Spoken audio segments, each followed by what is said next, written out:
mindset.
Lord God, I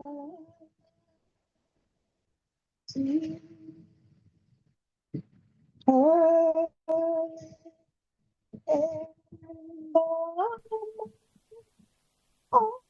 and in the sun shall still deep. Me I tell you, mindset.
precious ointment upon our head and went down unto our beard.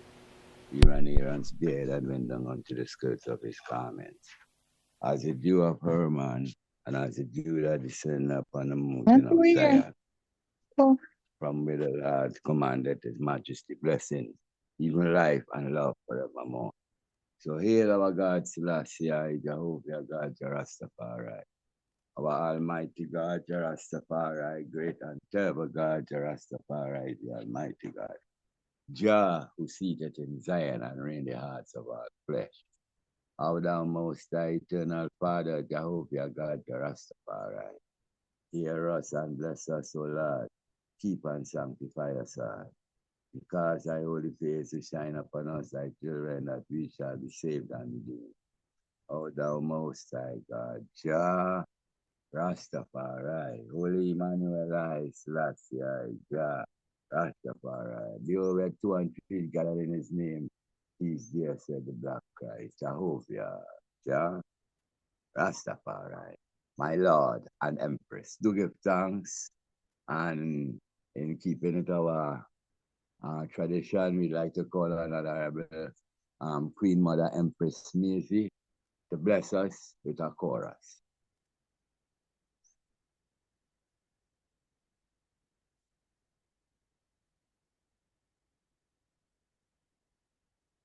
Honorable Empress Miriam, your phone, you unmute your phone.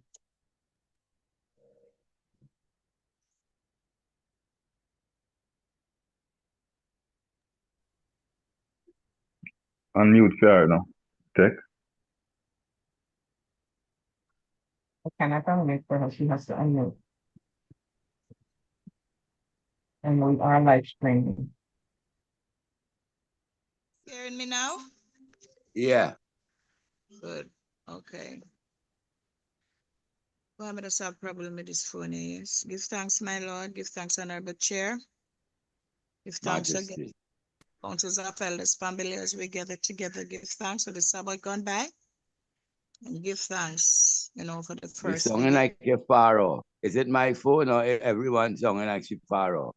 My Lord, anything can go on with that phone, It's just impossible. You see, you're hearing me now? All right. Yeah, we are here. We are work with that. Yes, my Lord. I just greetings ones and welcome, each and every one again to another period of reasoning. Give thanks to Jah who carry us through, and asking him to guide us through the 6 days work ahead of us. Thanks Jah for life and the mighty life giver. Holy Emmanuel, I, Selassie, Jah, Rastafari. Rastafari. I'm a new creation. I'm a brand new woman.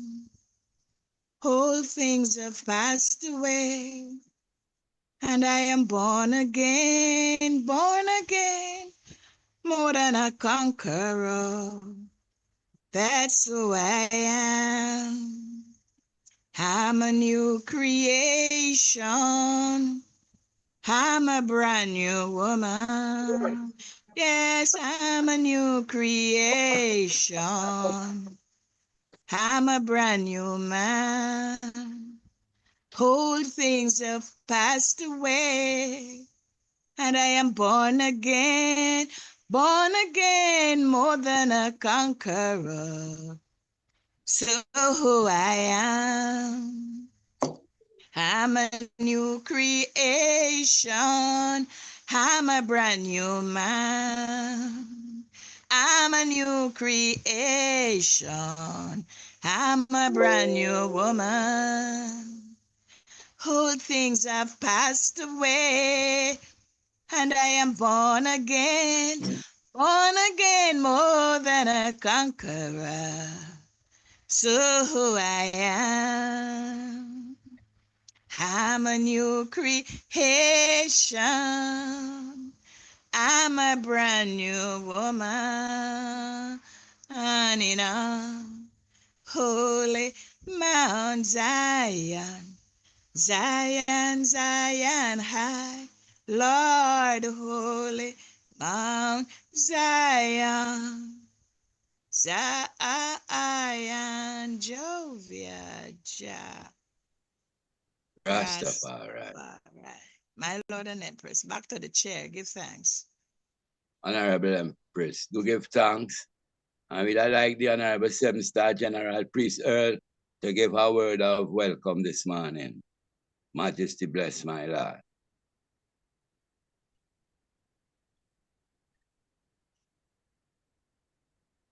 Unmute your mic, Priest Earl.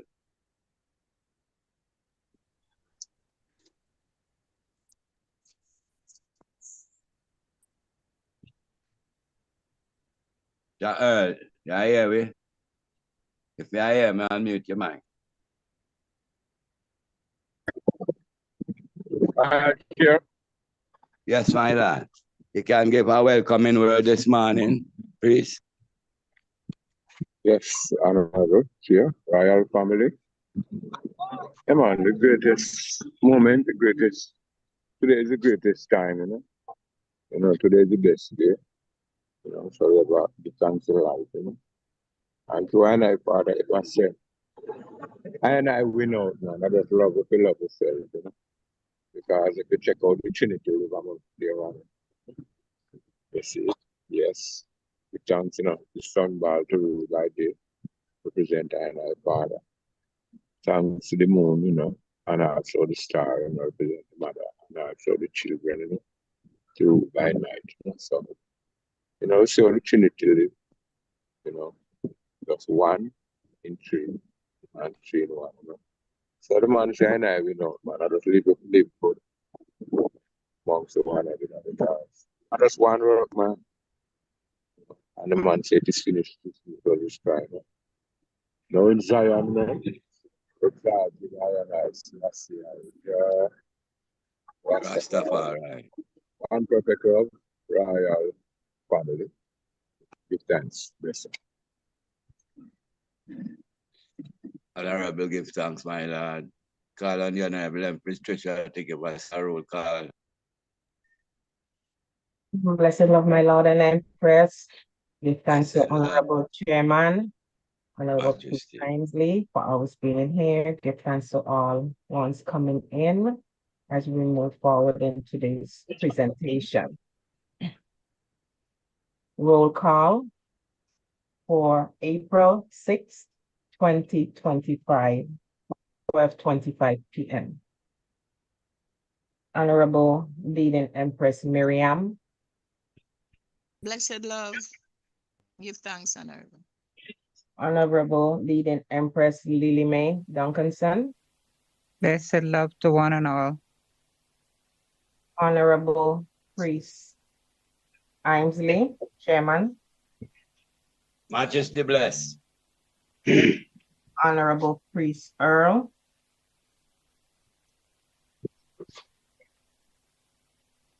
Honorable Priest Nappy. Heart of love, family. Honorable Priest Rasavana. Blessed prison.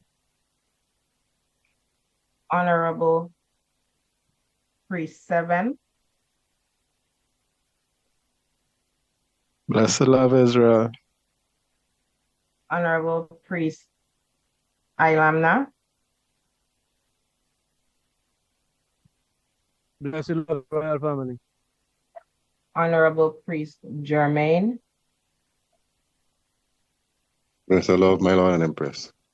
Honorable Prophet Ijahstar.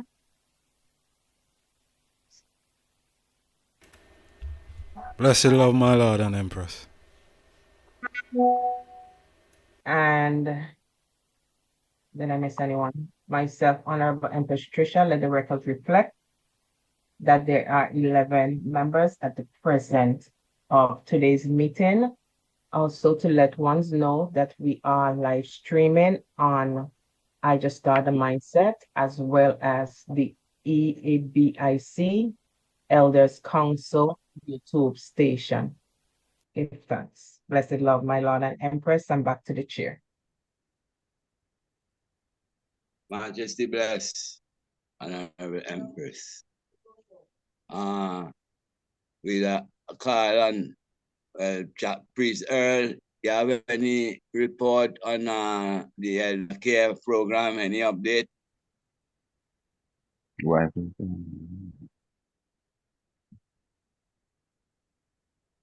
My lord.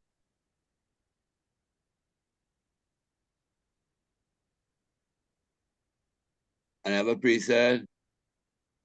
And maybe you stepped away. I do have a small update. Okay. The Council of Elders have invested in T-shirts, and we are now selling T-shirts, and all of the proceeds will be going to the elder care program. I will post the pictures a little later of what the T-shirts look like. And we ask the family that if you're interested in purchasing any T-shirts, that you can contact any member of the council, any senior priests, and or myself to get a T-shirt in your size. But we do have about 5 different styles, and all, as I said, all the proceeds are going to the elder care program. Thanks. Blessed love and praise. Give thanks for all progress, moving through, one cocoa for the basket. On this moment, and if at that juncture, we'd like to reaffirm our tithes report. Remember, we were all supposed to be on a 3-month savings from January to March, and then March, we will have sent it to the honorable priest, our account, or to priest Nappy. We can, if you have the account, we're going to put it up later on. So we say, wherever you are, we could have put $100 a month, and at the end of 3 months, each person sending $300. If it's more than one person in that island or country, they could pull up the money and send it in. So, we'd like to see all tithes coming in by this week. So Sunday, we could make a report. Yeah, the CFO, Chief Finance Officer, could make a report, and we will be expecting that tithes to come in again April, May, June. At the end of June, we want every member, can put in that required amount, or if you have more, or even if you have less. But just constant every 3 months, we put in a dividend. So little by little, it can make up a number wherein now we can finance our ideas. Honorable Priest Nappy, I dread will be sending it in tomorrow, please God, bright and early. Me and Priest Seven's tithes. And we pray that the rest of the planning can, fill it up by this week, because we keep talking money talk, and sometimes we might not have the big waka waka, but the twos and fews certainly adds up. So we are calling on each and everyone to fulfill that commitment, by the end of this week. So Sunday coming, the Honorable Chief Finance Officer could give us a report. Hopefully, it's everyone putting in a little mickle or a muckle. My Lord and Empress. Any feedback on that? Any words on that? Anyone want to declare or anything? My Lord and Empress. Chair, my Lord.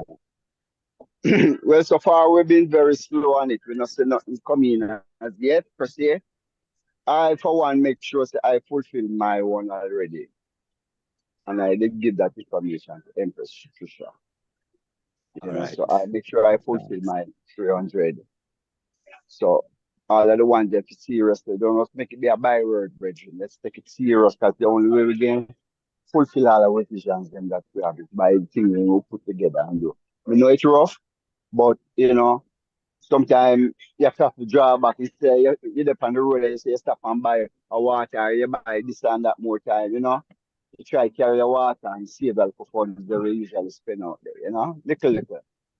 Really straight step, my lord, you know. My lord, give thanks. My lord. I already have me and Priest Seven's dividends at hand. It's just me to go by the MoneyGram and send it out, please. So again, we word of encouragement to the rest of the panel, the rest of the group. You know, we can't look to no one but ourselves. See, so give thanks. Now we have up on the screen the T-shirts the Empress spoke about. Yeah, them can look at it. That one they look nice too. Good shape. Can I just say something also? You know, we just make Most sure, definitely. yeah, through we attack finance. We make sure that we transfer $600 also to the Empress League. So the Empress League account, right? Empress is supposed to have all that information. So we did make a commitment to some funds that we had gotten a good while ago from, I don't exactly remember where, but it was always there. We never spend the funds at all. And we think by right, the Empress League, you know, it was just sitting there. So return over that funds to the Empress League, which was $600. My Lord and Empress. Give thanks, my Lord. Give thanks to the accountability, my Lord. Rastafari. Blessed heart of uprising, my lords and empress. Blessed Yes, love, sir. sister. Give thanks for this day. Give thanks for the Sabbath gone by. I need to know the account information so I can know where to MoneyGram or Western Union this money to, so I can make sure I'm sending it to the right platform. Give thanks. Rastafari. So before at the end of the reasoning, we're gonna put up the account. So I want to make a copy of it and see that. And I was smiling with the topic where I see you had the ones had up the myth, because I did a study just 3 days ago about this same myth. Because when you cross the Y, you put IES and you shuffle it again, that is a high stem. And how when they change it into the word system is what creating the earthquakes and the tornadoes. Because I went into a study of it and I see the whole revelation, how they move it from a high stem to the word system. So I was smiling this morning when I see this topic. I say, I got joy. Blessed. So As the Empress chair, Kisham. Ishmael. Bless. Blessed. Yeah, there's Empress Kisham. Kishmet. Ishmael. Okay. Give Listening? thanks to Kismet. give thanks Kismet. to hear your voice. Long time we don't hear your voice. So welcome. Bless. Give thanks. Rastafari. chair, Yes, Empress. welcome, Priest Brown, Honorable Priest Brown. The love, Priest Brown. Honorable. Okay, to the chair. The Yes, t-shirts, Empress. the t-shirts are on the screen. Okay. So ones could see and you can make your order to the Honorable Empress, our beloved Tech, that you could purchase what you would like. You know. How much for one, Empress? It's on the screen, 25. It's on the screen. 25 US. All right. So 25 US for one of these t-shirts. Not bad. You And know, all proceeds it's just when to it the gets elder care program. Okay. So this donation will be going to the elder care program, Empress. Yes, my Lord. Okay. Give thanks for, you know, We have already sold several t-shirts also. Okay. Give thanks for all success, you know, meditation and, you know, the skillful maneuvering, you know, in creating something out of nothing. Give thanks again. Rastafari. Blessed love. And you know, I see a thing I reason the other day, how we are accustomed saying poor and have nots. And I see a different spin to it. They say, instead of we thinking like a monetary, it was poor in understanding and have not the knowledge. Poor in understanding and have not the knowledge. And that's what the Black Christ teachment come to uplift. You know? Yeah. Give us knowledge and understanding. Most High Selassie, Rastafari.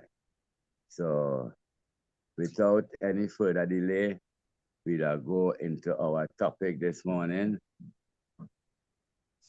And you can continue, you can go on with the video, Empress.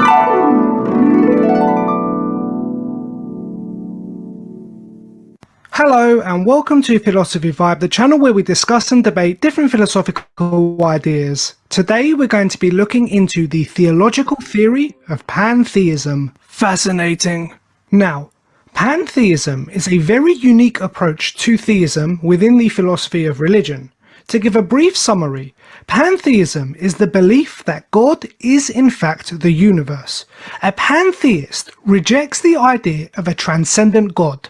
A pantheist rejects the belief that God is something separate from the universe, that God is something above and beyond the cosmos. Rather, God and the universe are the same thing. The universe is God.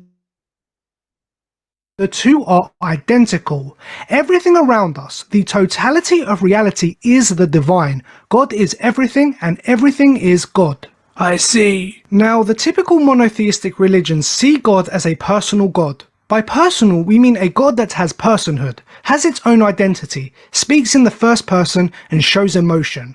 A personal God is often depicted in an anthropomorphic way, given human-like qualities. Not just in looks, but in personality too.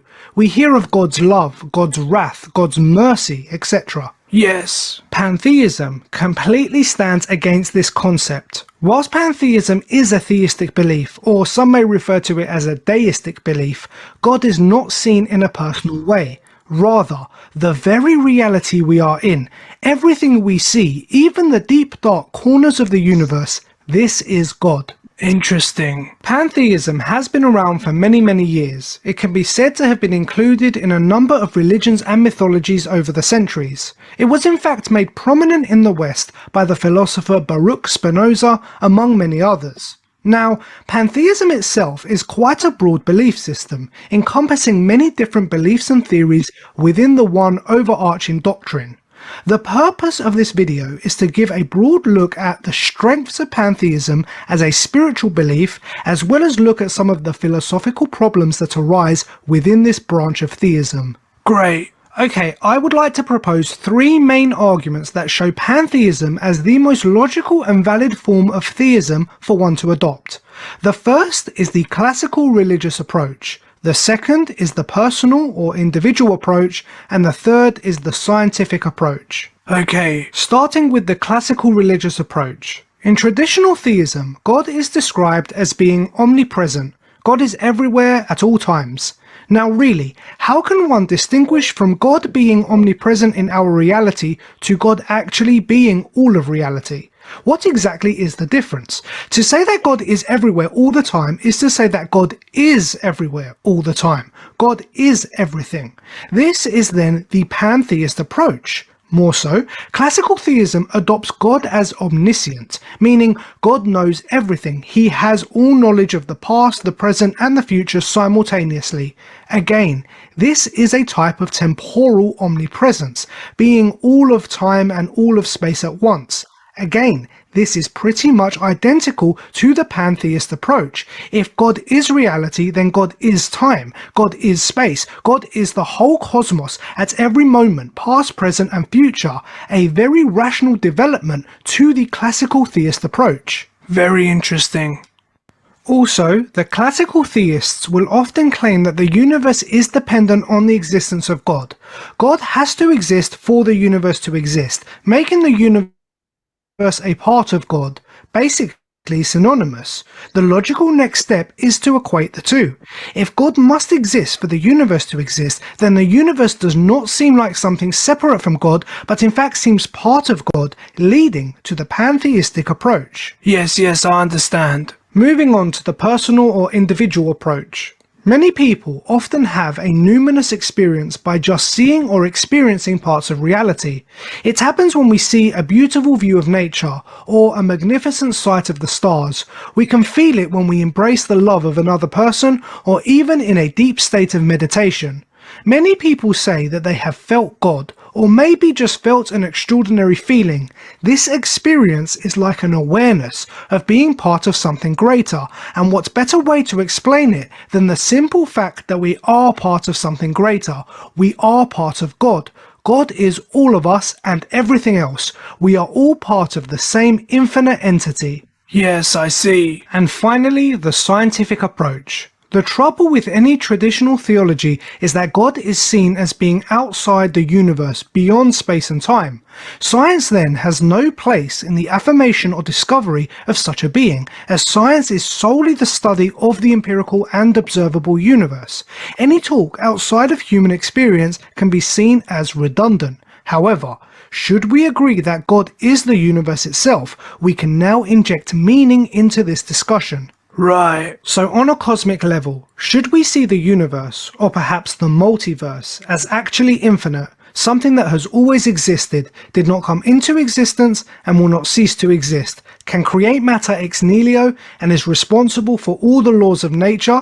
Then this definition of the universe seems identical to the traditional belief in God, and we have good grounds to view the two as identical. Very interesting. You have raised some great points as to why pantheism seems a reasonable and perhaps logical approach to theism. It almost functions as a great middle point between religion and spirituality and science. Yes, exactly. However, I want to now look at some of the philosophical problems with this theistic approach. Very well. Focusing first on the classical religious approach, I do not really see a difference between pantheism and atheism. What do you mean? Even if kitchen chaos has got you sweating, shipping costs shouldn't. Pantheism rejects a personal God, so does atheism. Pantheism rejects an anthropomorphic God, so does atheism. Pantheism accepts the physical universe and only the physical universe, so does atheism. So where exactly is the difference?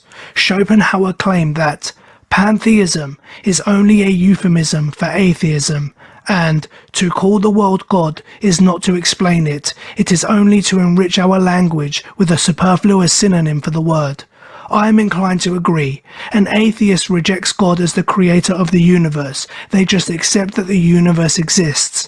The pantheist has the exact same line of thought, but has just renamed the universe to God. This is just a linguistic difference and nothing more. There is nothing that separates God from everything else in our universe, so why even make the distinction?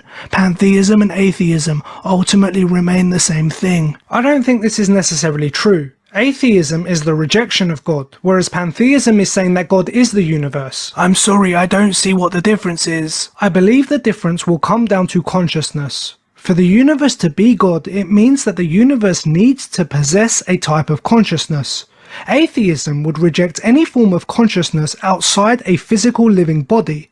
whereas pantheism can reach out to consciousness as a way to bolden the theistic element of the belief. So, according to the pantheists, the universe has consciousness. The universe itself has its own thoughts and feelings, not in a personal way with its own identity like a classical personal god, but rather in a higher level. I'm not sure I understand. Okay, firstly, let me reiterate that pantheism encompasses a wide set of beliefs, so there will be differentiations. However, a popular pantheistic approach to the universe's consciousness comes under the panpsychism approach. What is panpsychism? So, panpsychism is the idea that consciousness, or you can say mind-like qualities, exist everywhere in the universe, in all things all the time. However, there are different levels and degrees of consciousness. The tiniest, most fundamental element of matter, right down to the subatomic level, also known as monads, will contain conscious qualities. However, these monads will vary in degrees of conscious strength. How conscious something is depends on how complex the entity is and how many strong conscious monads the entity contains. So, an inanimate object like a rock will have very weak conscious monads. A plant, slightly increasing in complexity, will contain slightly stronger conscious monads. An insect, a more complex organism, will then have slightly stronger conscious monads. An animal, even stronger conscious monads, and a human will of course have very strong conscious monads. This does make perfect sense, as we can see varying degrees of consciousness and sentience throughout our natural world. We can even go so far as to say humans themselves contain varying degrees of conscious monads, giving rise to the existence of super geniuses. Right. Now, the universe as a whole, the most complex and greatest entity, contains the total sum of all monads that exist, as well as the power to create these monads, which would make the universe the highest form of consciousness possible. Again, this is exactly how we understand the classical concept of God, but we are breaking it down to a more empirical understanding. God is therefore the total sum of all consciousness in the universe. It is not separate from the universe, it is the universe, but it obtains a greater level of consciousness, which means pantheism is vastly differentiated from atheism. Okay, but this idea of monads still seems like a wild belief. Perhaps, but I would say they are a physical belief rather than a metaphysical belief, and something we can hope for science to answer one day. Very well, but from here we run into the problems for the personal approach. How so? If our consciousness is just part of a bigger complex entity, then how is it we have developed our own personhood with our own identity? I feel like my own person, my own thoughts, my own feelings, my own beliefs, my own emotions. I do not feel like my consciousness is part of anything else or is joined to anything else. I do not feel like my mind is part of a greater mind. But how would you know if it was? Would we not be able to share conscious experiences, to be more mentally linked and mentally synced? Perhaps, but that is by no means self-evident. But surely this idea will undermine the concept of personhood, and if we are all part of this hive mind, does that imply that I do not think for myself, that my thoughts are somehow controlled by this supreme consciousness? I suppose you can do what you will, but you cannot will what you want. Then this causes huge problems for the ideas of free will as well as personal identity. I agree, but I do not think this is grounds to dismiss the theory. Also, if you claim that you have this complex consciousness, and you are undoubtedly part of the universe, then how can a part be more complex than the whole? Surely, if you possess this complexity, then the totality would be infinitely more complex. A quick note before we finish, if you would like to help support the channel, then please take a look at our merchandise store. We have some great philosophical merch that you will love. Also, the script to this video is part of the Philosophy of Religion ebook on Amazon, so make sure you check that out. And thank you to everyone who's helped support this channel so far. You were amazing and we really appreciate it. But that's all the time we have for now. Thank you for watching, we hope you enjoyed the vibe. And what does everyone else think?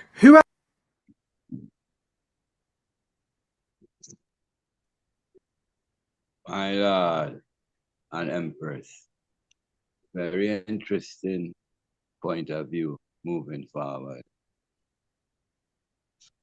Any comments on that video, my Lord and Empress? What do I them think of it? It is just really to set them through the chair, Honorable.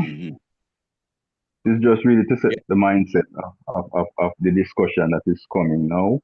The discussion that is coming now is going to pick all of that that was said apart and give it to us in various different dimensions. Blessed. Okay. So continue, Empress.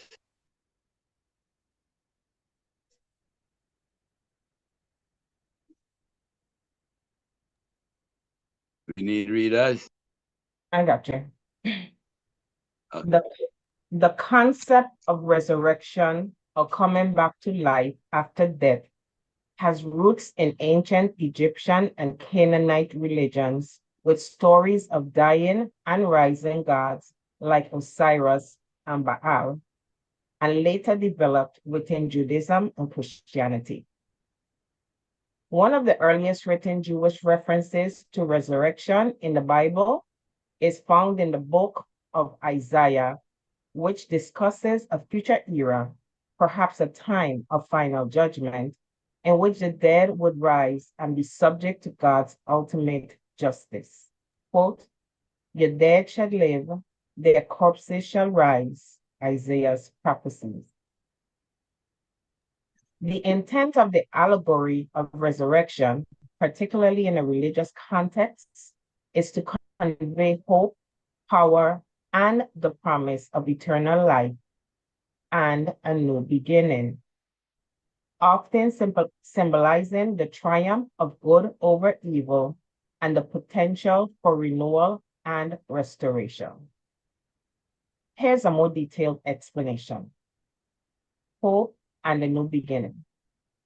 The resurrection, whether literal or symbolic, offers hope for a future beyond death and suffering, suggesting a chance for a new, better life. Divine power and triumph. The act of rising from the dead is often seen as a demonstration of divine power and the ability to overcome death and its consequences, symbolizing the victory of good over evil. Theological significance. The resurrection can be interpreted as a fulfillment of the prophecies, a sign of God's faithfulness, and a confirmation of a new covenant or relationship with humanity. Symbolic renewal. In various contexts, resurrection can symbolize the renewal of nature, the restoration of a lost or damaged state, or the transformation of individuals through faith and spiritual growth. Examples in different contexts. Christianity. The resurrection of Jesus is a central tenet, signifying his victory over death and offering hope of eternal life to believers. Other religions. Some religions have similar concepts of resurrection or reincarnation, which can be understood as a symbolic representation of renewal or the continuation of life in a different form. Nature. The cyclical nature of seasons, with death and decay followed by rebirth and growth, can be seen as a natural allegory of resurrection. In Judaism, the idea of resurrection first emerges in the 3rd century BC in the Book of Watchers, and in the 2nd century BC, the Book of Daniel. The later possibly as a belief in the resurrection of the soul alone, which was then developed by the Pharisees as a belief in bodily resurrection, an idea completely alien to the Greeks. Egyptian beliefs. Ancient Egyptians believed in the possibility of immortality and resurrection, with pharaohs hoping to achieve it through embalming and mummification rituals, similar to those used to resurrect Osiris. Greek mythology. While ancient Greek religion generally emphasized immortality, the mythos included stories of individuals who were resurrected from the dead, becoming physically immortal. Influence on other religions. These ancient beliefs and practices likely influenced the development of resurrection ideas in other religions, including Judaism and Christianity. Dying and rising gods. In ancient Near Eastern religions, particularly in Egyptian and Canaanite cultures, there were cults centered around gods who died and were resurrected, such as Osiris and Baal. These myths often tied into the agricultural cycle, with the death and rebirth of the god symbolizing the cycle of nature. The allegory of Christ being tempted for 40 days in the wilderness, a key narrative in the Gospels of Matthew, Mark, and Luke, originated in the New Testament and depicts Jesus' spiritual preparation and testing by the devil after his baptism. Here's a more detailed explanation. Biblical context. The story of Jesus' temptation in the wilderness is found in the Gospel of Matthew chapter 4, verse 1 to 11, Mark chapter 1, verses 12 and 13, and Luke chapter 4, verses 1 to 13. The setting. After being baptized by John the Baptist, Jesus was led by the Spirit into the wilderness where he fasted for 40 days and nights. The temptations. During this time, Satan approached Jesus and attempted to tempt him with 3 distinct temptations. 1, turning stones into bread. 2, leaping from the temple and worshiping him for dominion over all kingdoms. Jesus' response. Jesus resisted each temptation, responding with scripture and unwavering faith in God. Symbolism. The 40 days of fasting and temptation are often seen as a period of spiritual preparation and a parallel to the Israelites' 40 years in the wilderness. Significance. The story highlights the significance of fasting, the challenge of temptation, and the victory of faith. Lent. The 40 days of Lent, a period of spiritual preparation in the Christian calendar, rooted in the biblical narrative of Jesus' time in the wilderness. No single equivalent. African spirituality is diverse, encompassing various traditions and beliefs across the continent. Therefore, there isn't a single universally recognized African spirituality version of the 40-day temptation. Focus on trials and tests.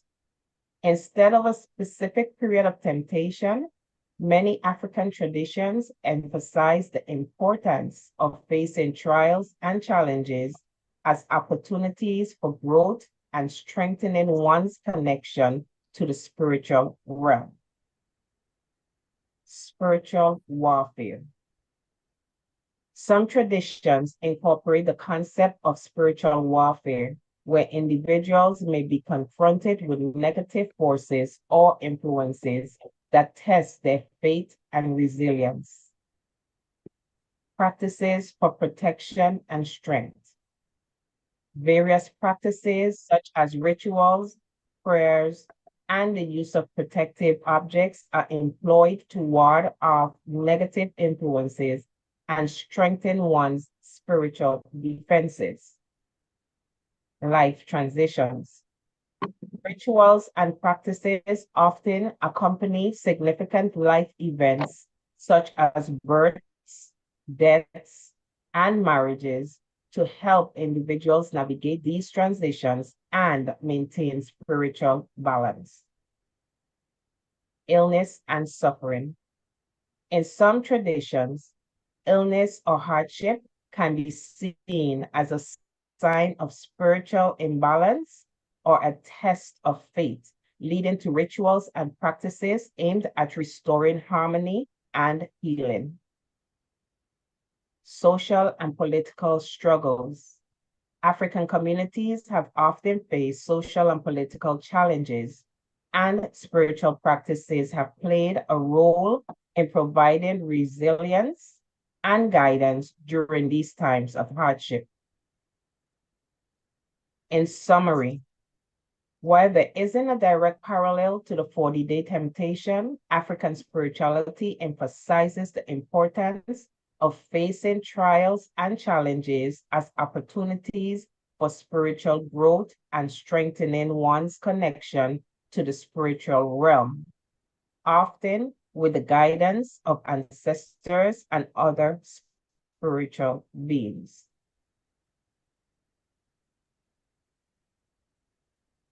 Wow. Yeah, give thanks. Yes, spiritual beings. Give thanks. Bless them up. Honorable Chair. My Lord, yes,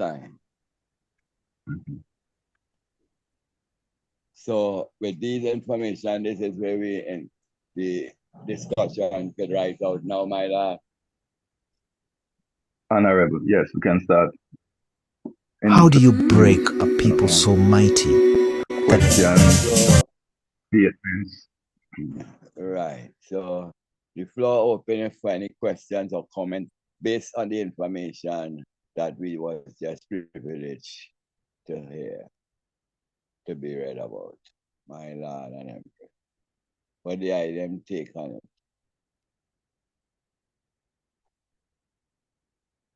Anyone?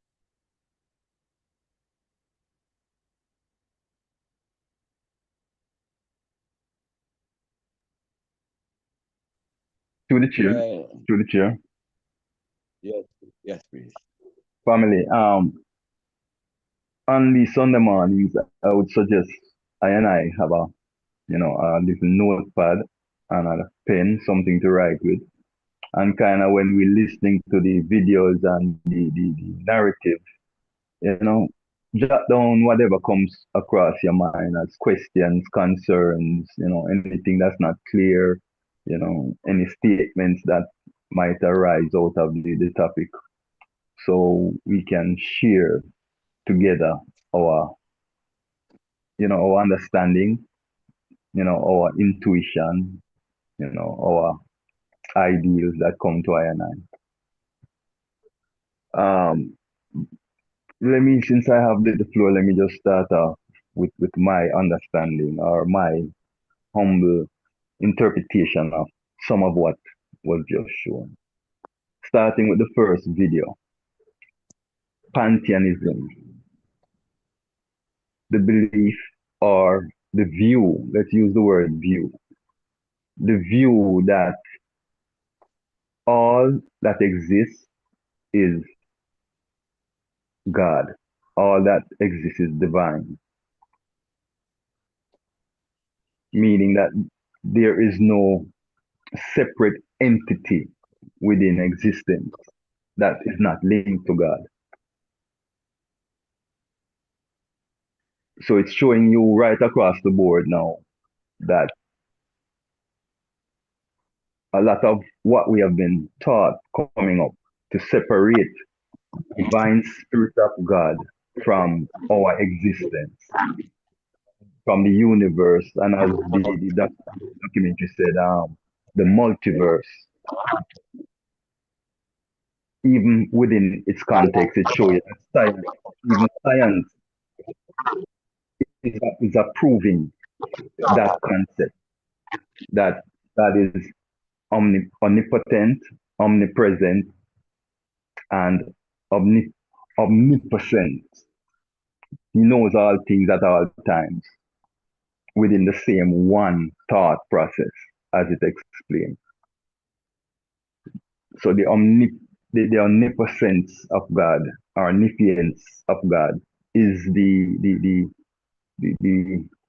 unique ability to have past, memory, present, and future all at once. And to contain that, the expression of the multiverse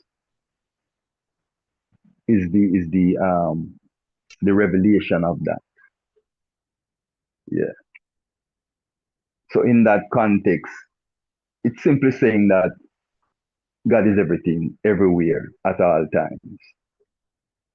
If we agree or don't agree, it's up to I and I understanding of what God is. And that is what we are here to kind of ascertain within this discussion.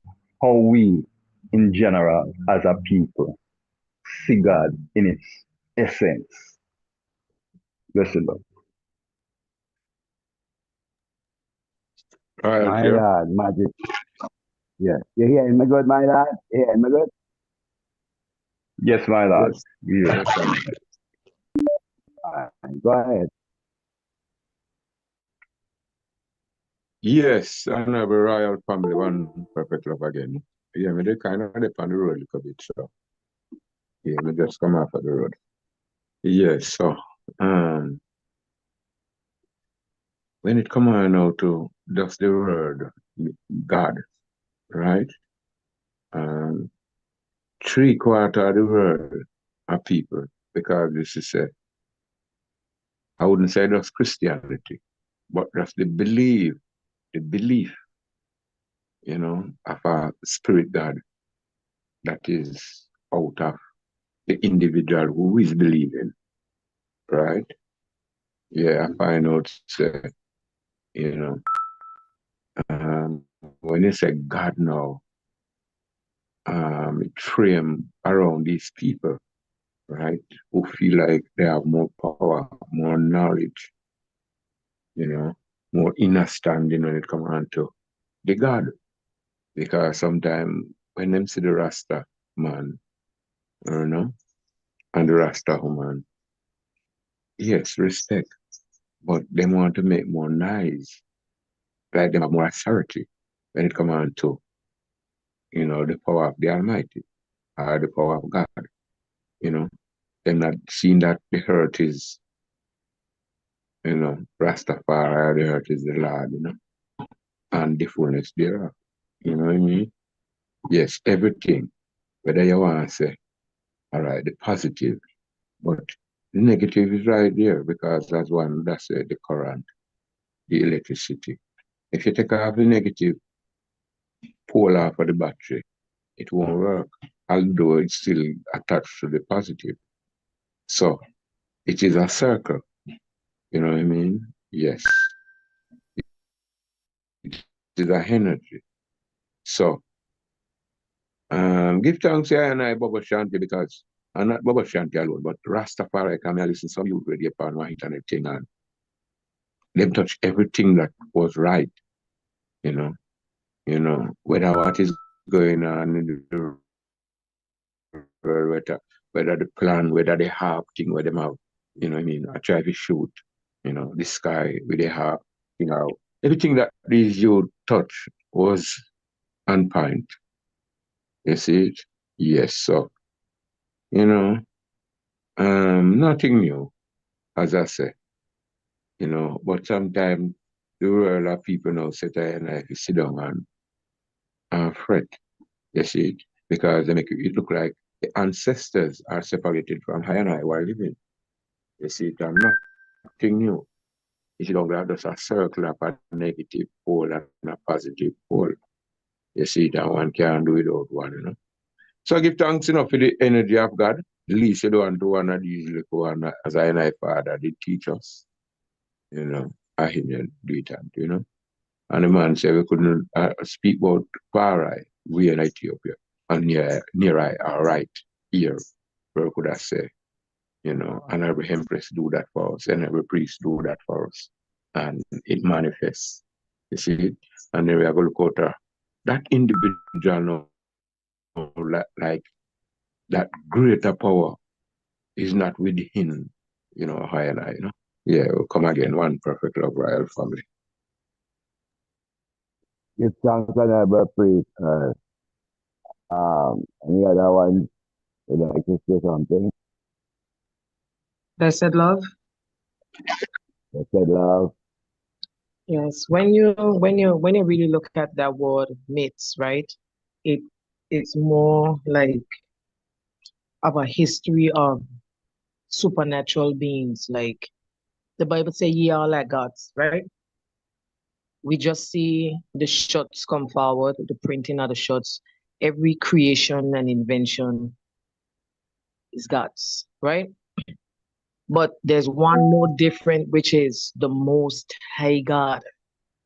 You have nothing higher than him. But all of us are gods. No. When you read in Genesis 1 and they start to talk about, and God create this, these were gods that were sent to do specific things. One for the light, one for the dark. You have to look at it in that perspective. These all represents the myths.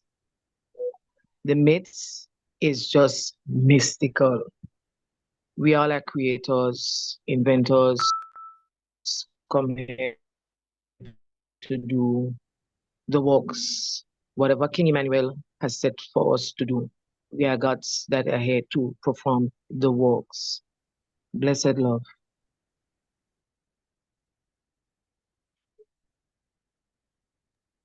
Royal here. Majesty, my Lord.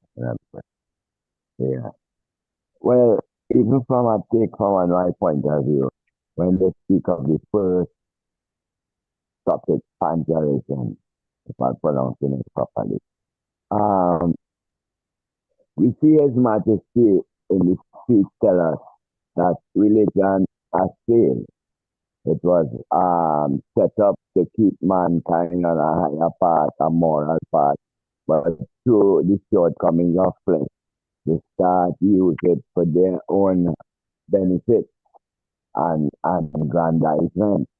So this is why he tells us now spirituality is the network between the man and God in him, the universe at large, and each other. So I understand that as to say God is in everything. The water, the food, the air, the fruit, flesh, God, that living force, that creative force, that creative power rests in us all. Now some of us try to rise that power and strengthen that power within us. Some of us leave him dormant, and some of us fight against the power by our words, thoughts, and deeds, from a left point of view. So His Majesty gave us the full clearance to how I see it, wherein He shows us the see God in everything. Most high, Celestial, yeah. Blessed love, my Lord and Empress. Floor is open.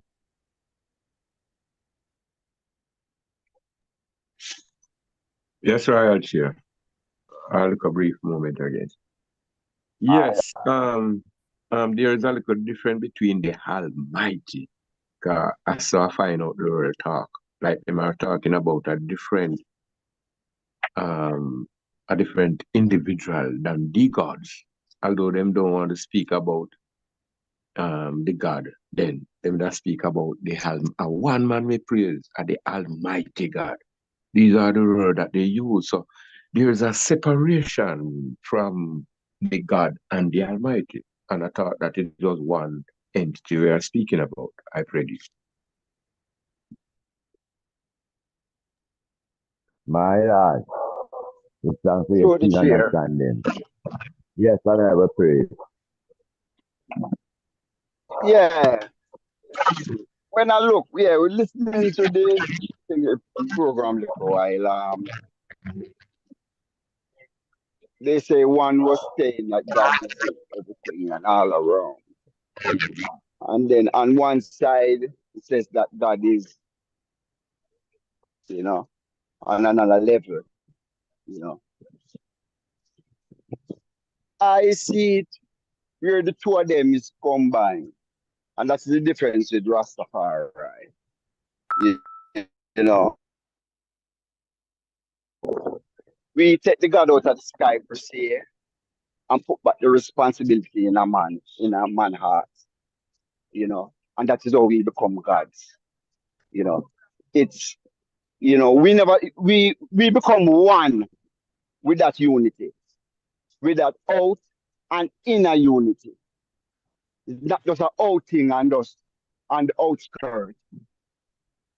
It's also on the inside also. That's why the man said greater in you than the inner the world. So when you combine those two forces, that is when you come to the fullness of God. When you can say, same way, God in everything. Because once you say that now, say you have a responsibility. So you working with that. That means you have to make sure so that don't be destroyed. You do everything that help to build back the earth and, keep everything in an upright way. Live in love, harmony, all of them things there is the fruit of what you say would be godliness. So it's not just saying that God is out there and within you leave yourself outside and don't find yourself accountable. Because as a youth, I remember clearly 4 or 5 year old. I don't remember where me to do. I hide and my granny look for me. And my granny said, Mikey, no care where I hide anywhere you hide, God can't see, And that I remember wake me up and say, boy, if God can see me anywhere, me go and do anything me do, then guess what? Can't do no folly, So I got done with the folly as a little you. And for a very early age, me say, I got to try to live good and do good. If God the wrong, because me actually, in a reality, I accept God in myself still because, it's like me find say, there's a responsibility within you now, not just on the outskirts, but within you to manifest that way, you know what I mean? And then the fruit of that now, you know what I mean, of godliness. So it's about combining the two, my lad. That's how I see it. Majesty.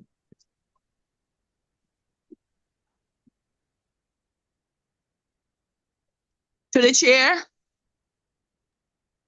Yes, honorable Empress. So I just have a small question, give thanks. So what I'm hearing is that there are two forces, right?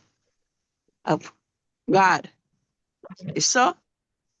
And you have one force is outside and one force inside. Oh, the one side way and the fourth side way. Maybe Please, make her finish. I want finish our class. Because what me a meditator when me sometimes I not get it straight, so that's why me ask question, right? To get answer. Some man acknowledge say God is within, Because if you acknowledge that God is within, then you try to do what's all about God, right? I think they're just looking on the forces outside, right? And then I continue to say, God is within the heart, and anything that you meditate that is wrong or right. It's God already know everything that you're going to do and say. So that's why may I ask now that me about the two forces, may I ask again, forces of God is inside of you and one is outside running about, right? Help me, oh. Yes, Mama. Yes, Mama. So, all right. You finish the full talk, yes or no? All right. Honorable Chair. Go ahead, please. No, I didn't want to jump and answer it, and I was just hearing the conversation. I know Holy for soldier there. If there is no response, then I will jump.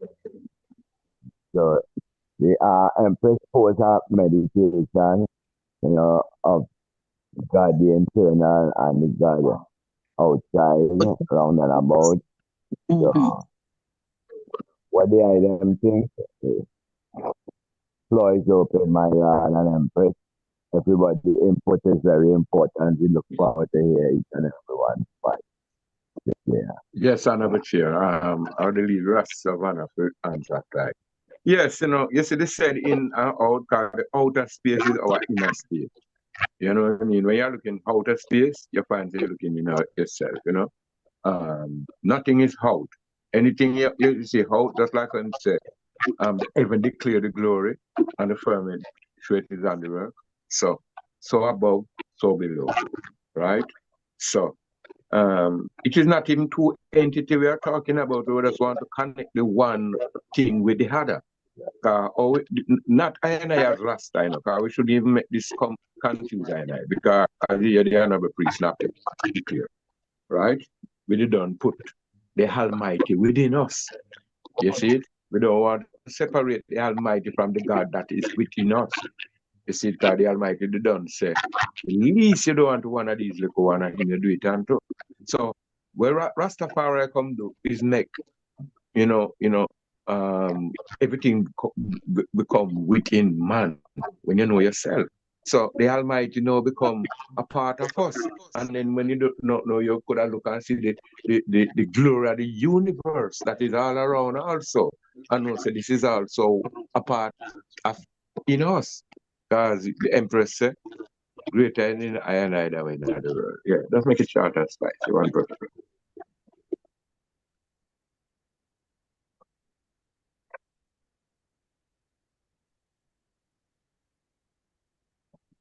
Yeah, to the chair then. My Lord. Yeah, the duality of expression, the duality, like everything about our existence on this human plane has a duality to it. The Honorable Priest earlier alluded to that previously when he first spoke about the electricity as the analogy. If you disconnect the negative from the negative pole of the battery, that will run for and then shut down. Cannot continue because negative, the continuation is the circle of the energy. Well, it's the same in understanding, the Almighty. That is the whole concept of pantheism, where it is saying that everything is God. So that would mean, and Mama, this is addressing your question. That would mean that what is outside and what is inside is part of one fullness. That's what it is alluding to, the universe or the multiverse. Everything we see is part of it. Because the chemical structure of matter, of all things that exist physical, are similar. We have a similar profile. Oxygen, whatever, all the do, we are made up of the same. So we are part of the same fullness. That is the heights of consciousness, as the video was talking about. If you remember in the video, when the other character was posing the opposite side now of the omnipotence of God, it showed you that illustration right there, balancing everything out. See, God is in everything. God is all things. The heavens declare the glory of God, and the firmament show it is handiwork. And that is where the higher consciousness comes in to understand that the regular or the normalcy of one is to see God as an esoteric energy, something above themselves, separate from themselves, something that they have to prostrate to. See, and I have a little piece coming out shortly that kind of expresses that in our fullness. See, where we look outside of ourselves for that existence, which is where now the greatness of King Emmanuel comes in. That's why we always say that no matter what I want, them can't change the greatness of the Christ because the works of the Christ stand predominant. He brought, as Priest Nappy said, religion out of the sky, out of that supernatural world to a natural world, where now we could aspire for it, to it, and attain it. Where divinity is not something beyond us, but part of us. It's just for us to access that divinity or to activate it. That's the word. It's just for I and I to activate that divinity. That's why spirituality feeds our divinity. You know? That's why we love drum sound, we love chanting, we love certain, let's use the word rituals. The energy of certain rituals feed the divine energy because it's one force, it's one source. So it's interconnected. That's why no matter how one is opposite to Rasta and them come within the space of Rasta and a service is going on, drum sound a chant. No matter how from them stand up there for a period of time or sit down there, no matter how them try to suppress it, them toe jerking, them knee jerking before you know it, that you watch them foot, it shaking, it moving to the rhythm, them can't stop it. If them sit down there long enough, they cannot stop it because it is one and part of the same vibration. We're a part of the same multiversal energy that exists. My Lord and Empress.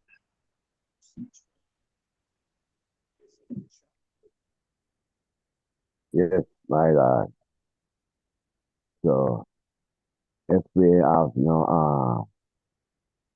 so we see how we can tie in all those different theories and see the full practicality where Jah come teach you.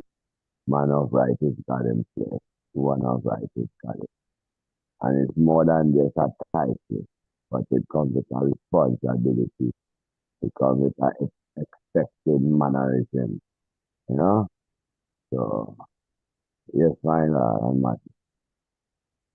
To the chair. And with that, to the chair, man. With that, let's tie it back now to the resurrection. Because all of this is a platform for us to look at the Christ energy and that whole allegory and how it applies to our reality today in this time and space. See? So as we reflect and as we define, what the energy of God is in its essence, let's now, see how we can tie it in back now to that reality as we go through. See,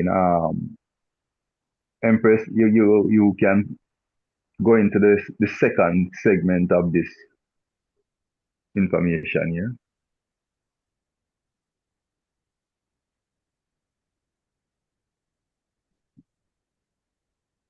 Ones and ones can ask questions still, through the chair, honorable chair back to the eye.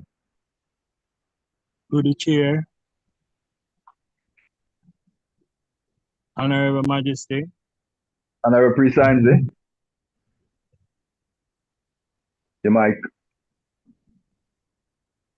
Yeah, I listen to my phone, my laptop. Yes, my Lord. Honorable Priest no.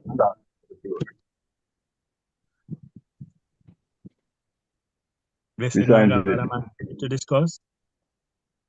Yes, my Lord. Yeah. Give thanks. Thanks to this day of reasoning. Give thanks to life today, the manifestation of life in all of us. Pardon my lateness, I'm up on the road with mommy, so I get a little break. Interesting topics and information, you know. We give thanks to this moment in time. We call it the information age, where a lot of things that were hidden from us, keep us in ignorance, is becoming into the open, and is a time when man have to full up with the knowledge and wisdom that is available, come to the greatness of ourselves. No?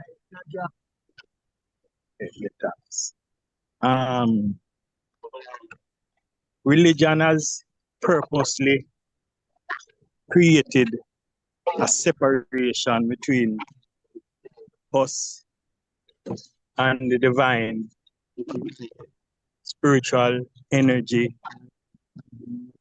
that we are all a part of. And once they created that separation, they hid a lot of this knowledge that is coming about now. Remember one time, the Bible was only for a few. Secret documents were hidden. Just a man couldn't come back to the fullness of the reality of himself as being part of God. Now, in the Bible that they give us, Christ teaches that the kingdom of God is with man. So say, know ye not that ye are the temple of the Lord. But them create a system where they create an intermediary between you and the divine within yourself by taking away the knowledge of that divinity within ourselves and putting it outside of us in our individual man with the intention to put the image of that man as a European, a white man, so that we would offer praises unto the white world and look outside ourselves all the while for the solution and the answers that were within us. But by the definition of God, all knowing, as the priest rightfully said, the past, the present, and the future is all with us now. You know? So all things are available to us. It's just to go into that consciousness that is divine, to reap of that realm, the understanding that we need to live by. So this separation will then give us cause us to be out of alignment. Not two separate things as the Empress are. It is like a car out of alignment, it now runs straight, it lean towards one way, lean towards the next way. And then make it lean towards just a physical existence. That's where the fear of death come for the physical recycle. And so them teach you say you're dead and the wages of sin is death is a corruption of divine knowledge to make us to be slaves so that they can do what they want. And we have to go to church, go pay them collection a week time, for them explain bit by bit and cover down the truth. That is in all of us. Give thanks to that who come show. Say, my God, my Lord, same God in me, the same God in you, you know. And again, him tell us, greater is in you than in all the world. What is greater than in all the world? Not the Almighty. So the Almighty is in all of us. We are part of and within the Almighty. But them teach us a separation and cause the confusion that we look outside ourselves. That's why we don't, oftentimes, you know, our liberty, we don't respect each other or the God in each other as how the Father showed the respect each of us individually, you know. So we give thanks to these discussions and they come today. We after many years, we just have come to a fullness of understanding and it's not in the fullness yet. I just greater understanding. Yeah, we still have much to go. Like me say, we just start celebrate the feminine energy of God because that also was taken out of the books and taken out of what them teach us about God. And we just start to address Royal Empress meaning asper, as a part of godliness of our Godhead, you know. So at the same God in the whole of way. Yet all of we can run, but all of we can run like Bolt. All of we can sing, but all of we can sing like some of these wonderful singers.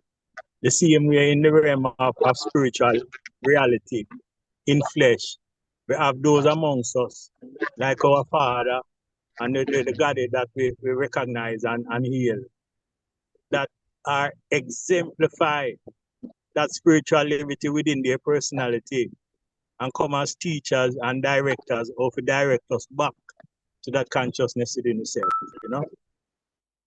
Yeah, man. So we give thanks to this moment and give thanks to the reason. And I'll come again, my Lord. Bless you, Lord. Majesty. Majesty bless, my Lord. To the Give chairman. thanks for your input. My Lord, go ahead and have a priest as well. Yeah, bless the love to one another. I've been listening, I've been traveling, bus and car, and I've traveled from a long distance. So, you know, say anything. But what we are looking for is the same thing. We have to find it in ourselves. Come and say the earth is the Lord and the fullness thereof. The esoteric side is everything that goes on inside. That's the inner room. That is in the mind. That is in the universe, the universe of an individual. And if you know the inside, you don't worry about the outside. But you can do what you want to do and adjust and adapt. So being on the outside or looking outside or looking into the planet or into our next city or country or next idea is not bad. Because we don't see the earth is the Lord and the fullness thereof. The world and that dwell therein. So we make it together. We know spiritualism is a network connected multiverse, yeah, and each other. So we have to know what we are doing and how we understanding it. We are keeping ourselves back by hesitating to go forward. I like this snappy, strong input about there is both sides, and you have to understand what you have to do, and you have to be deliberate when you're doing something and assertive about it. And we'll get further on that. Concerning something I wanted to talk about was the lengthening, because I hear some lengthening talking, right? Concerning, there's no part of the Bible tell you anything about length. Does anybody have a verse, a chapter that I doesn't know because I don't know everything? I am trying to research, I'm finding nothing in the Bible about length, and I go deep into them. But I don't want to confuse people's mind because lengthening is a good spiritual thing. But from my research, I can't go back far to find Afrocentric behaviors. I know from the first century, things was organizing and man was trying to do Thanksgiving and doing different things. And when it happened, I would say, from the Council of Niceness and the consider that in Christ's lifetime, Christ never kept up, he never kept up the Lent season. And it was observed 2,000 years before Christ. If you're doing our research, let's go deep and go hard and let's find out certain things. But I'm not playing with it. I respect the Lent season. I am fasting, holding the Lent season. But then they used to use the ashes, they used to gather the ashes. Although Ash Wednesday is what they used to enrich with the Christians' symbolization, they don't really actually find too much particular things concerning anything concerning Lent in the Bible. You know, it's like, it's a thing that we take it because we know it is good and we grew up in that. But that was founded in the Council of Niceness. They created it, they implemented it. And the fasting period was for a time, it had a time we used to fast for 42 days. And then they break it back down to 40. And then it was so much that I study and research about this Lent thing. It is a thing you have to do some detailed studies of and get it. Because the fast was prior to the crucifixion. That was when he was in the wilderness. And we know that. That is confirmed too. That before people fasting and people think it's the resurrection part of the fasting and the praying was before the resurrection, when he was in the wilderness and he was tempted 3 times by the demons and he did conquer them. So we always use fasting and praying to help us and to strengthen us and build ourselves. But I think the main problem we are having is understanding who we are and the capability we really have. When we're talking about God, we are all gods and goddesses. Everything lives in the esoteric side. The esoteric side is the outside. Yes, it's illusions, but we live in the outside too, because we live in a circle. And there's 2 ends of a circle, the inside of the circle or the outside. And we live on the inside, separated by the creator, that fire. And we have to know what we're doing and what we're saying. But the key, we have everything right in our face, in our hands, and we're scared to touch it. We are scared sometimes to touch it or to say certain things and come up with ideas that we are seeing. But the understanding we are not seeing, things is right in front of us, what we have to deal with every day. And we're scared to touch it. Let's just continue and proceed, my Lord and Empress. Sorry for being so long, Majesty.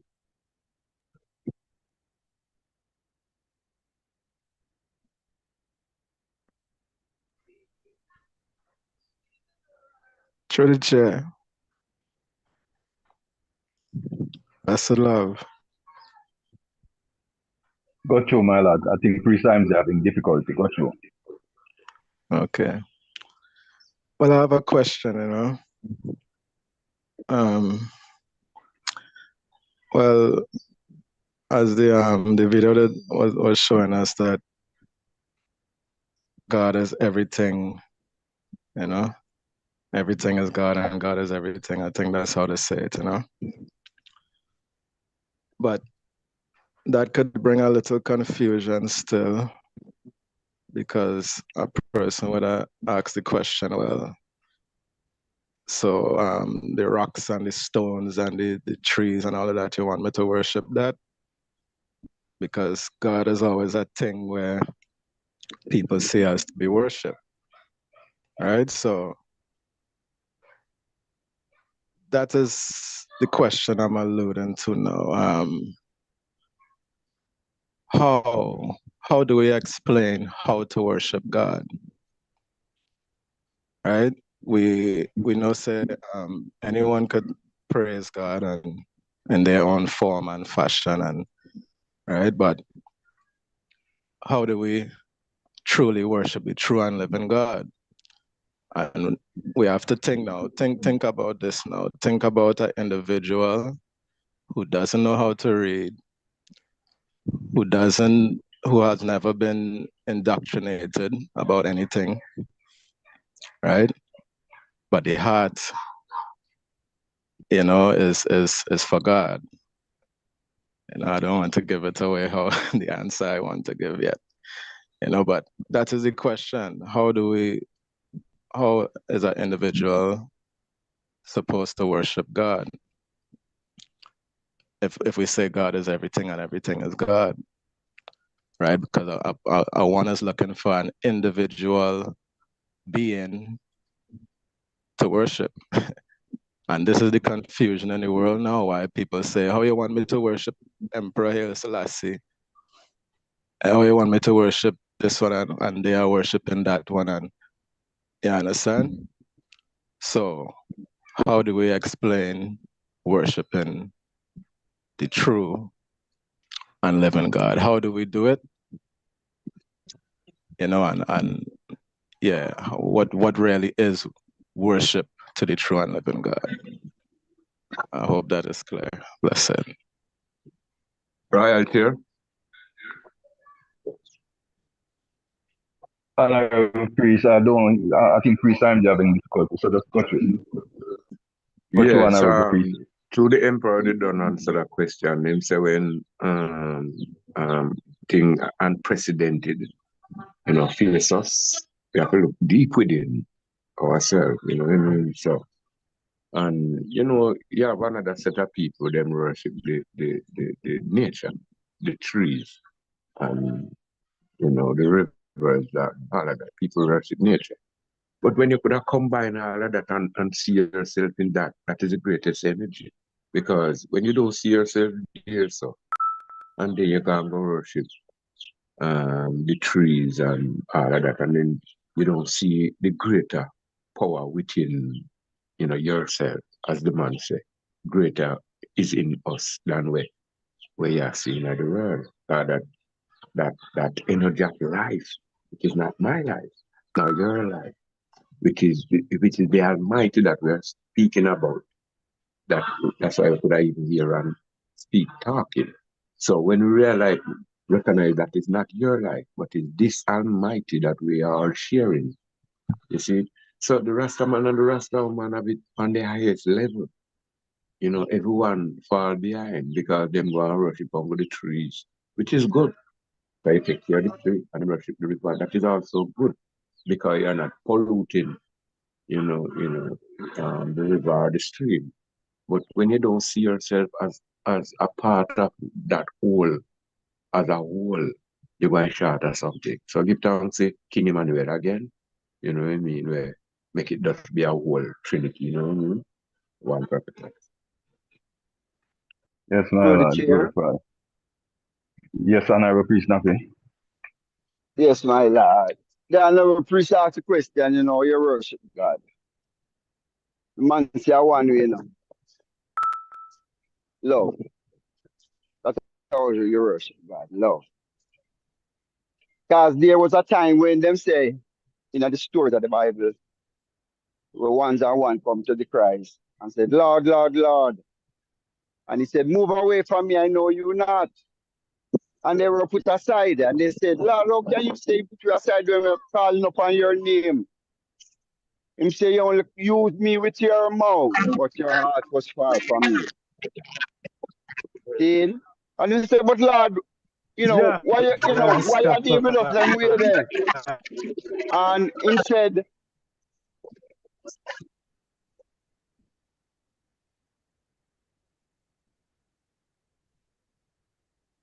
Please, Snappy, unmute your mic.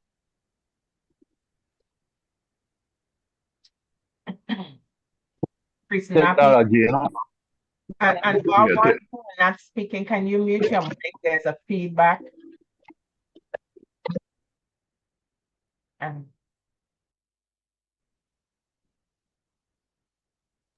Please, Snappy.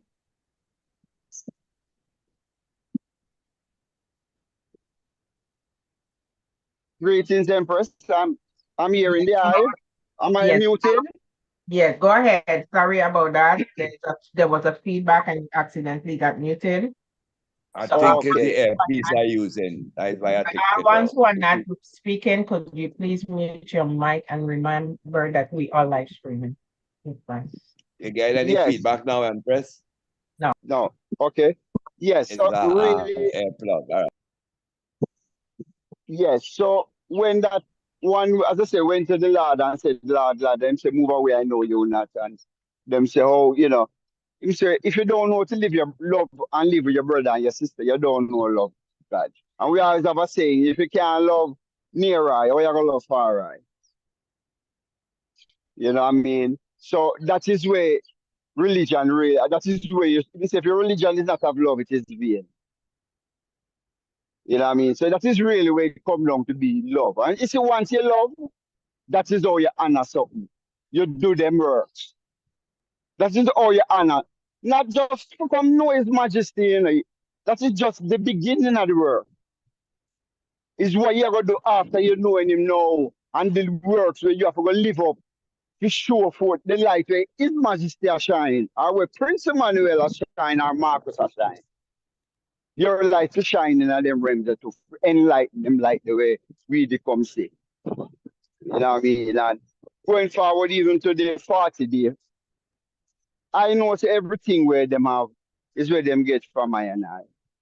So they came and saw fasting and go on. Maybe it wasn't called Lent at that time, because difference of language, but because something different where they saw that was being done and they put for them twist to it. But it is always good to fast and pray during them time here. When you withhold certain things from yourself and have a kind of discipline when it comes to even food, which helps you shed certain pounds off for you, help shed anything where toxic where you may build up by food where you may eat over the period of time. To purge, basically. You know, and it's good when you keep yourself on a yearly basis. You do that 40 days out of the year. It really helps to balance you on a physical level and keep in remembrance. You know what I mean? Of when the good man overcome the wickedness of the world. I remember, you know, is that with the Christ, you know. It's when that liberator came and the world didn't follow. All them people in them time they are deal with this with religion.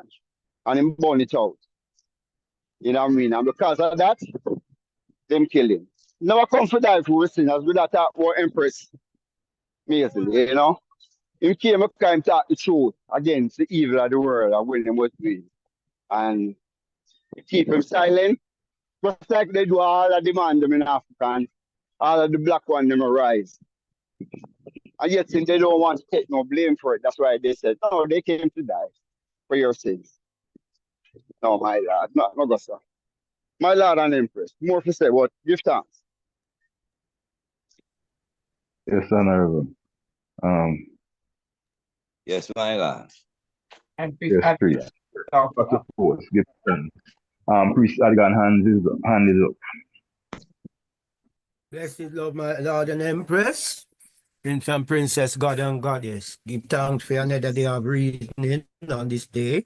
You know, give thanks for the continuation of our mother, YardSlangz celebration, you know, as it goes, because, you know, anytime we start a celebration, we continue to 7 days. So whether we chanting or not, we're recognizing that. So give thanks.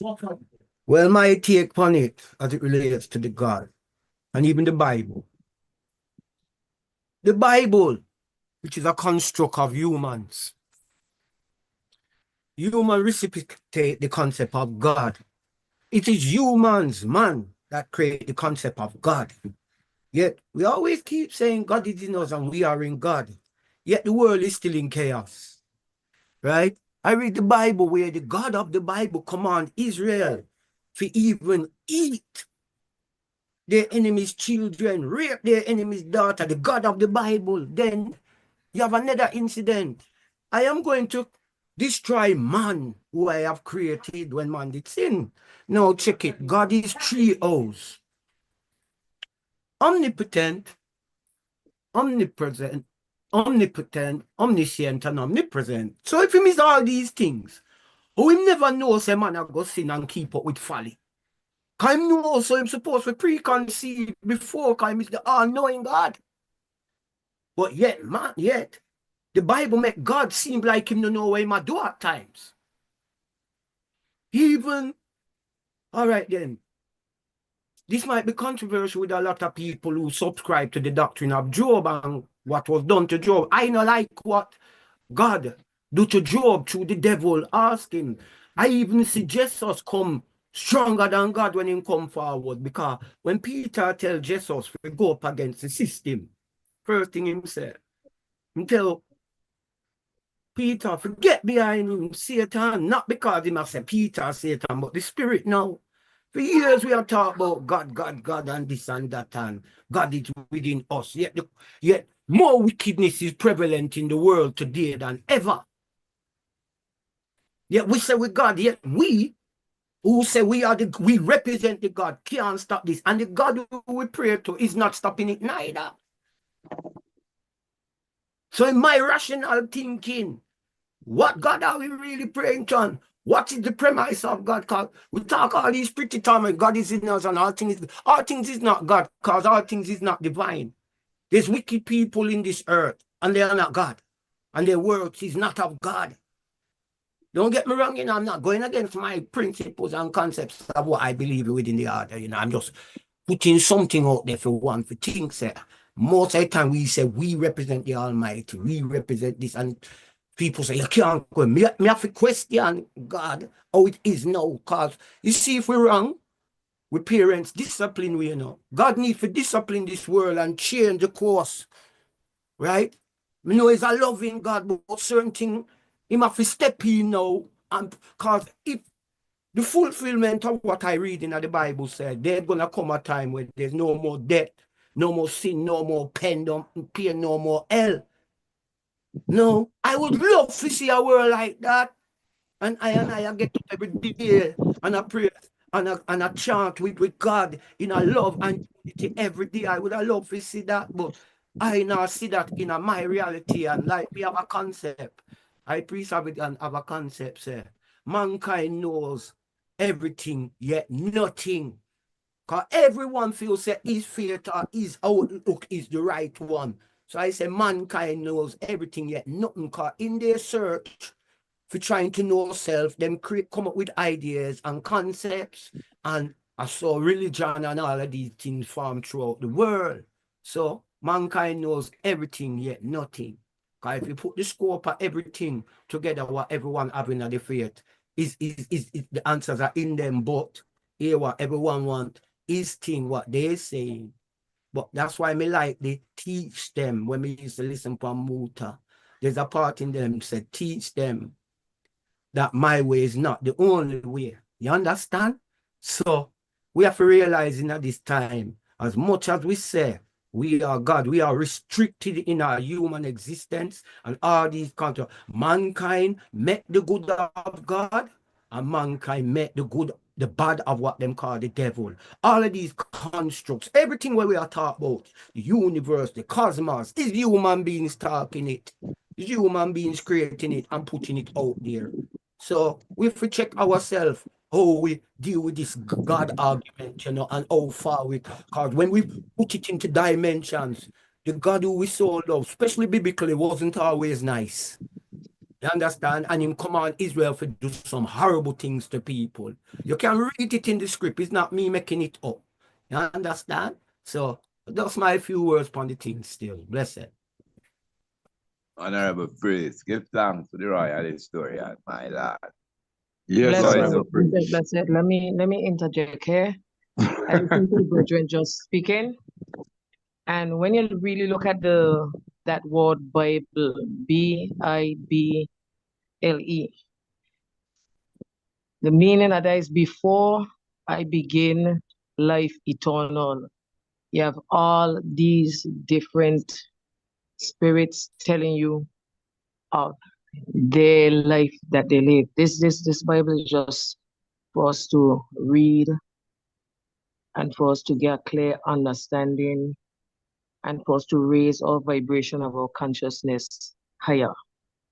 You know, so even when I heard the brethren just speak about being disciplined by your parents, I could use myself as an example. I was always a person that just wanted to eat salad and no flesh. I was getting licks because I left the flesh on the table. No, the spirit will always come in to do right, but you gain licks because they're trying to make you feel you're doing wrong.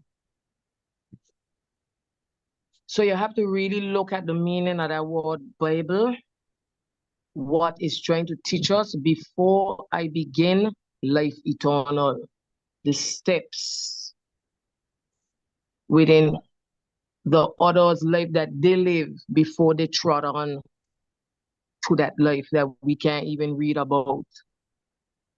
Blessed heart of love. Majesty, bless Empress. Thanks. Through the chair. Yes, royal chair. Honorable, my lord. I did not want to make the Almighty look so dogma. I just want to say what it caused the flood, you know, there was something that was going on, right? But the man caused the flood. So I don't want to make it look like, say, the man never have all of the love. But when people act, a reaction going to come. So when the Almighty react certain way because people disobedient, it maybe seem like he's so wicked at times, you know what I mean? Because if him send some individual over and said, don't bring back no cattle or nothing to come and sacrifice before me, are you disobedient to that? It maybe sounds so harsh. But the man didn't know those type of people. You know what I mean? Him know where they're going over there. So. And to him say, him know a certain people were obedient to him, yet they still go astray and be stiff-necked with his eye and eye Israel. Not making it too long. That's a question. My lord. through the chair. Honorable priest, go on. Yes, my lord. Priest Adigan, yeah, mouthful, the eye just black. If everyone is listening keenly and was listening to Priest Adigan keenly, it's something to really look into, you know. I think he covers the substance of this discussion right here. And even within the question that Honorable Priest Evans asked, the video attempted to give us a concept of, or varied concepts of God, the expression of God. Now, when we say worship, what do we mean by worship? Because the priest asked the question, how do we explain worship to ones and ones? What is worship? Who do we worship? How do we, you know? So worship, what is worship? Are we talking about rituals that make up a ceremonial order?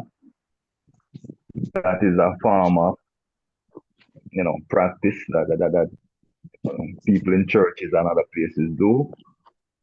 Are we talking about individual reverence and acknowledgement of a greater force? You know, those are the levels that we have to think of when we're going to approach this whole thing about worship. You know, is it institutional or is it personal? You know, institutionally, them teach us what them teach us. You gather in a church and you worship an entity outside of you. You give tithes and all of those things as part of that whole practice. See, but personally, how do we acknowledge the greater force that we are a part of? Is it in staying on our knees? Is it on prostrating on our knees? Is that the way in which we worship and honor the creative force? Or is it by how we live with one another? You know, bringing us back to our earlier conversation we had some time ago about salvation. You know, because we tend to think of salvation as clapping and singing and service order, when the essence of salvation or the true meaning of salvation is to be saved from sin. How do you get saved from sin? By acknowledging the right and doing the right. How do you acknowledge the right?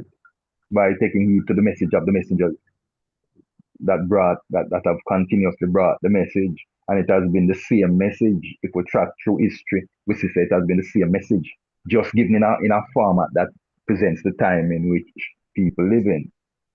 You know, now we're in a scientific time, in a technological time, so you're going to find the lessons more advanced. Which, if we looked at the video earlier, you see what he was saying.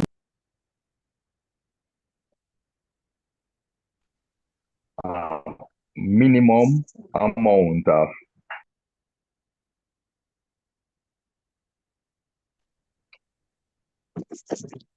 to living them, that living energy. And it went now from that now to show you an insect, and it went from an insect to an animal, from an animal to a person, and saying that the person has the highest amount of divine energy within ones and ones. But we are all from rock to the person. We are all part of the same source of origin. See, we are all part of the creative source. So that brings us forward now to understanding. Does it require us being subjugated to religion to acknowledge God? Or is it in how man coexists? What is the greatest act of salvation and divine love? See, is it filling up a church, worshiping and then leaving, and afterwards and going back to the world of whatever you do? Or is it how we live one to another within the village? The love, that essence, acknowledging that God divine in everyone. So you treat that everyone understand that. You treat from the baby up a standard way because you acknowledge that it is the divine essence of God in all living entities. Bless you. My Lord, Majesty bless. I see the example of divine liberty or a divine people, which will be how our creed say, hungry be fed, sick nourished, age protected, and infants cared for. So that means to say it's a balanced existence within a society.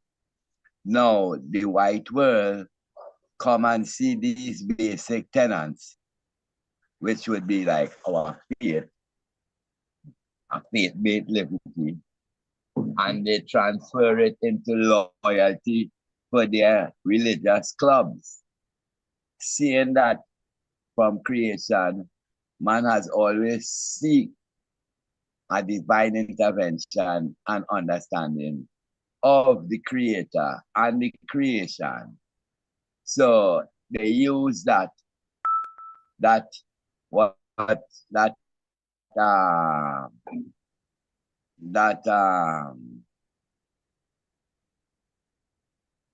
inquisitive mind, lack of a better word, they use that and abuse the people there. You know, if you look back at the history of religion, especially the Roman Catholic, they had some weird kind of purgatory, and you had to pay. If you pay money to keep your loved ones in purgatory until they could pay up your way, and then they go find a way by the pearly gate with St. Peter. And they really exploited the humanity desire to be at one and have an understanding of the Creator, using the tenets of the faith, our faith-based liberty. For instance, like how we have the 40 laws of Mark, you know, we say, I have not do this and I have not do that, in contrast to say, thou shalt not, you know. So they use these things. Even amongst I and I, you could coming right down the line here, you can see certain man meet up some youths, and the youths them very, you know, want to know. And that desire to know, they get abused. They get used. I see it. That even sometimes I tell a man, say, like you had the little young prophet, like, go for this, go for that. And to the prophet want to be a part of, because when come and see intrigue him just all over the place. Only to come seal up with the assumption in himself that when he reached to a point, he could tell an next flesh, go for this, go for that. So I don't know if you get my point across there, where the white will take these basic human tenets of divine liberty amongst ourselves and break it down to a club, a loyalty club then. You have to be loyal to the church. It was not gay, it wasn't about, it was a loyalty to the church. My Lord and Empress, pray it makes sense to what the item. Yes, my Lord. Mm-hmm. It makes sense, praise? What me just say there? Yes, my Lord. To I, it does make sense. Huh? I said, to I, it certainly makes sense, my Lord. My Lord. The floor is open, my Lord. To the chair. Honorable praise. Bless the Lord, my Lord. My Lord. The question of priest 7 posts is a nice question. That is like, how do we worship God? Priest Snappy answered directly with one word, love. Love is the objective and the elements we need in the spirit of truth and care with that force of love is everything right there. Because we are worshiping God, we are doing this in our own way, and things was passed on to us. We just have to take it up and do what we have to do. Because we know, we have to understand, religions was spawned by rituals, and which is, as they consider it, you have to die and come up again. The idea of form of salvation. But our salvation is sharing love, sharing care, concern for each other, the goodness of God, working amongst all the divine individuals. And we worship Him in spirit and in truth, using love. Simple as that. We just have to continue what we're doing because we are all serving the Creator in our own way, in our own likeness. Although we are trying to come to that oneness. But there will be a oneness, but there will always be differences, like agreeing to disagree, my Lord and Majesty. Through the chair. Honorable praise. Yes, my Lord and Majesty. That is the answer them there, the spirit and in truth. Natural. And like the I say, as priest was saying to worshiping God is not a group thing, or even a structure, an infrastructure you need, or a building to go under, right? But worship Him in spirit and in truth, in your liberty, in your sayings and doings, right? Yeah. So remember, if they say God is in everything, in us, with us, round about us, in all things, we have to give thanks, and that gratitude will make you move in an action toward your brethren and sister. If you give thanks for the water that you drink, your brethren give you a glass of water, That is the fullness of worshiping God in spirit and in truth, by our daily sayings and doings, that they are one with divinity, and they are one with gratitude and thanksgiving in everything we say and do. And so our ancestors wasn't, because like I say, it wasn't no doctrine, right? They went into the self of self and activated spiritual power, to the highest level, right? By the actions amongst themselves, and the whole thought process was different on accepting spirituality. It wasn't something outside of them. It all came from, the internal, and it was expressed outternal, And that is how I see, we're supposed to really worship God in spirit and in truth, my Lord and Empress. Blessing. Majesty. But priest, don't you see, like how Psalm 100 say, come and let us make a joyful noise unto the Lord. Congregational praises, that same congregational praises, I see it's very relevant, and I see it was always there, in some form or fashion, where our individual life is an expression of thanks.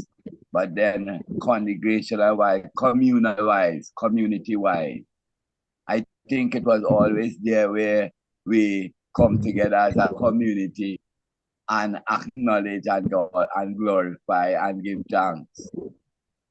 So Yes, yes, my Lord. That is a next way too. But in order for us to do that, we have to have some kind of synchronicity amongst ourselves, some kind of divinity amongst ourselves to do that.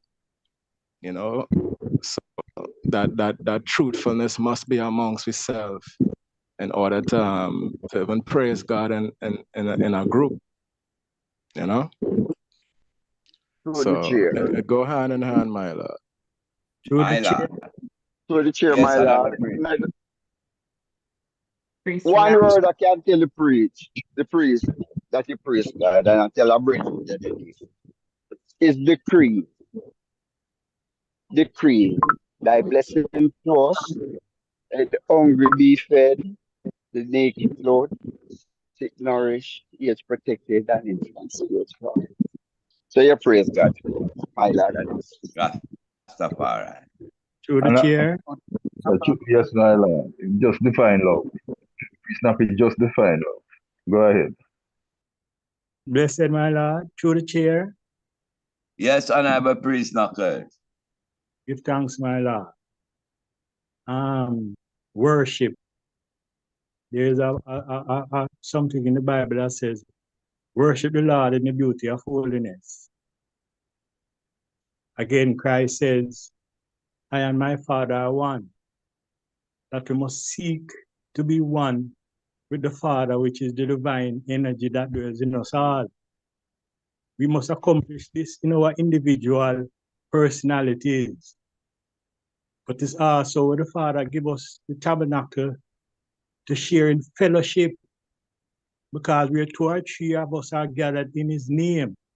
That means our meditation is within that divineness. Is the multiplicity of energy and vibration that lift us up. That's why when time service starts, when you come out, you feel different. When you go all night service, you come out, you feel light, because that added energy from each.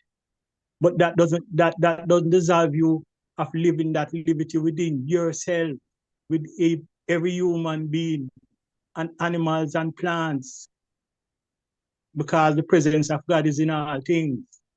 So the rituals, even where the Father give us, are ways, I have to see it like portals onto that divine consciousness, that divine energy, that we can uplift ourselves from the low frequency, because priest Adigan, the earth full of positive, negative energy, low frequency, high frequency.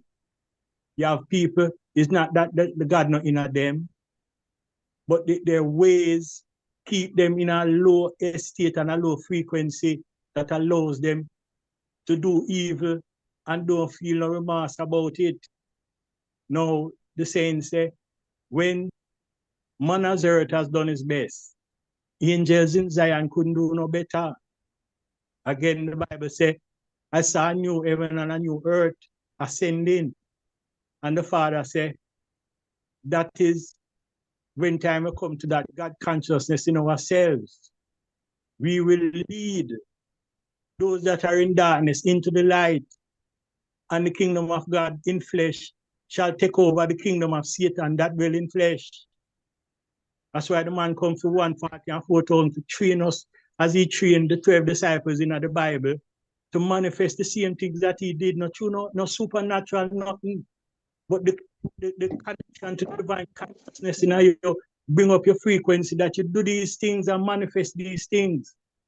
And because we have not stepped up to that level within ourselves without the reality of it, but God will, you understand? And we can overcome, as Christ did, the evil, negative energies that are around by being, as the priest said, in that frequency of love. We talk it so much that we don't even understand the heights of it, not even the depth, the heights of love, you know, the unconditional love, that we can correct one another and bring us, the man say, iron sharpeneth iron. And out of the mouth of babe, you are in strength. The power is there, you know, but we're not attending to it, for we've been misled.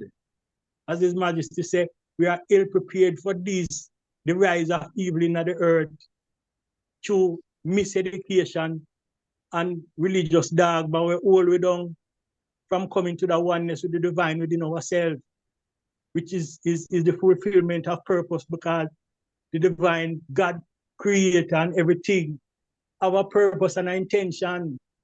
And when we are in alignment, we become part of manifesting that. My Lord and Empress, blessed. Majesty bless, Honorable Guest Ingram. Floor is open.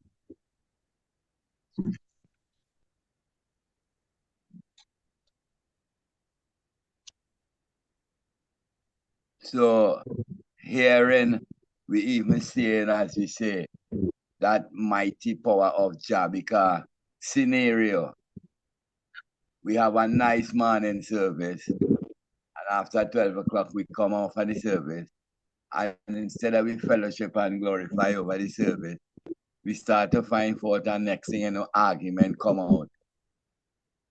So the act itself is meaningless until it really digested internally by each individual, you know, with that divine inspiration. Because we could go through the act, clap and sing and ting, and it just surface. So, you know, we have to start go in the depths of the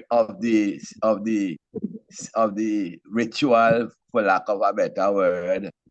You know, the 7 Psalms, the Exodus 20 and 31, the book where the priest pick choruses, closing hymns. You know, that is why it's important enough for the leading priest to have a proper team. Yes. THEMT, you know, moving forward. So at the end of the service, we feel enlightened. So to have disagreement and loud talk and shout and one another will not even be around, because we will be in the image of my life engraved will be, you know, my Lord and Majesty. Floor, so it break down again. Yes, Honorable, go ahead. My Lord. What we're really trying to find, right, is the secret. The secret lies in our esoteric side, internally. That's why Priest Knuckles explaining certain things, but certain things we had to feel for ourselves. Certain things we had to gravitate to. You see the Godship, we had to gravitate in the esoteric, internal side. The quality of having an inner secret meaning for terms. That's how religion and tradition and culture always spread. There was always secret things that the elder council wouldn't tell the younger ones, and they go on different stages. And by doing this first applied to the ancient Greeks who did it. When they initiated and they considered, all right, eso mean within, aso mean outside, and started to break it down. Because we have two sides in life. We have two choices we make. We have a spiritual side and a physical side. We have a subconscious mind and a conscious mind.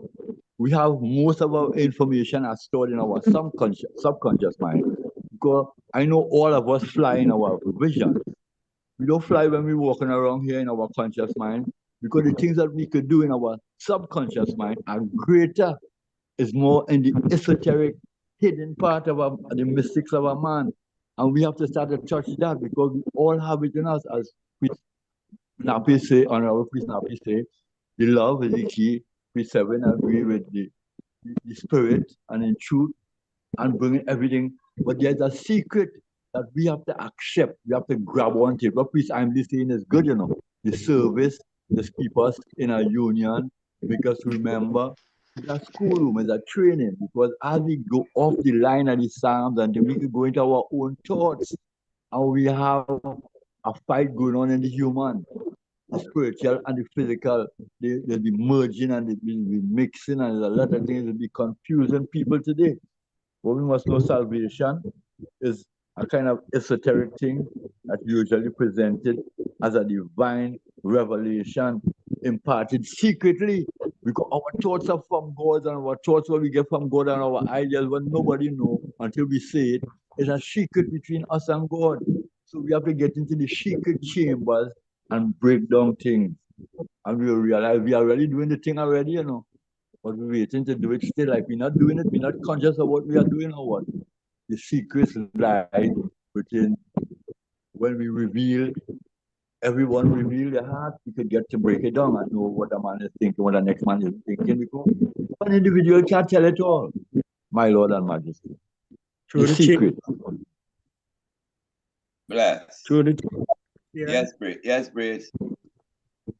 Give thanks, my Lord. Give thanks the reasoning. Continue. Some of the greatest moments I've had is when you come down from Sabbath service. I was facing up here. The reason where we get in now is you can feel the elevated consciousness come out of the service. Now, not all service bring you to that level. Sometimes elements in the service cause it to don't bring the heights the way it should to the congregation. That's why it's very important for the leading priest. He must steer the ship. And if him feel the energy of a man, he can tell him, come off of the altar. And if him see the man in a music where him in a ego and nappy, he can tell him, come out of the music stand. Forget the congregation and the whole service in alignment with the divine energy that him supposed to carry come. Now, one of the things that the Father teaches us is that Friday evening, and this is very important for we understand, because Sabbath is going into a holy state of being. The man say, him open up the Sabbath for you receive sevenfold blessing. Friday evening before you go into your Sabbath, if you assess yourself, that is why when you have to work for Babylon, it cut in your divine consciousness and your meditation. That already from 2, 3 o'clock I'm whites and ready to meet the Sabbath meditation that is there open for us. Like the abundance of love and joy is there for us. But we have to find the portal to get to it. Now, just say, before you go into the Sabbath, you're supposed to assess yourself, what you have done and what you have said throughout the 6 days. And if you find that you have said or done anything to offend your brother and sister, you're supposed to clarify that before you go to service. We now practice these things, so you go to service, have feelings to people and sit down and him not like the priest up on the altar and all kind of vibe that mess up the order where the man said to divine, to read that divineness and that spiritual. It not have no value.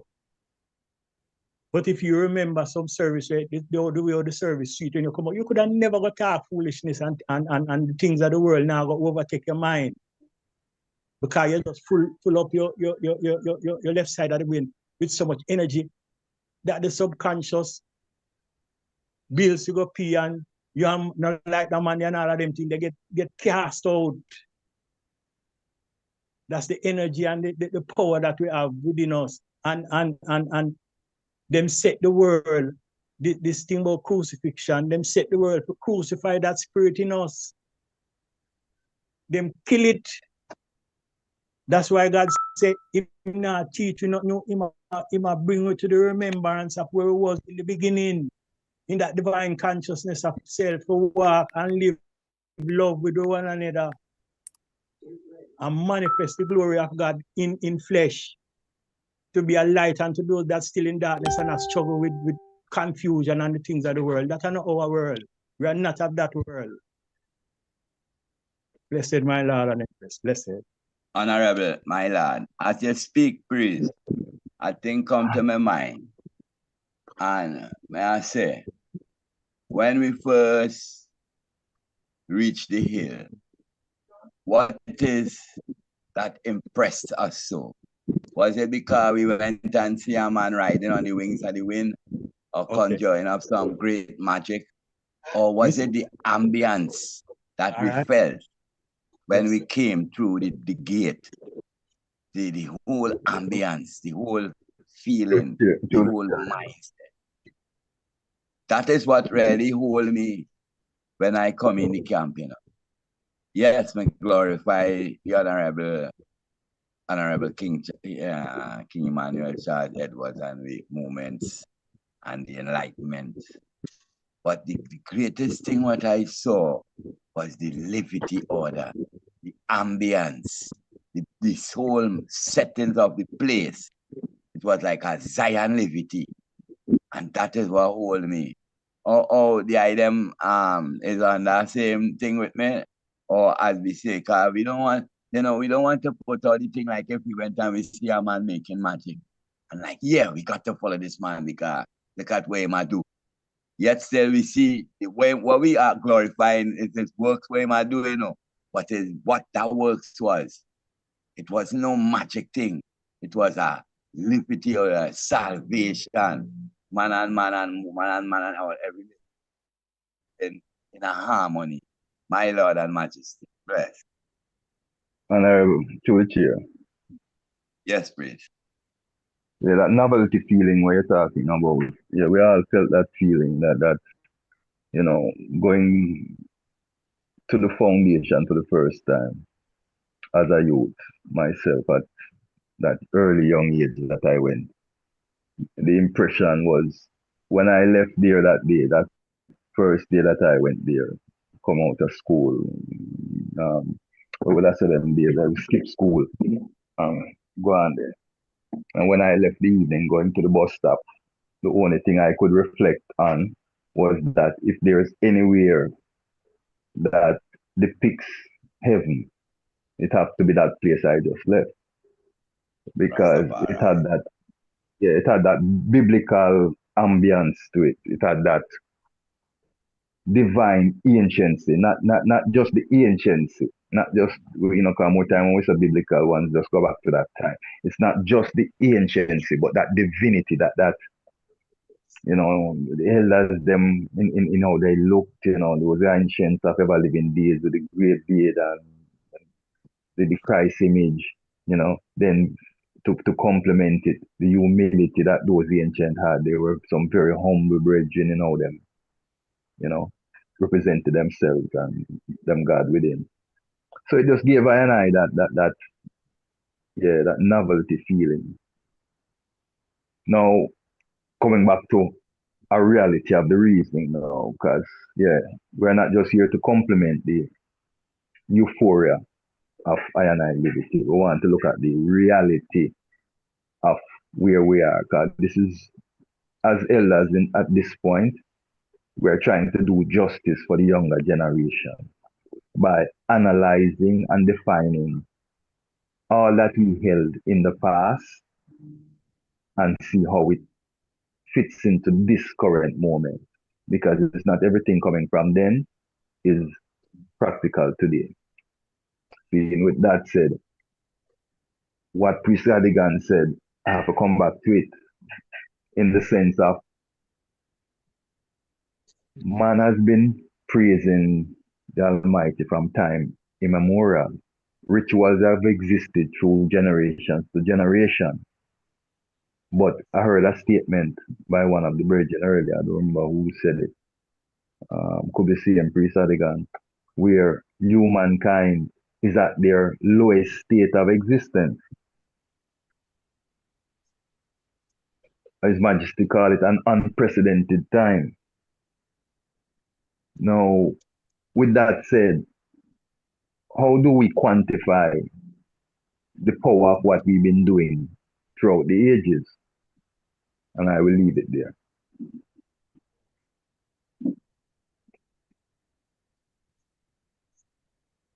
Repeat that question, please. How do we quantify, how do we place a value on what we've been doing throughout the ages? On the back of a statement like that says that man is at his lowest state of existence today.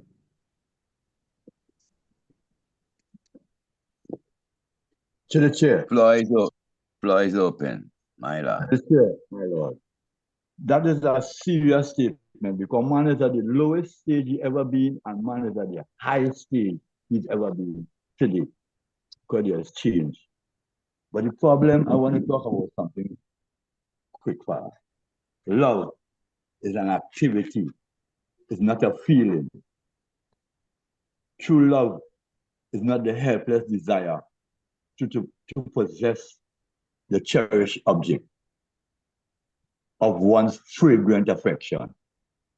True love is the discipline, generosity we require of ourselves for the sake of another, when we should rather be selfish or not? Not selfish. Concerning love. But concerning the question what Bishop Shabana said, we are in the lowest stage of our life and on the highest stage of our life one time. So what are we going to do with it? Are we going to just play with it? Because things are open to us and we have to take it on, like how Melchizedek order wasn't given to no one. You know?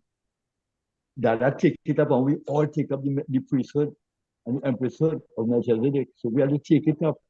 We have to know. I want to ask a question though. What is the meaning of love? I want to know everybody the definition of the meaning of love. Before you want me to give mine first, I can give. Well, I'm priest. Before you pose that question, yeah, I'm not get a answer yet. You are the first one. Respond before you pose the question. I would love to hear from the Honorable Priest Knuckles and Honorable Priest Snappy and Honorable Priest Thank you, some of the senior sages that have the clarity in these areas of discussion. Honorable Priest Imsley, I don't know that you are going to do your summary, so I didn't call your name, but I would love to hear from other scientists. Honorable Priest, my Lord, give thanks. My Lord. Floor is open, my Lord. Honorable Priest Knuckles, Priest Snappy, Priest Earl. How do you, what's the question, priest? How do you, where's the quantify? All right. Let me pose it again for the man in the clearest way I can. After we have, not just we, but after you people, because this is not specific to us, because we are not the only ones facing the same dilemma in life. But after people have lived their tradition and their practices for eons, coming through time, we are now at this point in our human evolution and find that humanity, according to the statement of the Virgin, and rightfully so, humanity is displaying its worst behavior as humans. So how do we quantify, how do we value or validate what we have been doing throughout the years? How do we look at it? How do we quantify that? You know, because we speak of the sensation, which is using one of Priest 7's definition. We speak of the sensation that we get from the services and those things that we do get, and we all can attest to that. But the impact beyond that, beyond self-sensation, the power impact, the science behind it, how do we validate what we have been doing? Because if worship is the key to progress and harmony and all those things, humankind been worshiping forever. But we are lacking those elements more today than ever before. You understand? I'm being long-winded to bring the question home. So after doing all of what our ancestors have done throughout generations, we have done these rituals, handed them down, and we still find ourselves today in the predicament that we are in. How do we validate them? How do we quantify their value? Bless it.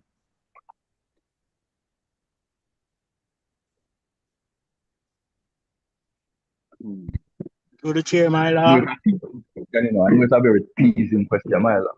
Yes. My Lord. Yes. Can you hear me? Loud and clear. Yes, my Lord. Yes, please. Our very existence is the proof of God, Baba.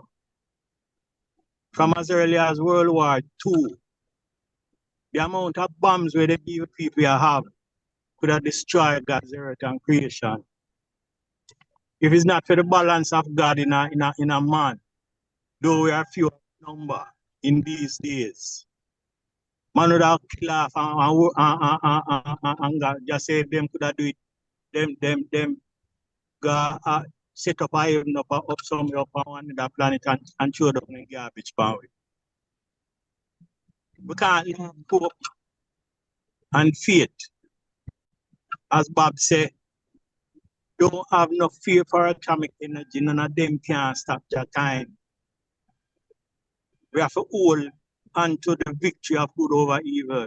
His Majesty said, the Almighty will not allow mankind to destroy his creation. So we have to see ourselves as the force of right that are going to overcome. And we not talk about no supernatural thing. When Dada start to talk about man of right is God in flesh, enough of these bridging where you see on podcasts and them thing there, did I lick down God and any concept of God? And them take time and come round to that reality and go seek for the information both scientifically and spiritually. If you attest to the reality of the existence of God.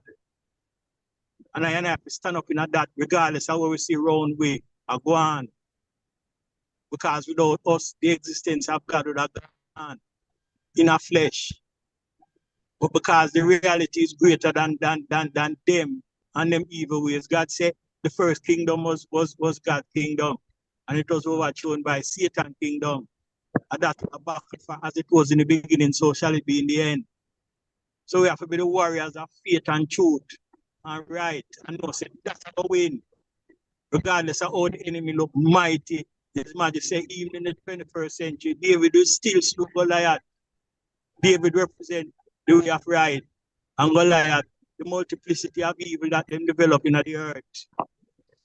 The man say, the Armageddon war where we are fight. Say, I go come a time when time man turn them swords into plowshare. Because the amount of destruction we are going to go on for mankind, man are going to turn away from evil things and the ways of war. And you hear the priest talk earlier about the promise of the time and time, death no control and sickness no control. That have to come. But we have to go through a judgment. I don't even want to call it judgment.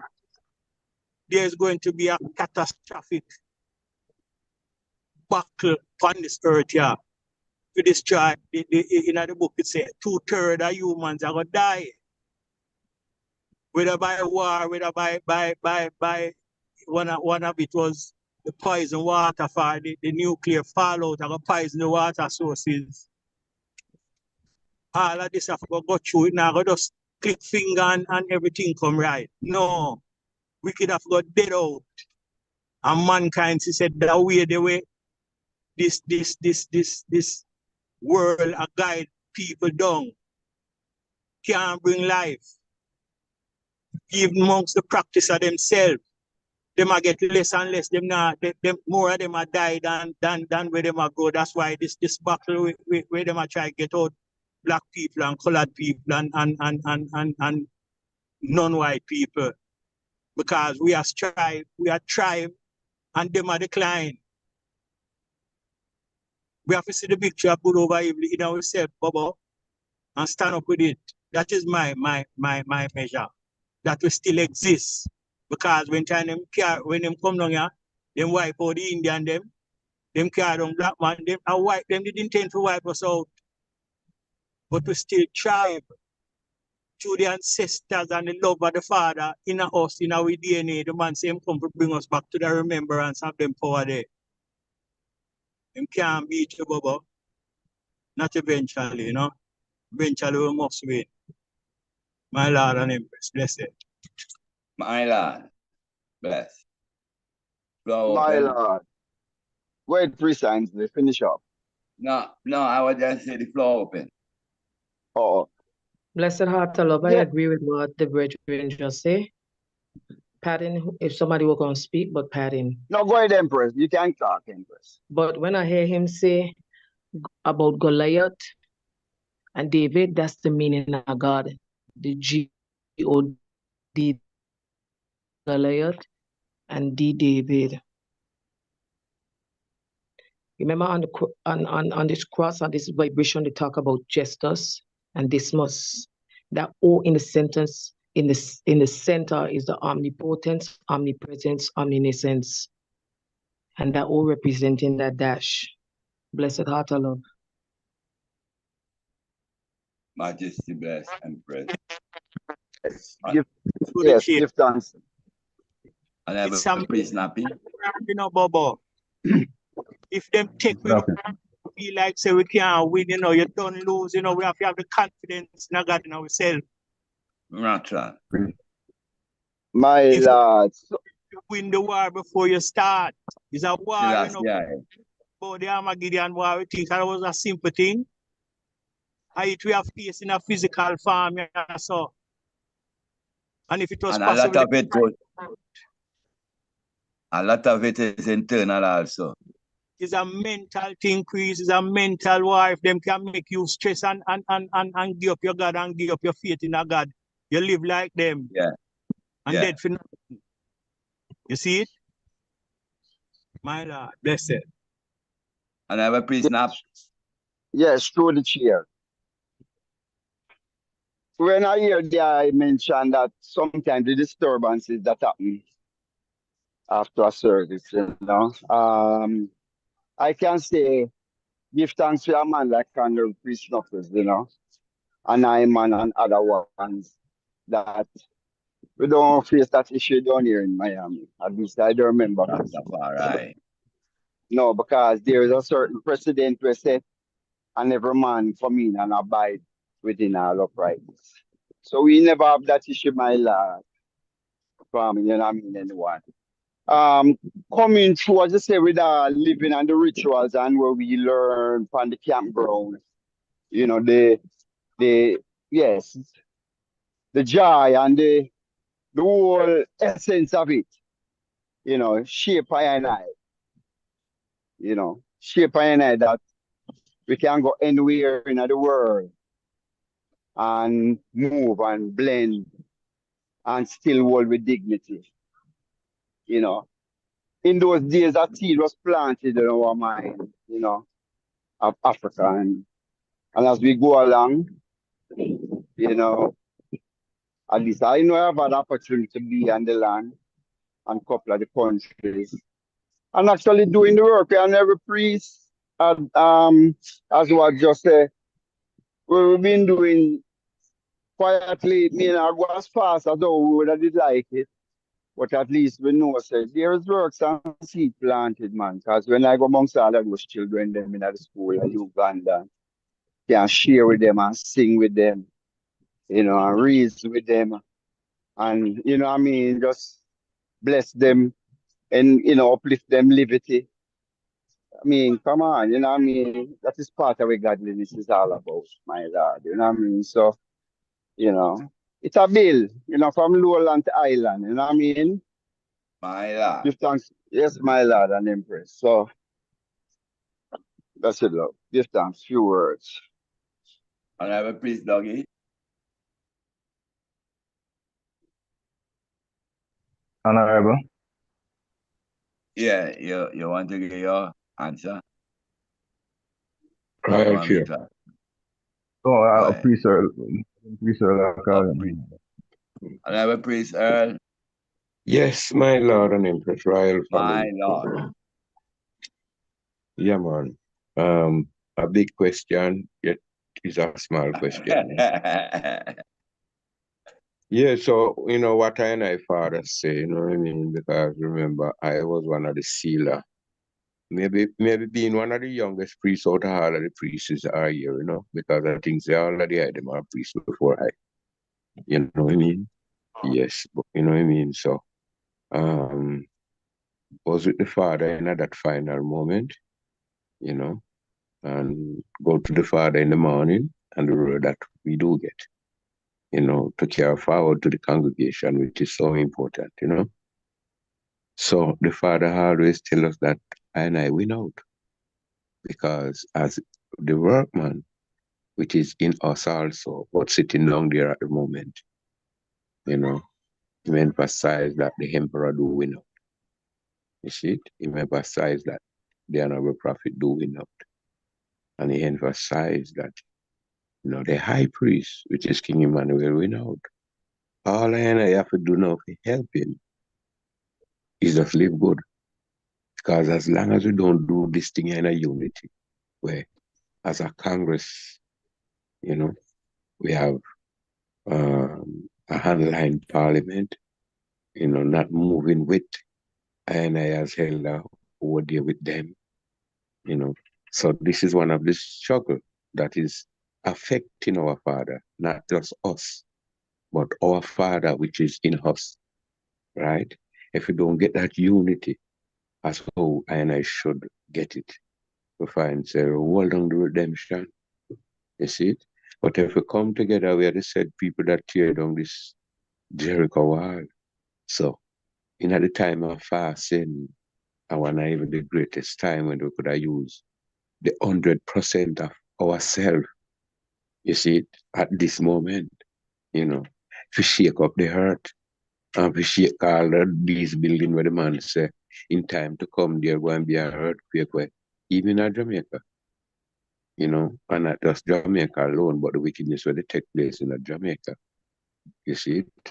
You know what I mean? And then the goodness also, because Rastafari did rise out of Jamaica, never bow to the conformity. That's why when we are speaking, we know, so I just have put out the question, but I know the answer through our good teacher, one perfect love. My Lord. Yeah, through the chair now. Honorable priest. Yeah, well said, Honorable Priest Earl. Well said, my brethren. Yeah, man. Now, I have to put in the disclaimer as we are streaming so people can understand. I are administrators. We are engaged in a topic of discussion. And the way we are formatting discussion is to bring out the knowledge that we need, the information that we need from one another to put the puzzle together. Because none of us have the ultimate answer, but together we can find that answer. Now, with that said,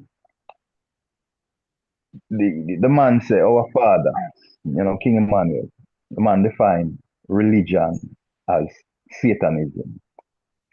Religions. Now, let's define it.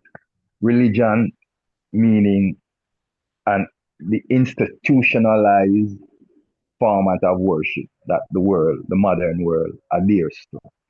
Seeing the father says Satanism. Because one, if we know the history of how religion took root, we would know that it's through violence, through the Crusades, and with the other religions, jihads and holy wars and unholy wars. And yeah, that's how the whole religion was spread to the four corners of the earth. So the Rastaman now, not just our father, but the Rastaman, rising up as a Rastafari, as a Rasta youth myself. That was one of the things that attracted I to Rastafari, because it rejected the notion of religion. And we defined how we lived as a way of life, because we live within the context of nature, within the confines of nature, trying to remain as natural as possible. Now, if the practices of religion have generated such negative vibrations throughout time,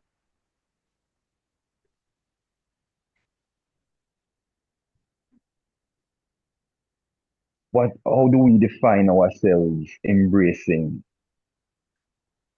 crucifixion, resurrection as a religious practice? Lent as a religious practice, because Lent is a religious practice, no matter how we're going to try to redefine it and term it. Its origins, everything is within a religious settings. It was created by a religious fraternity, named by a religious fraternity. Yes, the essence of the practice originated before they formalized it, but it is their formalized version that is named Lent. And the whole practice of resurrection, as was stated in the readings, which is recorded in history, comes through religion. Again, religion which was embraced by Africans in the 1st to 3rd century AD. So now what I and I is saying, what was our ancestors doing before all of that? Since the fact and the truth is that knowledge came down the Nile, culminated in Egypt, and was taught to the rest of the earth. So what was our ancestors doing before the Europeans came and formalized it and gave it names? Getting back to that knowledge, to that understanding, to those methods of science.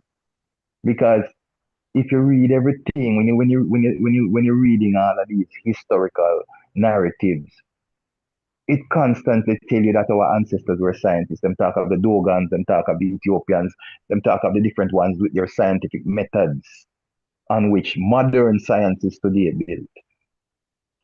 Now we find, say, I don't want to be long-winded, but I have to explain the fullness. We find, say, today, our science is not working. Yeah, I know, I understand. I'm not going opposing no one statement and all the colorfulness that was said already. It is not in opposition to that, my lord. So I don't want no one jump into any feelings. I'm not opposing anyone. I am just making Go on reason, priest. Go on reason. We yeah, a understand. state of clarity. See? Now, our science is not working today.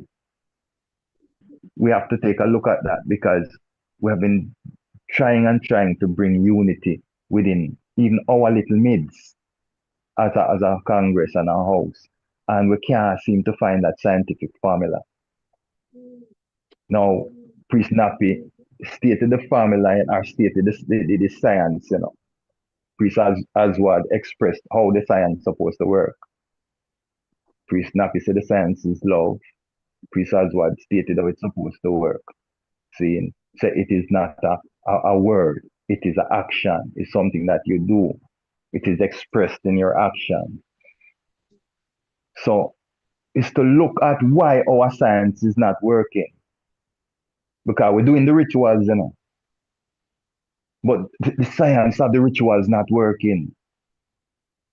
People are being taken in our midst and losing their lives. You know, all kinds of things are happening amongst us that are not normal then, that we are not used to, especially back in the day when we were together as a family within a camp setting. So to look at it, because that is why we are here. We're trying to find the formula back to some solidness of our existence and not this precarious existence that we are engaged in right now, where everything is unstable and everything is confrontational. You know, just like the precept continuing my reasoning, we have to constantly be making disclaimers because people get offended easy when we are all saying the same thing, you know. But we can't say the same thing the same way and come up with the science that we need. We each have to express it from our inner in the way that we are seeing it. So we all hear it, put it together, and then find the proper chronology that makes it empowered. See, yeah. So the essence of what I'm saying to sum it all up, our science hasn't been working. We need to look at why it hasn't been working and how we can modify it to try some other way then, because the way in which we are normally doing what we do is not having the results that we need it to have. Blessed. My Lord, Majesty, when you said to quantify with what is going on and what we've been doing, you know what comes to my heavens? The analogy when the man them went by the tomb and them not see the flesh what them expect accustomed seeing, but them see a next flesh. And the flesh walk with them, they thought it was the gardener. And then when the flesh reason with them, because they say, he said, well, go and hear them say, where you was?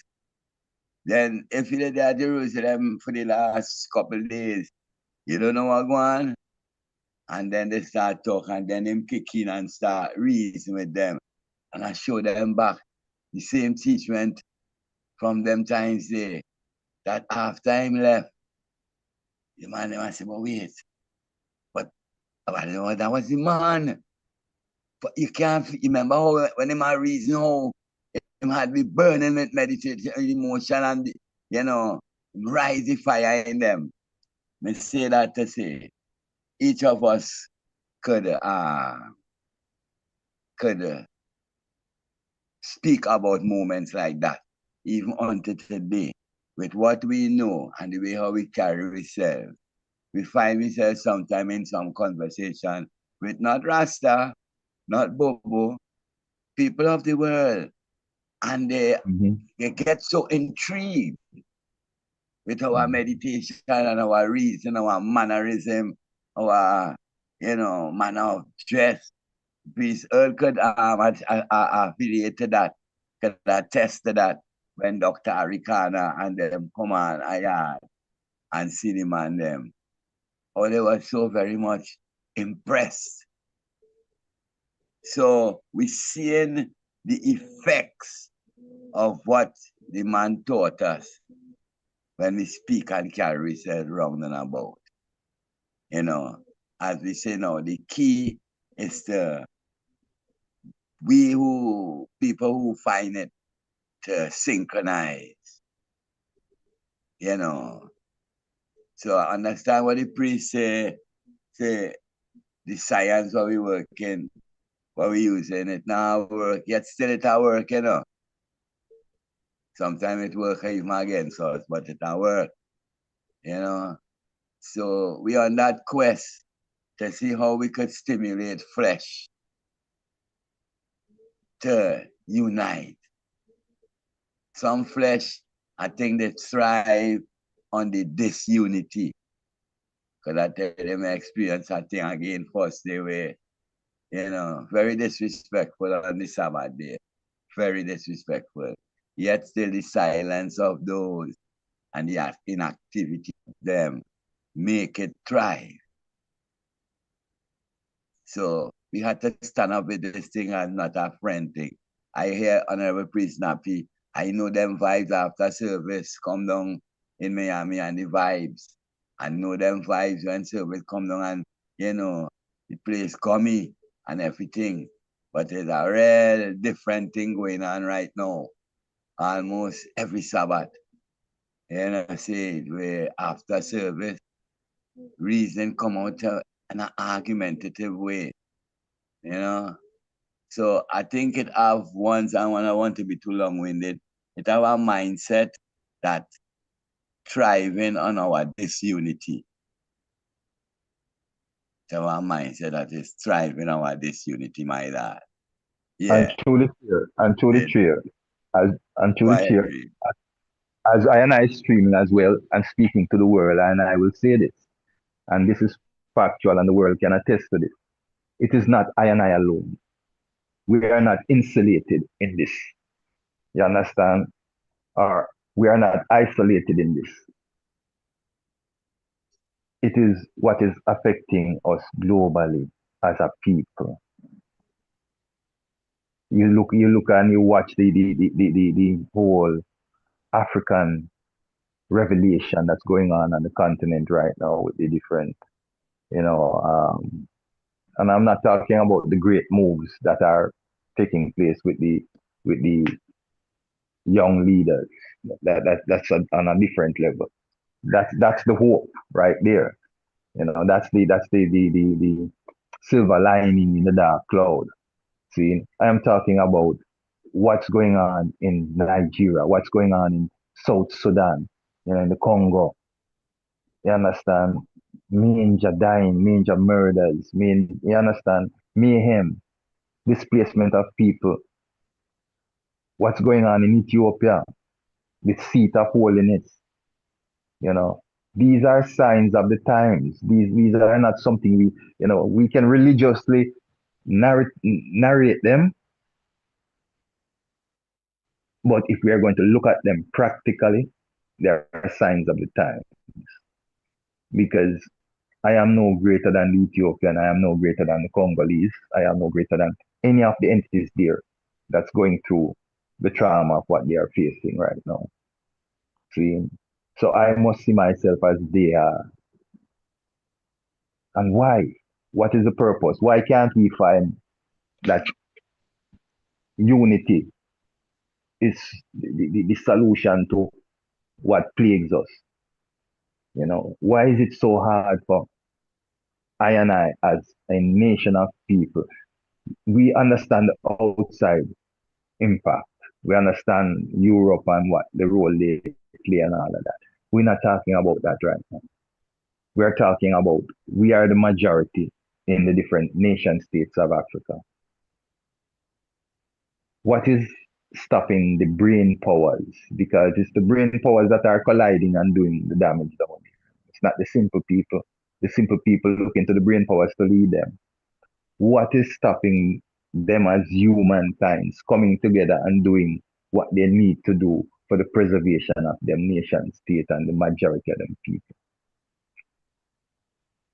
There is an element that is among humans right now that is causing disarray. And we can look at the politics in America. We can look at what is happening in England, where I am even flabbergasted to see that England over the last couple of years have had people of color sitting in their highest offices, you know, Prime Minister of England, you know, being an dark-skinned Indian.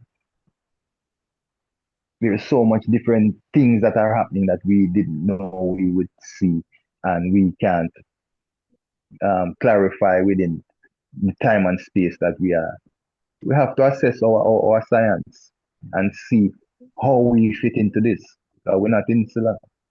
Blessed. My Lord. Floor is open, my Lord. Through the chair, my Lord, Honorable Priest Brown. Honorable Priest, my Lord. Oh, give thanks to the blessed assurance, knowing that it has worked and it is working and it's continually working. And will always work, my Lord.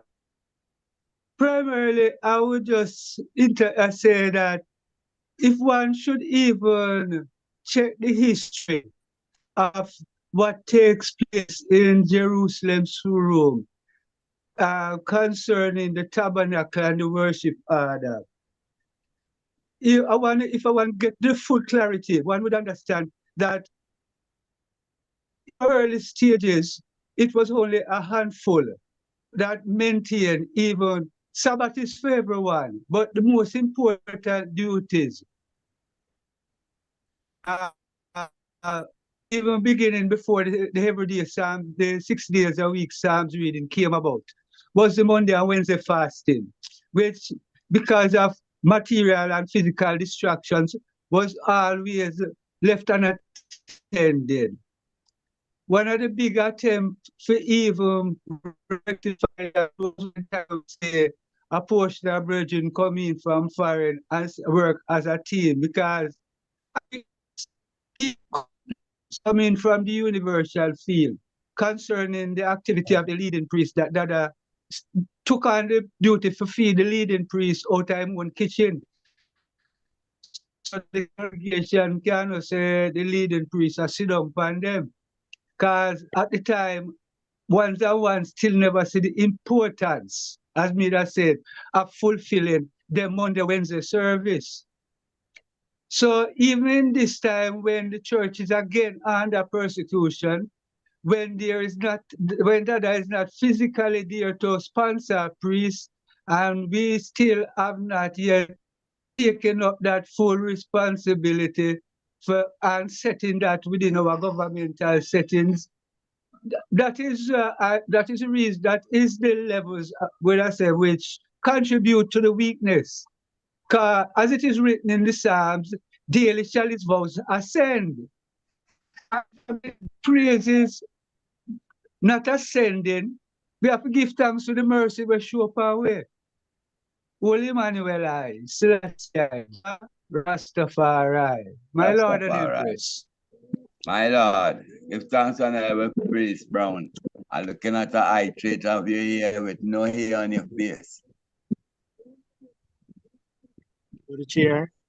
My Lord, my Lord. Anyone Yes, my Lord. Yes, please, Knuckle. Is there anyone else that is in line to speak, my Lord? No, my Lord. Okay. Hello, I get one of the things the honorable priest said. We are taught this thing on the hill that Marcus Garvey had a reasoning with Winston Churchill. And the final sentence that Churchill said to Marcus to win the debate, him think, was that I put in your people to take thousands of years to come out.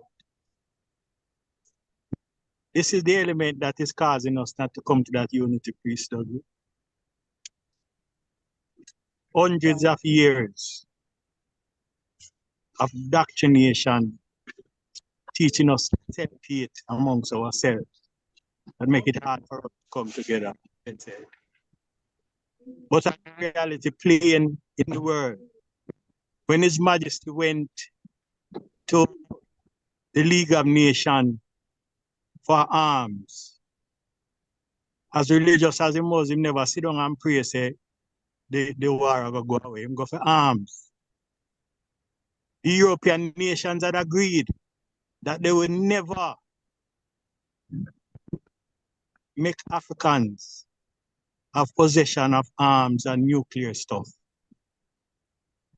So we must see the Goliath that we're fighting and not say something that we short of. We're not short of nothing. The transformation through education, to do our own science and our own education system for the development of us as a people is taking place. It not happen overnight, for it never take overnight to do it like this. His Majesty saying his words, a man without religion is like a ship without a rudder.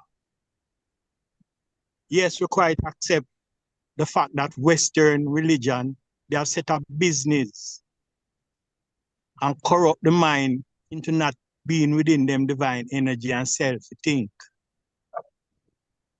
But we have been kept out of the institutions of higher learning.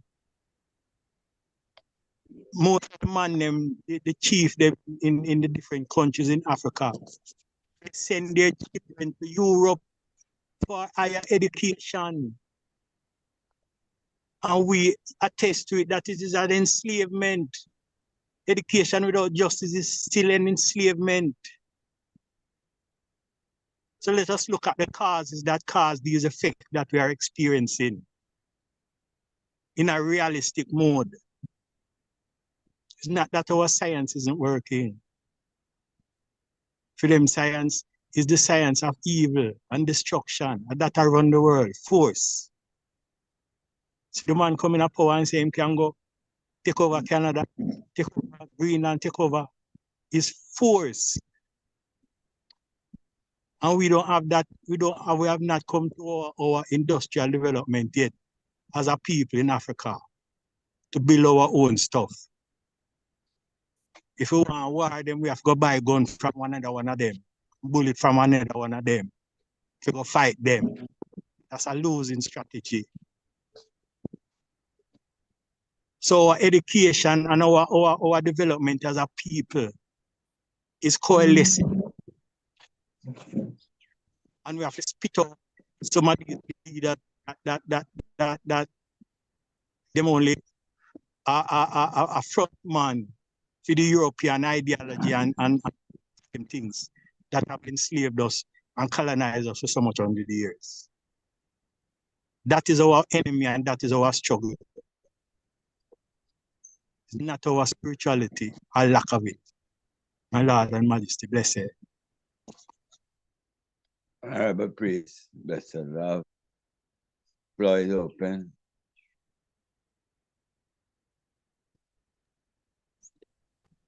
To the chair, my lord. My lord. Priest Rashavanas was asking a question. How do we quantify our history? To quantify something is to be able to measure it. Because you use numbers, you quantify numbers. And you use words to identify letters, right? To discover or to express the quality of a logic. To specify the quantity or the term of using something. To measure the size or the amount of something and to express it. It is as a number, a difficult one, a hard one, an impossible one, just to quantify it. There's an economics course of it, complexity. So what we have to do, what the question Precious I want to ask is that how to quantify our whole life history past. I mean, he asks us to do inventory on all what we had ever done in our life. That we're quantifying it doing. Because we are quantifying what we did, what we didn't do, what we need to do. And by doing that, we just taking a measurement. It is critical, but it's a measurement that could provide something essential for us to help us sustain our growth. And all life thrives on feedback. And without feedback, people dies. So we must know in going around playing things, we could go and make a mistake. So the question of Precious Savannah was so accurate. How are we going to do our inventory? I'm using a different word, but meaning the same thing. How are we going to quantify our history to know where we are, where we went wrong, and where we must go next, my Lord and Majesty? Honorable Priest, give thanks. Yes. Thanks for that understanding. One second, my lord. Sorry, please. 1 second. I must comment. I must comment, priest, as what right there. So, see, yeah, yes, my lord. The I put it in proper wording. Proper wording. I couldn't do it a better job than how the I state it, because the I seem to be the only one so far that fully get the question that I'm gonna pose. Give thanks. Sorry, appreciate it. And I have a Priest Evans, my lord. I was going to acknowledge that too, because the measurement, is really how to check it, If we measure, our sayings and doings over the years, we could understand why things is how it is now, As Priest said, the ambience might have felt strong, but still it had other things that could have been done that could have reflect on our future right now, So it's just that we have to look at. Pardon me.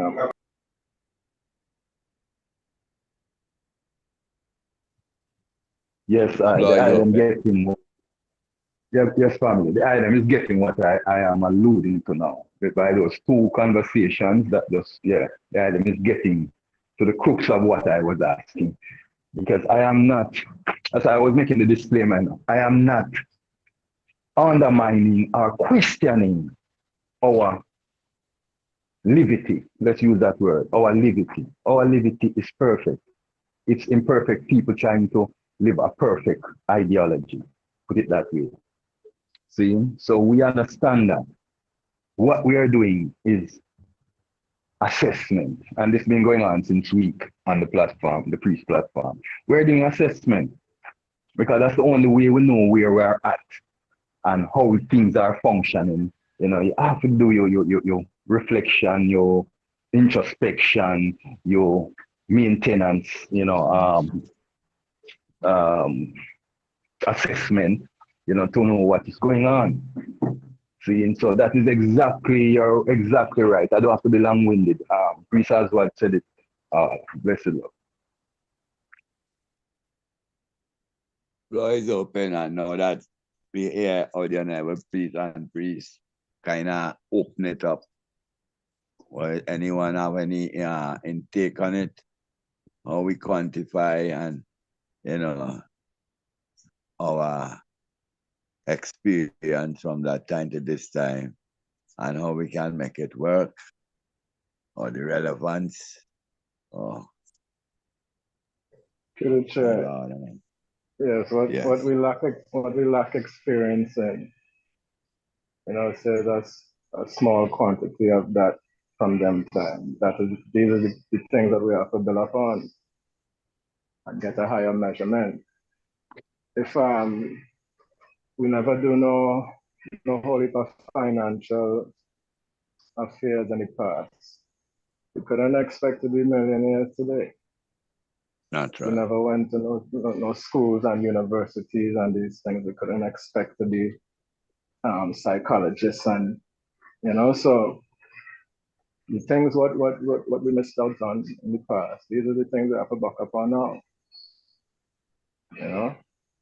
And it's just natural, more so when we first come to the Congress, as I said, that ambience is more what hold most of us. From that time and even till in the later times too, right? But we see in life to be prosperous and to be successful, it will take more than just that. Natural. Yeah, it'll take a whole lot more than just that. And that is the measurement, the measurement we need to raise up to, My Lord. My Lord. Flow open, my Lord. An empress.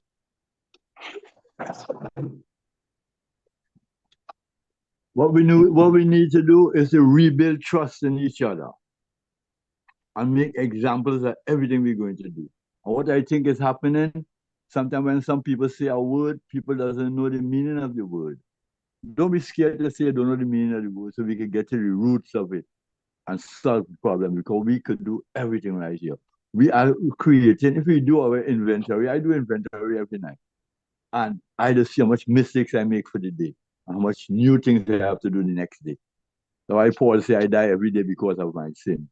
So be occupied with different things, and to quantify something is just the quantity or the measurement, as Priest Seven's saying, an abstract of the qualitative concept while measuring to the numerical value of the quantity expressed in a specific unit, my Lord and Empress. So sometimes when people don't know the meaning of a word, we just have to look it up and help each other and strengthen each other. For when a man talks, is God talking to our next man through I and I. It's connected, the royal telephone cord runs through all of I and I, my Lord and Empress. My Lord.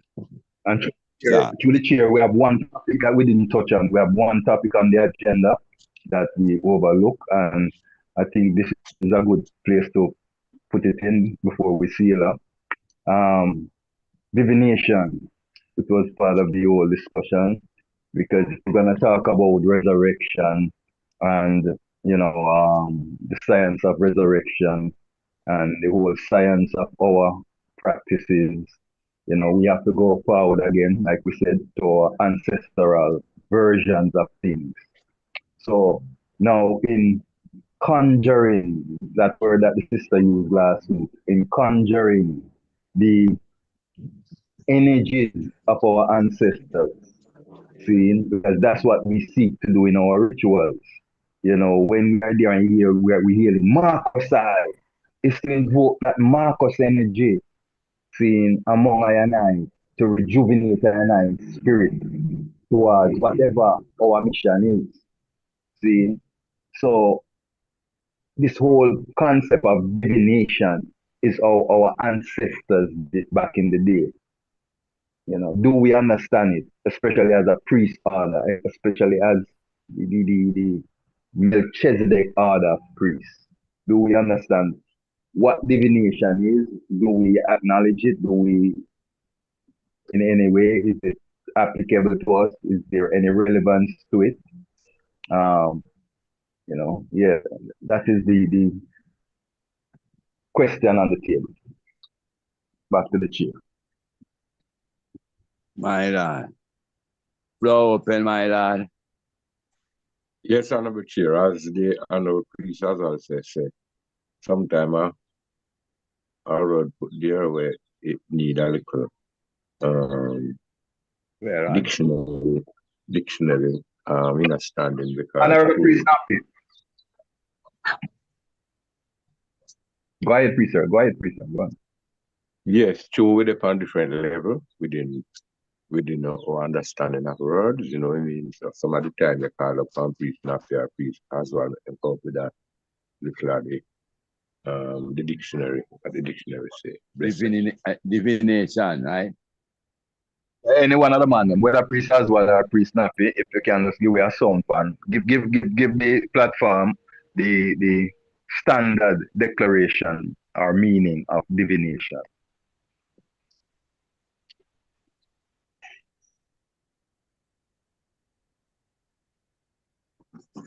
That's a serious one.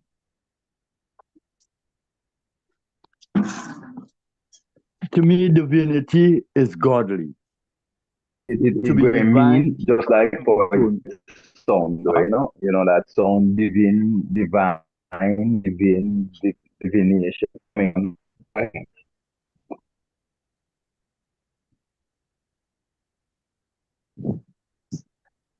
You know, you're the priest.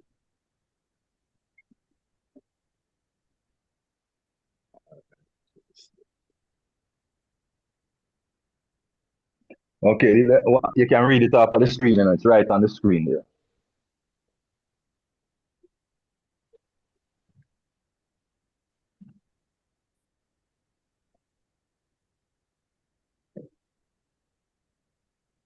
The practice of seeking knowledge of the future, the unknown, or soup means.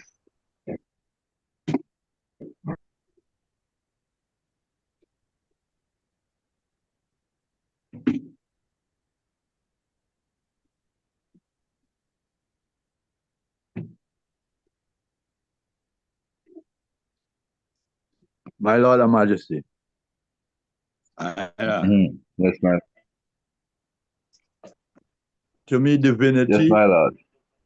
Divinity is a godly word. They use it in religious. No, it's not divinity. No. It's not divinity. No. Not divinity. We have divination. Or No, divination. divination. Divination is an action. It's a ceremonial that is performed in Africa by our ancestors and by indigenous have people it as up well. on the screen. It's on the screen. Divination. Read it. Read it. I don't know my glasses, so then can read it. Divination. The practice of seeking knowledge of the future or the unknown by supernatural means. A myriad of different techniques to communicate with the supernatural in order to gain access to that special knowledge. That's what divination means. So please don't get to repeat. In the African context, it means a means of communicating with the ancestors. It's an ancestral practice in the African context. Bless you. So you did give an example, like when you say, when we hear Marcus, it's like that Marcus spirit we try to invoke, like we were saying, priest.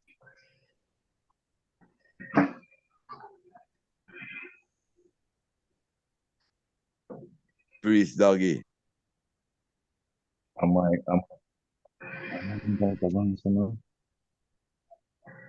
Priest Rasavana, you hear me? I'm hear you now. I wasn't hearing you a moment. Sorry. All right. You did give a sort of a example when we say Marcus it's like we are invoking Marcus spirit. That's what you were saying, right? Yes. Okay, so you like that to have sort of Yes, a my Lord. divination as according to what we see in the meaning here, right? Yes, I. Okay, my Lord. And the floor is open, my lad. That is what we are alluding to, what we are doing, what we do in our service is perform science. That's why there is no separation between science and real theology. No, we're not talking about the hocus pocusness of what the world has, but real theology and science are combined. Yes, please, sorry. I just want to say with that definition there. I mean, I have 3/7. Bless the love. Yeah, Priest Savannah. Bless the love. All right, go ahead, Priest 7. Blessed. You hear me? Yes, my lad. Blessed. Yeah, okay. Yeah, with that definition there, we have to understand supernatural then, right? Because, I heard one speak about supernatural, like we don't deal with that. It's just a natural, So we have to look into supernatural now, right? And if we accept that definition, then we have to accept what is greater than what natural. So I don't know. I'm bringing that to the table now. How we see supernatural. We accept that. My Lord and Majesty, floor is open, and I have a priest pose a question. I want to say still is a thing that perceived in certain ways is perceived as ghosts and goblins and magical things, but it doesn't necessarily have to be that still. What is of the unseen could be considered as supernatural, and that doesn't have to mean ghosts and goblins. My lad. Yes. So I just help out. Through the chair. Yes. Yeah, through the chair. Yes, priest. Yeah, the ghost and goblins thing. That is the European Halloween and the foolishness. When we talk about spirit, we are talking about outside of the fleishical realm. See, that is where, like we say, our science approved, energy cannot be created or destroyed, and we know that we are energy. It's the energy that I am speaking to you right now. See, and the item is conversing with I. See, the life force in I and I. And we know that existed prior to taking this vessel. So when we transcend, it goes back to its natural state of existence, whatever that is and whatever plane that is.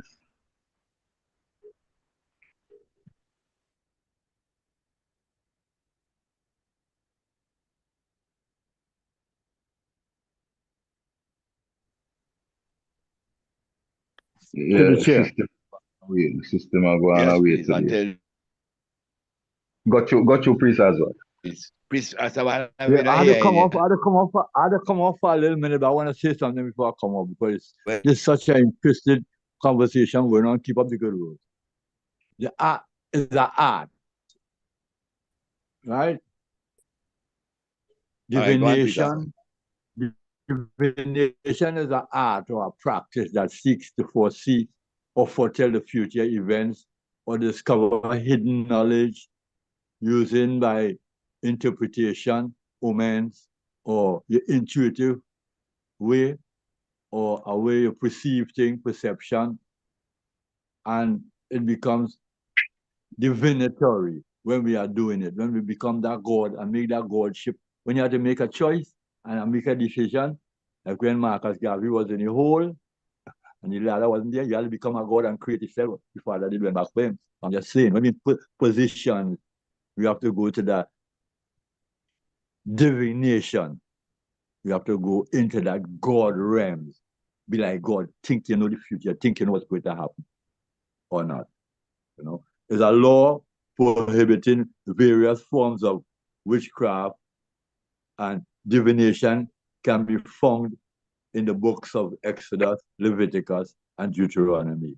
These include the following as translated verses of Exodus 22:18. So you shall not tolerate the sorceries of the biblical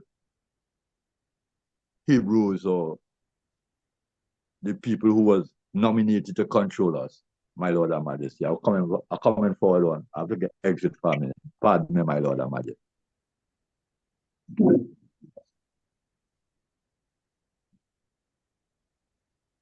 Yeah, that's a wider context than what we heard earlier on the definition of divination.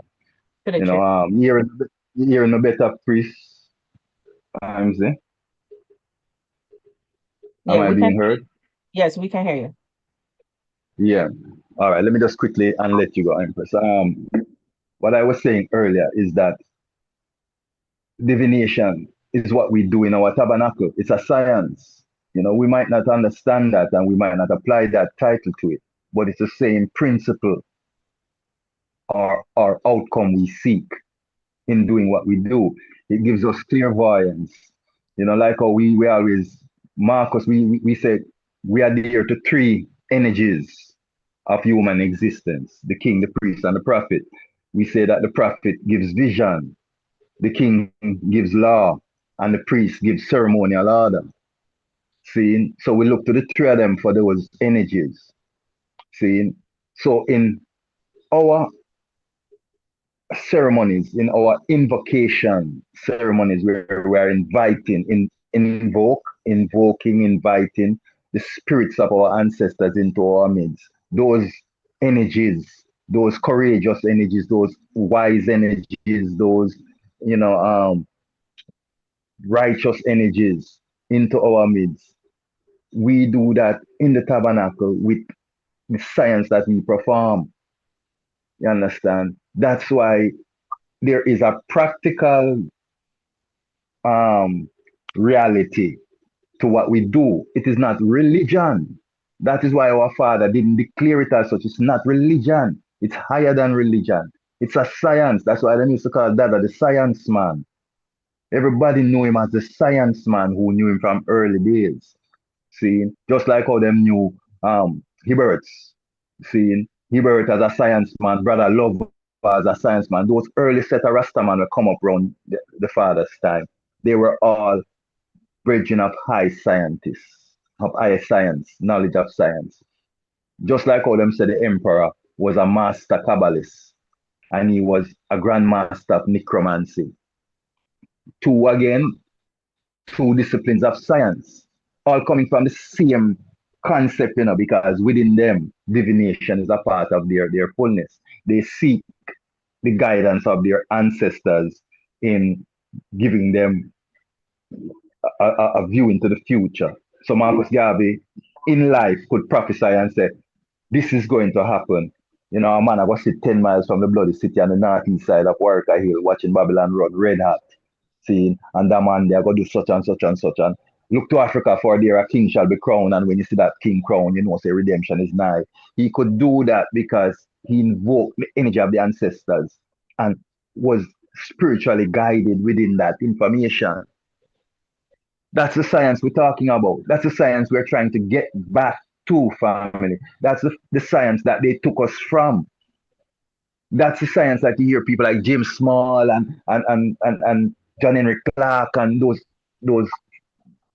our intellectuals of that early time speak of. Even Garvey speak of. That's the science that we are rising again. Garvey figured it out. At first he didn't. He said, where the black man government? Where's the black man of big affairs? Him saw none. But then him say, well, I went set out to create such. So he had to go learn the science of thrift, how to make money, how to create economic independence. So he could build a nation, because a nation has to be economically independent. So he went and he learned that. See, practical application of our rituals, and from the practical application of it, we get a practical outcome. if we are not getting the outcome with which our rituals are designed to bring to us, then we have an ingredient in there that is not right. An ingredient that needs to be changed. There's something in there that needs to be modified, is where I is going with this whole concept of reason. Blessed Lord. Right here.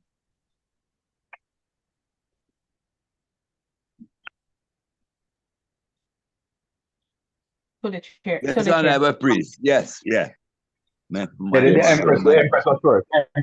The Empress was first.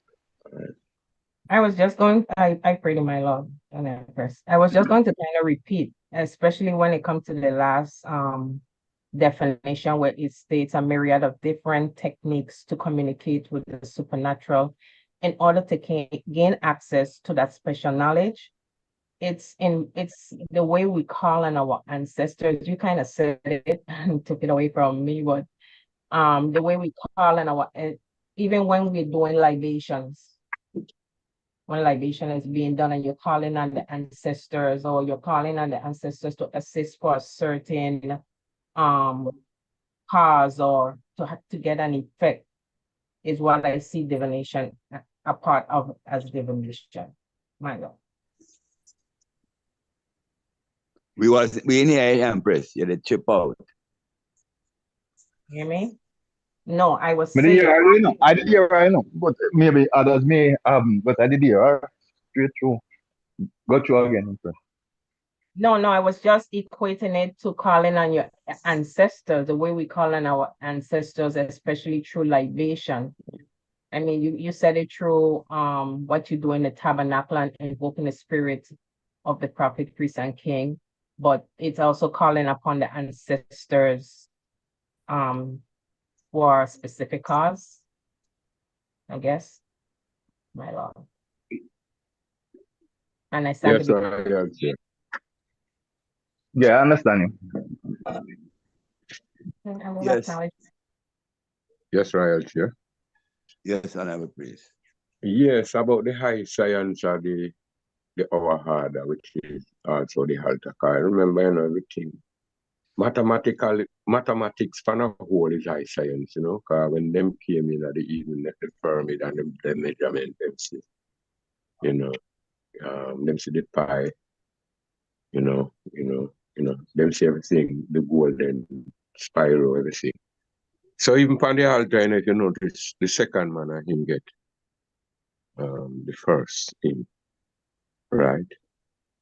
The the 7 man, him get the 6th him. You see it? So his high science is taking place right even on the altar way. As the priest says, some of the time I hear and we have eyes and we don't even see what is taking place right in front of us, But it is a mathematical order, including algebra and all the different thought of math. I did give it to the world. Right? Yes. So even the first man, which is the man who preside over the service, he end up getting the seven hymn. You see? So even right on the altar, as I say, the high science is taking place right there. Right? You know what I mean? So even the leading priest, when he pray, kind of pray a little different from even the other 6 man them, because his head turned directly at east. The other man them head turned to the north. Yeah, according to the altar set, you know what I mean? And them go underneath the altar, you know what I mean? And remember, the turning again is a vertical turn, right? You know what I mean? Yes, it's a vertical turn. We all turn from our vertical side. So, we just come forward, but it is a beautiful order. And, so we still have to wait for time because they say, more than 400 years in Babylon. And I think them say 2019 was the year of return. So we know say a prophecy of history. And other side I have to make ourselves ready because it is coming. Where they recognize that even the bubble shanty in our weakness, at the best form, in the highest form of Rastafari, where everyone, even the other Rasta house, do respect us one perfect love. My Lord, Majesty bless. Floor is open. In going along with that reasoning and the understanding of the word divination, it will bring to light when we're on the altar as priests and priests. It's not just a reciting thing, because it breaks down like that, especially here in Trinidad. It's more like a reciting. The chant we bring in could be associated with the service, and the theme of the whole service going through. So it's a complete package, a message, instead of performance of different ones, just reciting, What do I think of that, my lad? Yeah, through the chair. Quickly, I'll just jump in quickly. Yeah, because you see, as the captain now, the captain and the goal. Let's talk about the science of this thing, since we're there. The captain and the goal, we plug into him, There's a current supposed to run down the line to the 7 priests,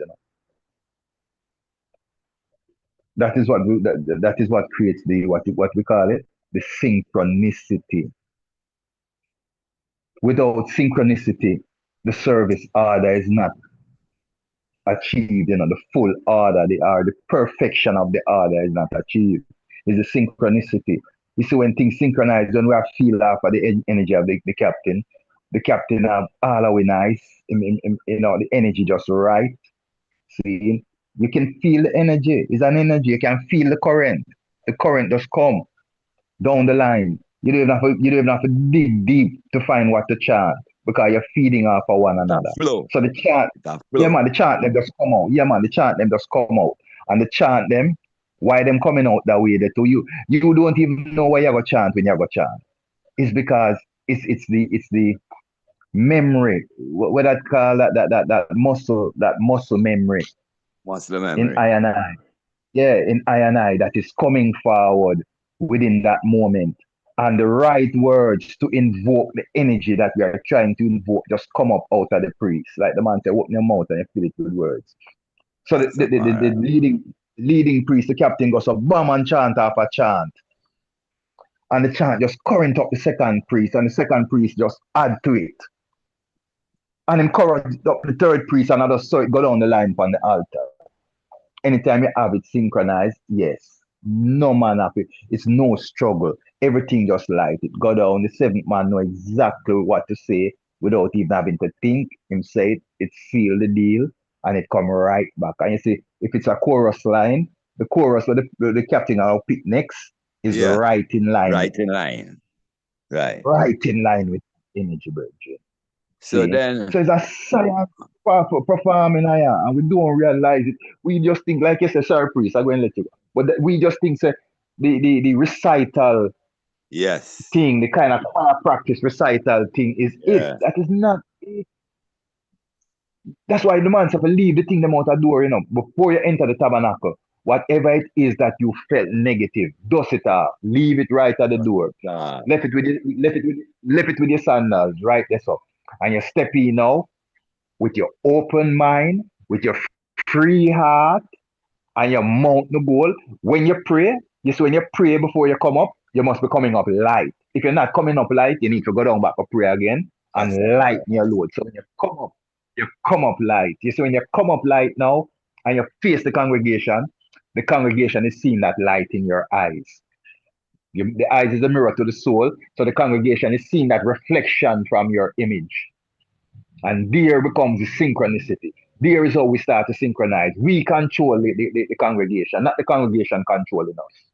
The altar controls the congregation.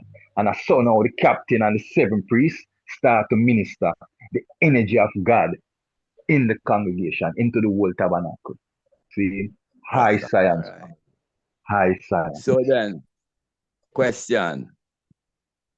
In going on the reasoning, when we see Sabbath morning and you only see 3 priests or 4 priests, we actually weakening with science then. Then we wonder why the science not working. We wonder why the science not working. Right. The science is to have the how many hymns? To have the 6 hymn, the maximum amount of hymn is the science, you know. To have the 24th Psalm chant at the right time of the day when it is to be chanted. See? To have the book read within the right timing. It's a sequence thing. It's a science. It's an order. That's why the man says an order, you know. The Melchizedek order. Everything is precisely set out. And if you don't follow, it's like a recipe. If you deviate from the recipe, you don't get the product that you were looking to get. You're looking See? for. You look at apple pie and you take the apple out of it, you go and get some other type of pie, but you're not getting apple pie. Rastafari. Floor is open, my lad. Yes, Royal. Another priest, my lad. Yes, you speak about the when you come out of the service, what take place in Trinidad. But what when the service finished, what we should have, what the Father said, believe that we should do when we come out of the altar. So that is not taking place. So as long as that is not taking place, can you have a seal part of the science that we should do? But instead of doing that part, now we stop on a reason, and we shouldn't have no reason supposed to go on at that moment when we come off of the altar. Because there is something that we should do, where we always do, but when we break down these things, like when you always start quarreling. And one of the things we should do is singing the whole of the Lord, go out your gates.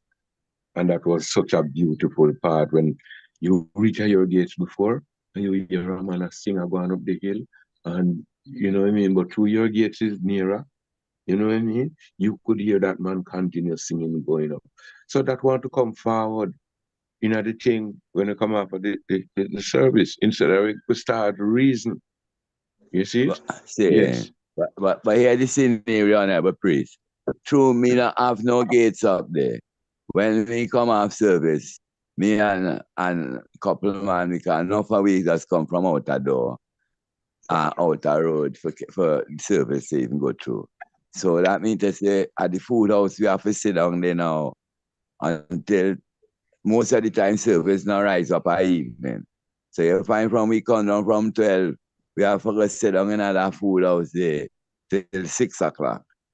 You know, so that you can have someone to sit down in the food house. And sometimes there's some beautiful vibes go through. But then it have certain spirit from them today. It's big argument start going. Honorable Empress. Yes, my Lord, give thanks again for the royal family and this lovely reason going through. But I just want to give the Adam a little bit of my glorification, if I may. Oh, I don't want to go off may. script. I don't want to go off topic, but and I want to show the Adam my wonderful moment, you know, when I came that Friday night and visit a foundation. You know, it was such a delight. It was such a joy. It was such wonderful experience, you know, for me and my family. Something that I've been longing for, you know, that I never get. Yes, when I was growing up, yes, I grew up in the church, always going to Sunday school, etc., etc. But now as I get a little bit older, you know, and my husband see Rastafari and bring me to Rastafari, which, you know, but I always longing that I want to be somewhere where my sister's Rastafari woman and a whole is, that I can get some great teaching, you know, about the culture, about myself, who I am, etc., etc. And how, you know, how to, you know, grow up and can defend Rastafari and love the culture. So when I came in that Friday night, that glorious moment, I see angels on earth, you know, coming out of the tabernacle. all dressed in robes of white and so on. That is my joyful moment. That's a moment that I will never forget. You understand? Will always be with me.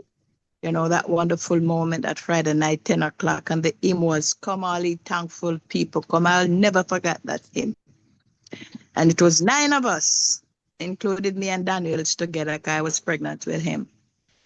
And when they came and circled around the gatehouse, at the time the roundhouse, never there where it is, they up like more where they have the flag them right now. And these wonderful people came and circled the roundhouse with me and my family. And the joy and the shouting and the giving God thanks for the angel them coming in. And everybody saying it's a wonderful service. And I don't remember who was the leading priest, but they were telling, "My Lord, your service is great. You're bringing 9 angels." So those are the moments, you know. You're not hearing me? Yeah, the chip out Yeah, man, for we are me. here, Yes. Yeah, you know. So those, I'm sorry about that. You know, I can't anger the phone thing more time. It gives me stress. But anyhow, those were the moments that keep me going, you know. And then when I realized that I have a tabernacle to sing, because from I'm small, I told them all that they used to put me in a little chair to sing. My voice was loud, but I was small. And so my bigger sister was to stand with me. I used to sing for a congregation of people, church full in and out, to hear the little 4-year-old, 5-year-old singing. When Warrior Dear, when they crucify my Lord, you know, and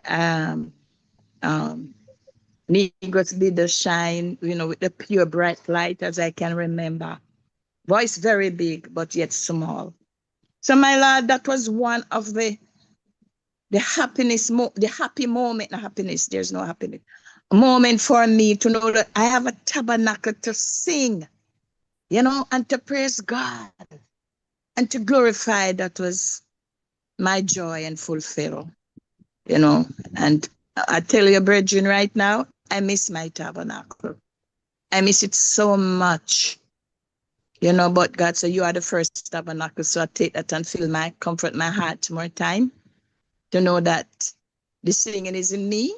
I am the first tabernacle, so I just sing to myself. So these are the wonderful moments, you know, as I go, as I visit the foundation, and then I decide, so this is where I want to be. I don't want to be nowhere else but up on this mountain here. I thank my King Man for taking me there. I thank Dada for accepting us, you know, and teach us the way. Even though lots of tribulation I go through, you know, I lost my first son there, but thank God I'm still standing, you know, and I'm still giving him thanks, you know, for all that he has done. Yeah, you know, for me and my family, you know. So, my Lord, let's be strong, yeah, no matter what throughout us, we shall overcome. We must overcome through Jah, RASTAFARI. Blessed Lord, my Lord and Prince. Well, when we hear people like you say that, it give me an extra strength. Yes, so yeah, here's a strength to us all, Empress Macy. One who let us, beloved. Through the chair. Yes, Honorable Priest. Honorable Empress Macy. My Lord. Yes, Honorable Priest. Those words of strength, Honorable Empress. My Lord. Sweet, you know. RASTAFARI. Yes, Honorable. Yeah, man, I was just giving thanks to the Royal Empress for such words of strength, you know. RASTAFARI, my Lord. Yes, my Lord. You all strength keeping me going. Love you all. Blessing. Much love. True chat. Honorable Priest Servants, my Lord. Yes, my Lord and Empress. I want to even relate Mama May's experience and everything what we're talking about with divination. If we look at that definition, right? It doesn't really speak anything about godliness, but it more refers to supernatural ability, you know? And I was saying that what is related to supernatural is more so what is unseen, right? But what out in the world, what it teaches is unseen as only ghosts and those things. But the basic things, what is unseen, exercises our spirituality, right? And that is how I related to what Mama May's experience was just now, right? When we feel happiness, when we feel bliss and joy, right? That is a level of spirituality, our spirituality being exercised, right? And looking into spirituality, like I say, is not just godliness, because it has spiritual iniquity too, right? So it's all how you do your thing. Because the man who boil him pot and throw him thing in him pot and talk him thing with wicked desires in whatever way, he is exercising his level of spiritual wickedness. Right? So when we partake in the fellowship and the goodness and the joy, you understand, we exercise our spiritual righteousness, spiritual upliftment, right? And that is the way how the main way how I see that we make our how the term we use in divination possible,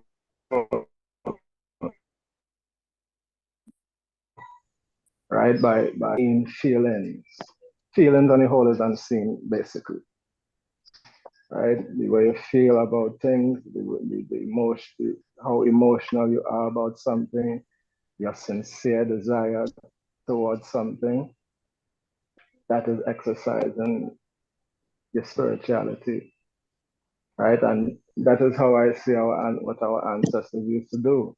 And this is what we come and do in our form, as we're talking about in the service. You understand? And so we're now talking about on the altar same way.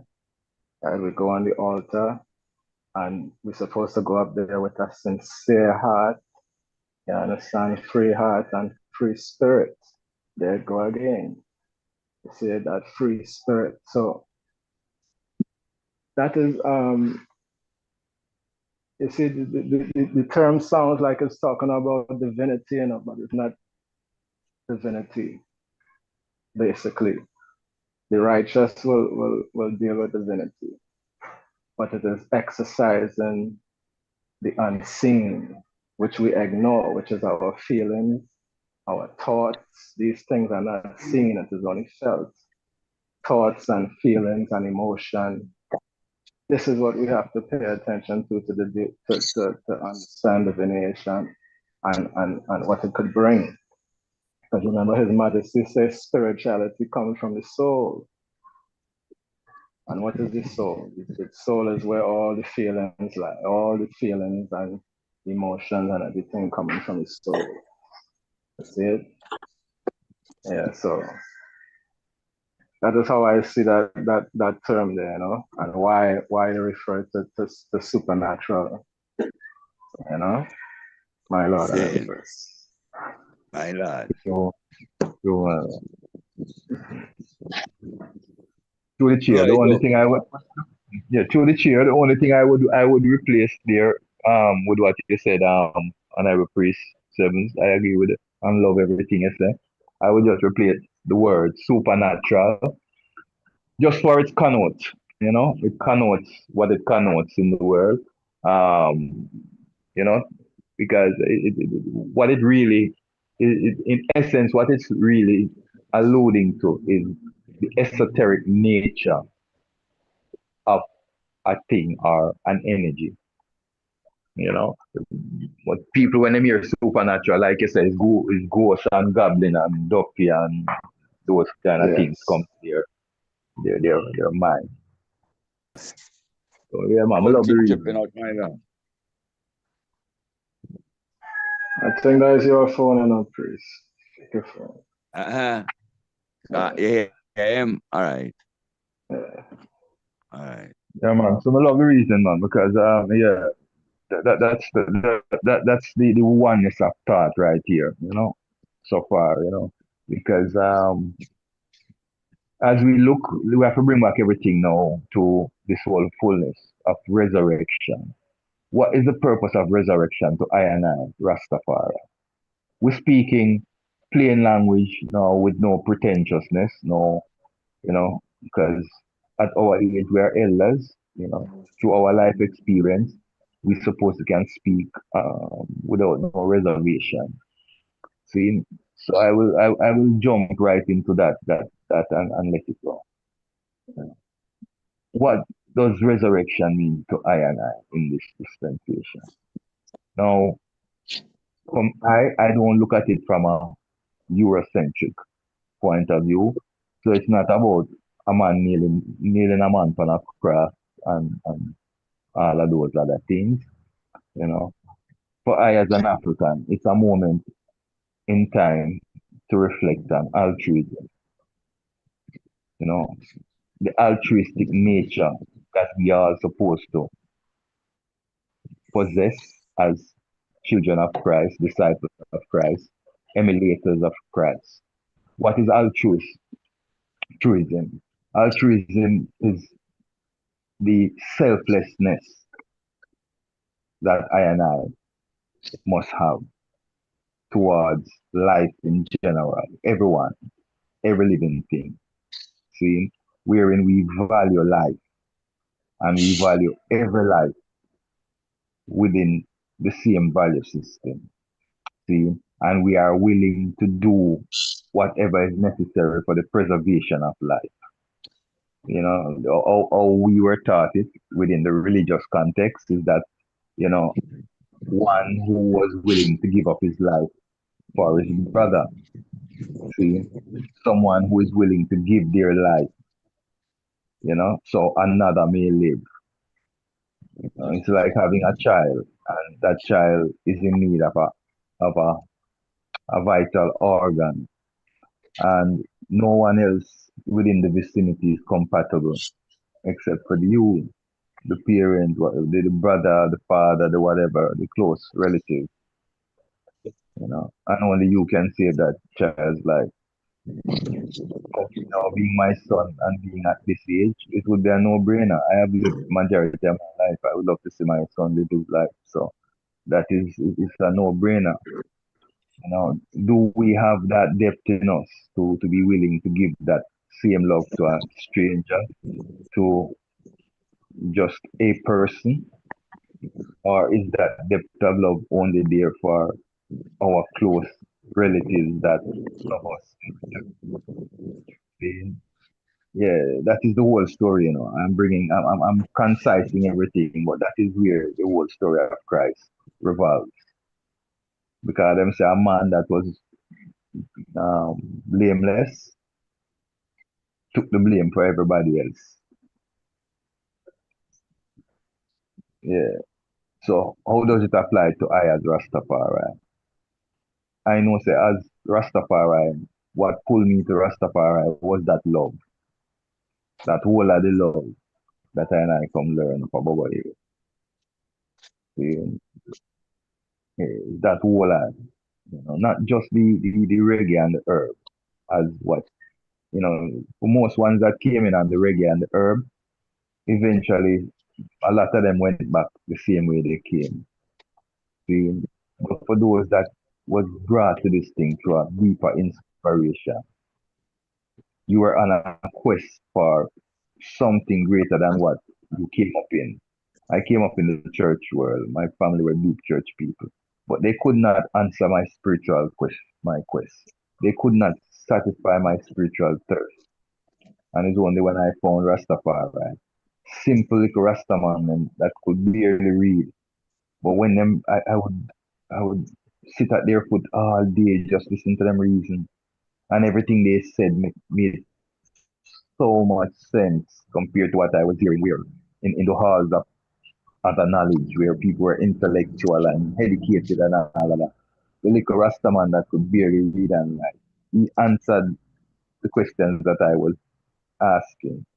He satisfied the spiritual thirst that I had. See?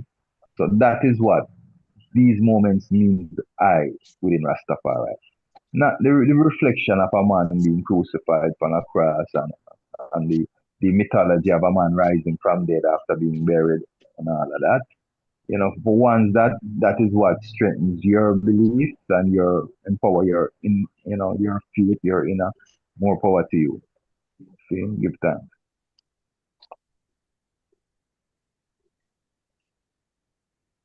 Floor is open, my lad. Yes, Royal King. I don't know Yes, if I'm my lad. talking too much, but anyway. Yes, from the beginning, because each individual have to talk for himself, what it mean. Yes. Well, when you're leaving the world and say Rastafari, you have to, let go a lot of things, as the chorus say, a great change since I was born. So, in the world, when you look for Rastafari, how they make it look, you see it? Because they did set that you can say Rastafari amongst your parents. Because the Philistine, which is the police, would ask you that if your mother and your father are run you out. Because that's how it said. So Rastafari was just like a suffering. You see, like there is no good to our society. Show of it.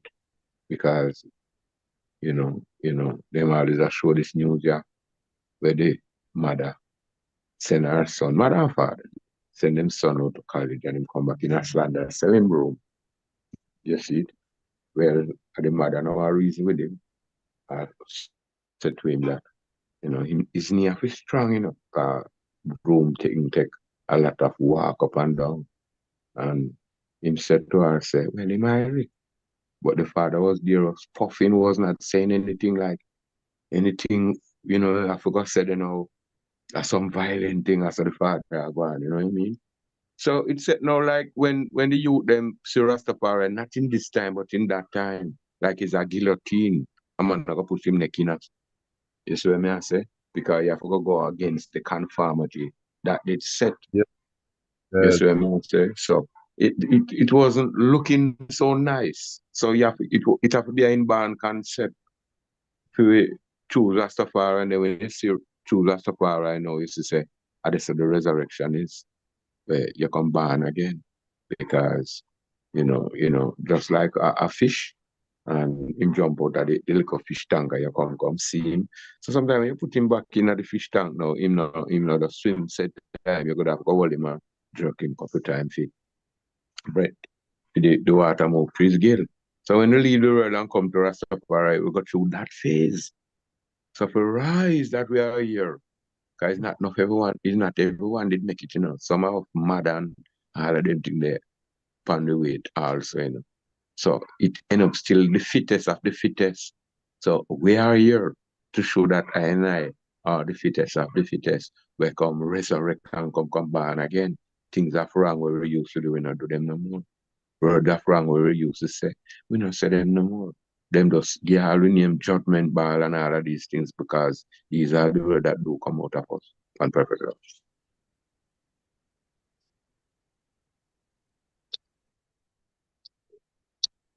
Yes, my lad. Floor is open.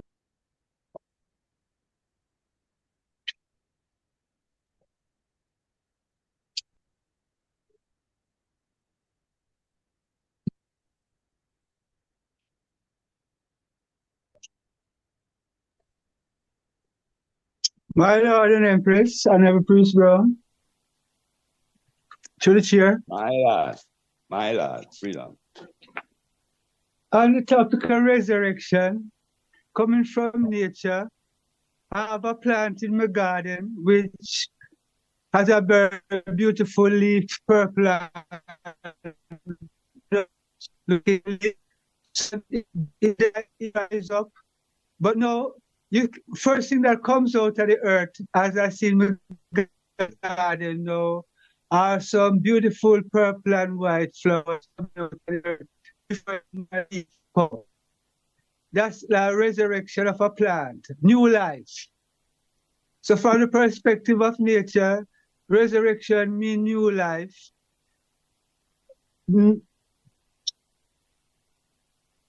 One's ascending, as we said, born again, we changed since I was born, mental and physical upliftment, elevation. So that is my perspective concerning the resurrection. Concerning our topic before, the spirituality, we say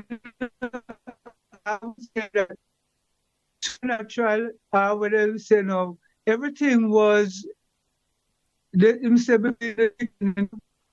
was nothing, and there was just this one force, this one energy, which said, let there be light, and light manifested. So therefore we see that word, sound, and power, energy manifest. So that's how I look at the road of what you call spirituality or supernatural manifestation. It is not imaginative. It can be traced then, as I say, through chemistry. My Lord and Empress, Prince and Princess.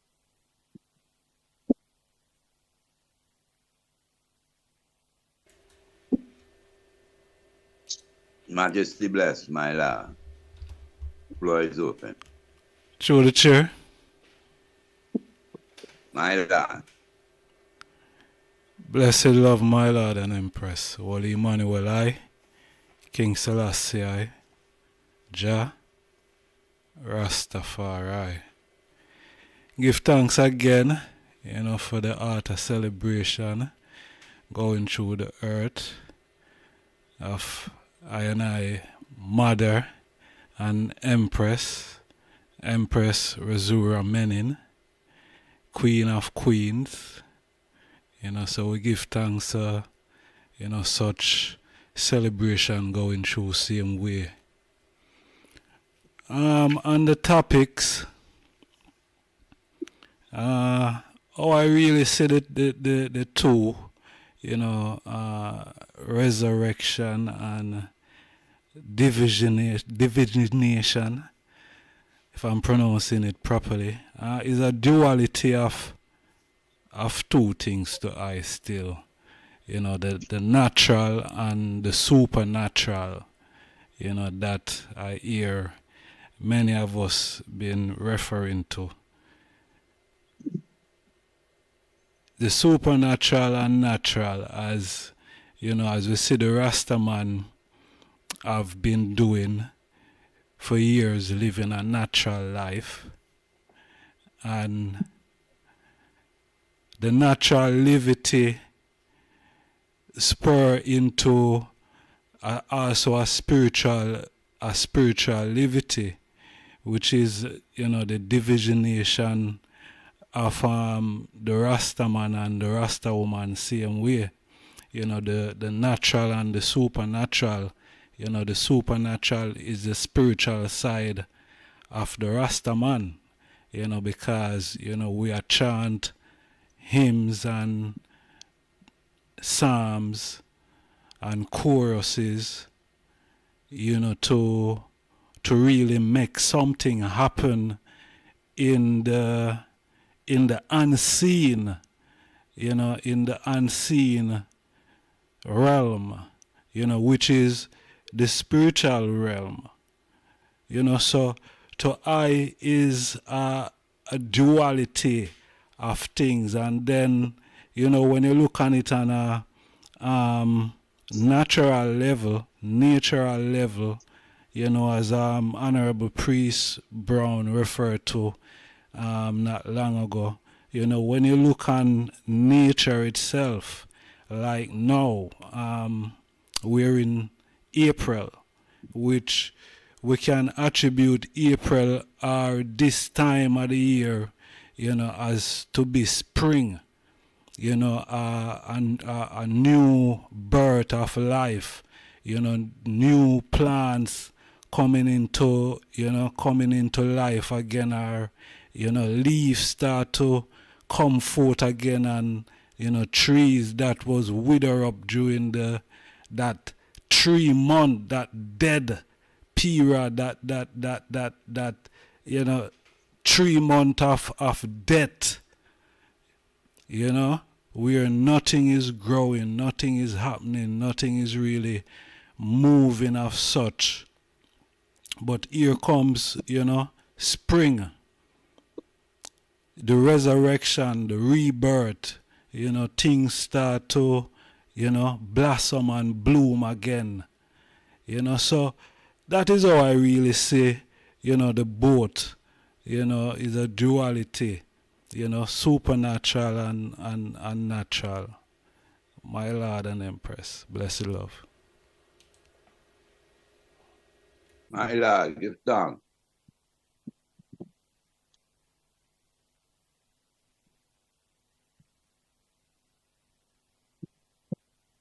So open,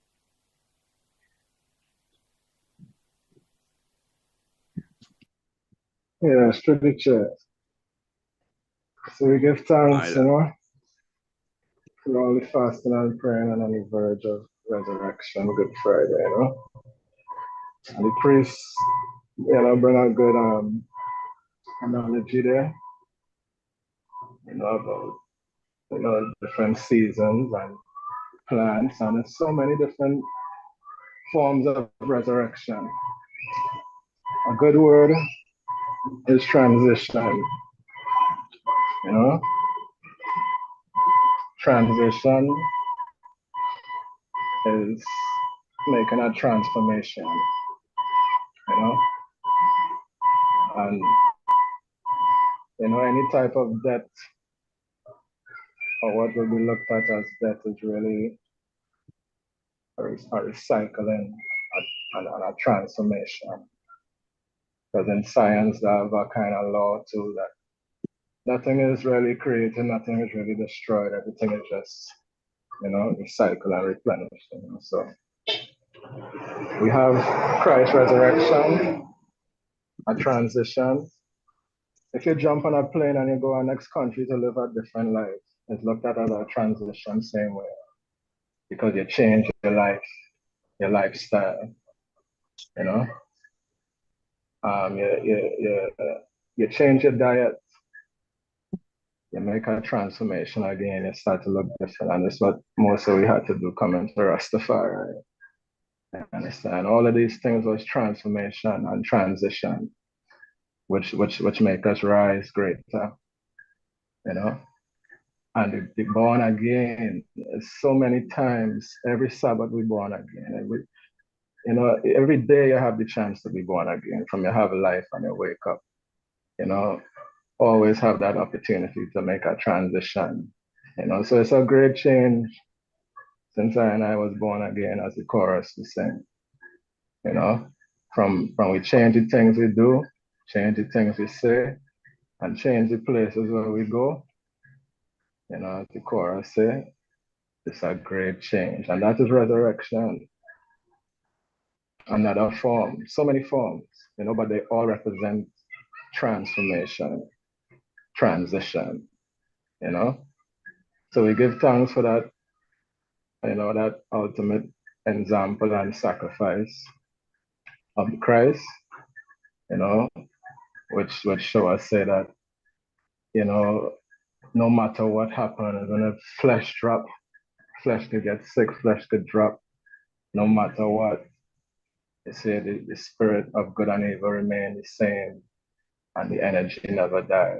It only transition, transform. So that is even the understanding of our ancestors too. They celebrated those moments. It wasn't a sad thing to cry over about. It was a celebration from mortal to transition of mortal to immortal. Yeah. My Lord and Empress. Bless you. But it was always an emotional thing, though. Because Yes, somebody well, who was that is what I was saying earlier, priest. Emotion is happiness too. It's not just sadness. Emotion is happiness and sadness. Right? And that is how we exercise our spirituality, by our emotions. So when we have that joy in a celebration like that now, where I want pass on and I want to finish the journey and do so much good works, that lift off so much burden from many ones. You see, you can feel it. You know, that is why spirituality, because you can feel it. Blessed. Yeah. But within the realms of humanity, there will be a trace of sorrow. Natural, my Lord, is duality. That is balance in the earth, my Lord. It will have that. You know, that I say it's all coming from the soul, joy and sorrow. And it's tears of joy, tears of sorrow, you know. At times for everything. To the chair. Yes, Empress. Yeah, I just want to say this as it come up in my mind is that so every Good Friday service, resurrection morning. So when service is over, we tell each other, say, give thanks to the resurrection. And today we resurrect with our Lord. Right?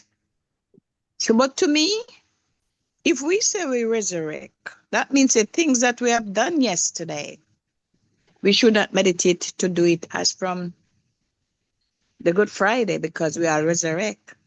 So why do we go back to the old things that happen, or we still have our old bad ways in us, you know? Because sometimes the Good Friday not even done, you see man herring, and you see man throwing out his bad ways. You understand? That would mean to me that you don't know not about resurrect. You know, you don't know nothing about it. Or how it goes. You just say it because it is in your mouth and you're free to speak, yes. But to do it or to live the resurrection like, oh God, it's not there. So why is it? Why do we say we resurrect every Good Friday and we are still the same people doing the same thing? Why not we show what? We are better. Our liberty is better to each other, to love each other more as Christ loved us. Why we don't do that? Why we don't live that? Why we don't live the God live? Why we don't live how Christ live? Why we sow to each other? My Lord, that's what I want. My few words. That's all. Give thanks. Back to the chair. Not spoiling anything, Majesty. Not spoiling anything. Well, no, man. I tell you already, you know. All right. That is humanity. That is humanity. I guess that's why we get a chance to do it every year. Do it over and over and over. Because we just don't seem to get it. You know? Okay. Yeah, I mean. We have to get it though, sometimes. So we have to get it. Yeah, the floor is open. Anybody have any other Honorable Empress maybe pose a nice question? Why do we keep doing the folly? Why do we keep going back to the vomit? My Lord and Empress.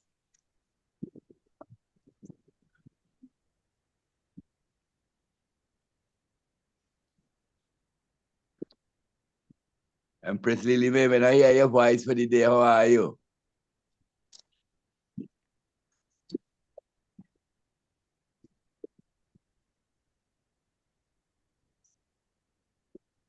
Yes, love to one and all. Celebration. Let's say love, Empress. Lily. I am enjoying all the reasonments. Okay.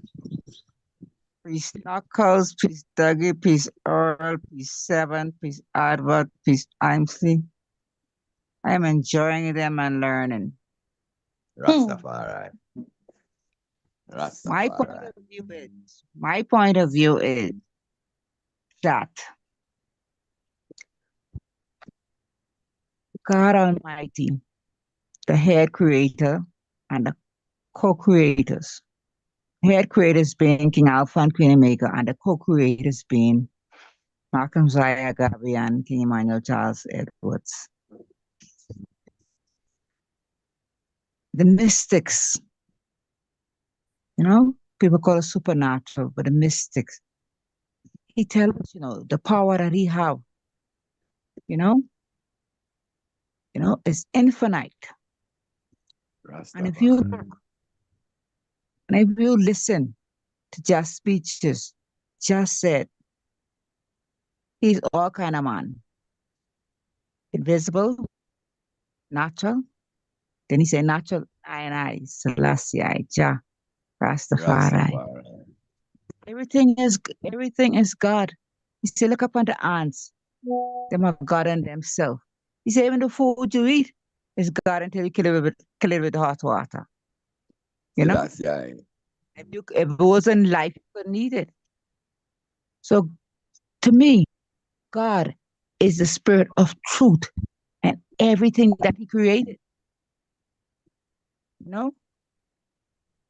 Everything that Jah created is a part of it. And he's this life force that, cannot die.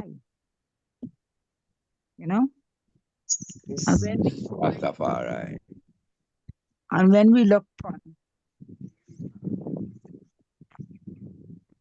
and his power, God can do all things. The spirit of truth. And just say his words stand from generation to generation. Everything we do, it was done before. But he gave us a chance to perfect. And Marcus Garvey say this world is run on propaganda. And Jah gave us 3 perfect examples. Becoming the prophet, becoming the priest, becoming the he said he comes as a path for us to follow, What he can do, and he greater works than what he can do. Stop, be obedient. Have faith. All the iron words of which is purity and love. That kill. Yes, I. Spirit. I paraphrase of what everybody has already said. Rastafari.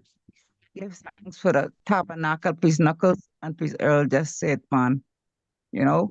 I'm a service angel. Yes, I. Because we do our 21 days, we only get tabernacle at once a month. When we go in that tabernacle, we suck up everything with the priest them saying, the gods and the mystics, man. And we see God in flesh everywhere. We have equality and justice with one another. And sharing, to manifest the Spirit of God. Because God is this high spirit, that take flesh. And he can take any flesh that you want. There's even one part of the said that he come and manifest himself into the form that we recognize. Because God is in everything. Everything, Jah is. From he created, he's a part of it. I could go on and on and on, but I just give thanks and glorify for this reading. Rastafari.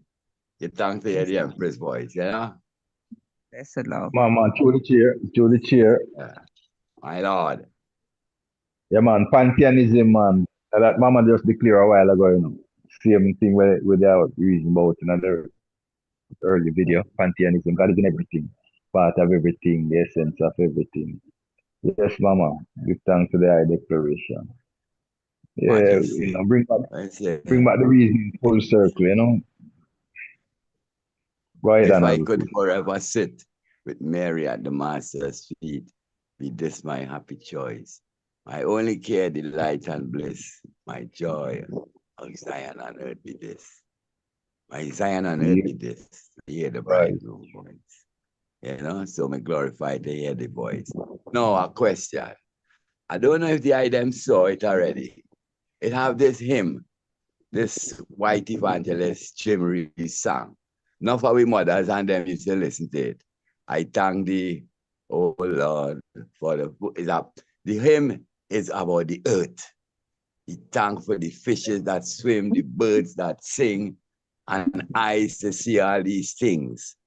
So the music was playing in the background, and I was just me on the video, and the music playing. And some of my brethren, them, all that come up yesterday. How may I deal with Christian thing? And I say it's Pierre Folly, and I put up Christian song. And I say, but look at the words. Tell me what's wrong with the words. And before you do that, tell me who was Ira Sankey. So good words, wherever they come from, is of God, my lord. Don't we see that, my lord?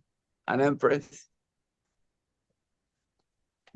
Yes, precisely. We see, because just in the word nobody know. Rastafari. Right. Billion it destroy yourself. Door is open, my lord. An empress. Yeah, my lord. Word of right is word of right, you know. No matter who it comes from, you know.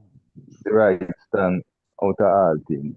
Just that in all things, again, we have to apply understanding to everything. So it's just how a man choose to see a thing at a moment in time. If a man choose to see it in a controversial way, or a man choose to see it in a way that more is an upliftment. You know, these reasonings have so many dualities to them because in one sense, when you listen to, I'm taking it to a different dimension of reason. You know, listening to John Henry Clark, Dr. John Henry Clark speak about our hybrid practices versus our ancestral practices and the practicality of outcome, effect, not being complex. Let's simplify it. You know, the way our ancestors did their thing versus the way we have come learn to do our thing. Because we are coming from, like we said earlier, from zero. We're creating something from nothing. We lost the memory of who we were. We lost the knowledge of our science. Seeing our father came to bring back the things them to remembrance. So the whole process of what King Emmanuel was teaching was to bring back the knowledge of our past, our science, our culture, our tradition to I and I, so we could have a clearer view of who we are.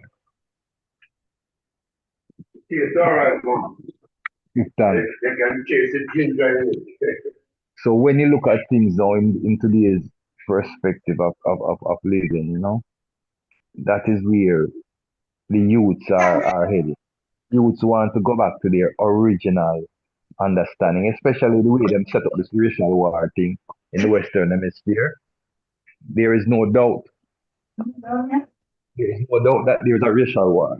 You know, there's an open season on black culture. There's an open season on black knowledge because they're taking everything out of the Smithsonian and out of the schools. Pardon me. Black history education. You know, that was taken out of Florida already.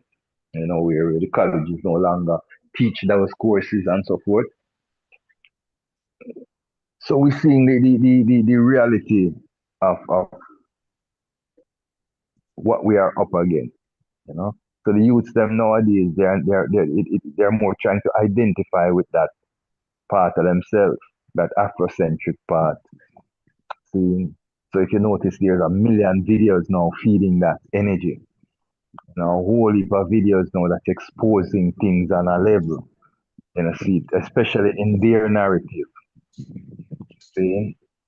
So now that is where the whole challenge comes in for an ancient culture that refuses to evolve or adapt or, you know, to revise itself. That is what challenges a lot of the traditional cultures of the past, being able to be pertinent in the present time. See? Yes, my Lord and Empress.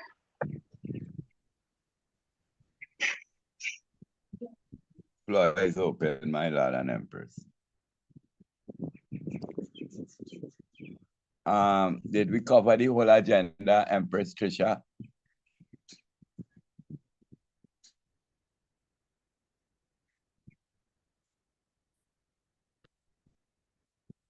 Royal Tech. Yes, my love. We covered the whole agenda. Yes, we did. I want to reiterate our Tides initiative, my Lord and Empress. This week here, we are like all participants who had decided, you know, to follow that path, could send in the thing. Honorable Priest Nappy or Empress Trisha, could you wanted me to read this, Empress?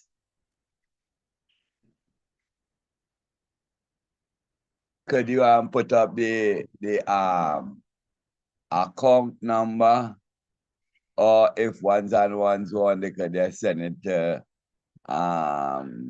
Michael Harper or Empress Trisha Taylor, or the you could put up the account number, Honorable, if you have it. If you don't, well, others, so I can find it. guy, am I hear me?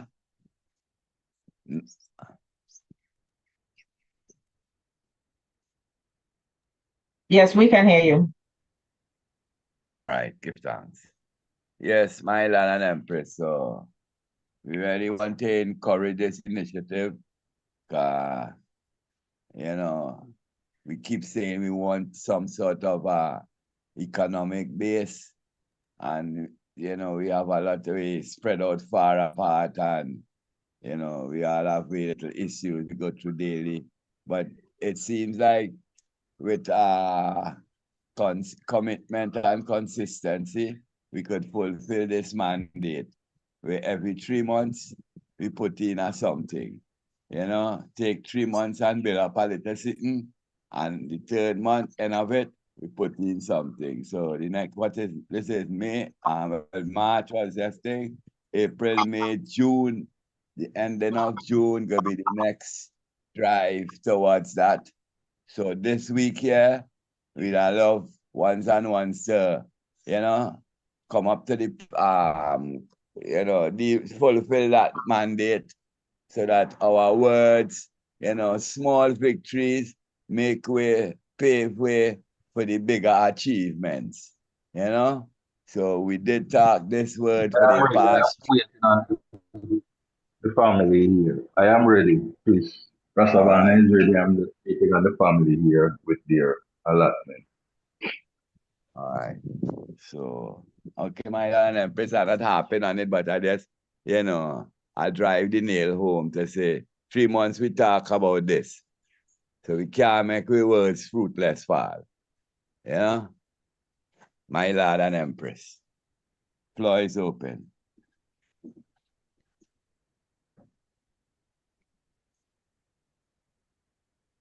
Anyone want any information of how to deal with that initiative can speak now. My Lord and Empress. We really want to see it manifest, my Lord and Empress. Can you, Honorable Royal Chair, to the Chair, Where I say rerun of the settings. Explanation then. Okay. Every 3 months we say, and one can take time and save our money within 3 months. We did say $100 in whatever place we are. What you could work that we did get our say it yard to the peculiar way about yard we like call for 1,000 a month because it come like $100. But yet still we are say what little tools and pews you can, you just put that. Seeing that it's more than one person in Jamaica, we just suggest that all the ones in Jamaica could have pull up the money and make one send off. Me and Priest Sevens here, we pull up our money in Trinidad and we making that one send off. So we encourage that. So it ain't no big set of different ones. And every 3 months, we send it out to our account. So that when we get ideas, economical ventures, we could at least finance our own ventures, take it small and make it big. So this one was spoken about from January, February. It came up in January. We raised that initiative. So January, February, March. Last week was the ending of March. So this week, we called it on ones and ones who was tuning into that meditation could send it off to Honorable Priest Nappy or Empress Trisha via whatever thing you want to use, Western Union or money or PayPal or whatever. And the next initiative will rise up June, April, May, June. Then after that is July, August, September. Then October, November, December. So at the end of all these 3 months, we put it in a semi-long-term plan so that at the end of the year, we can say, well, with our initiative, we have our amount in our account. My Lord and Empress. You get it, Brown? Clear, crystal clear.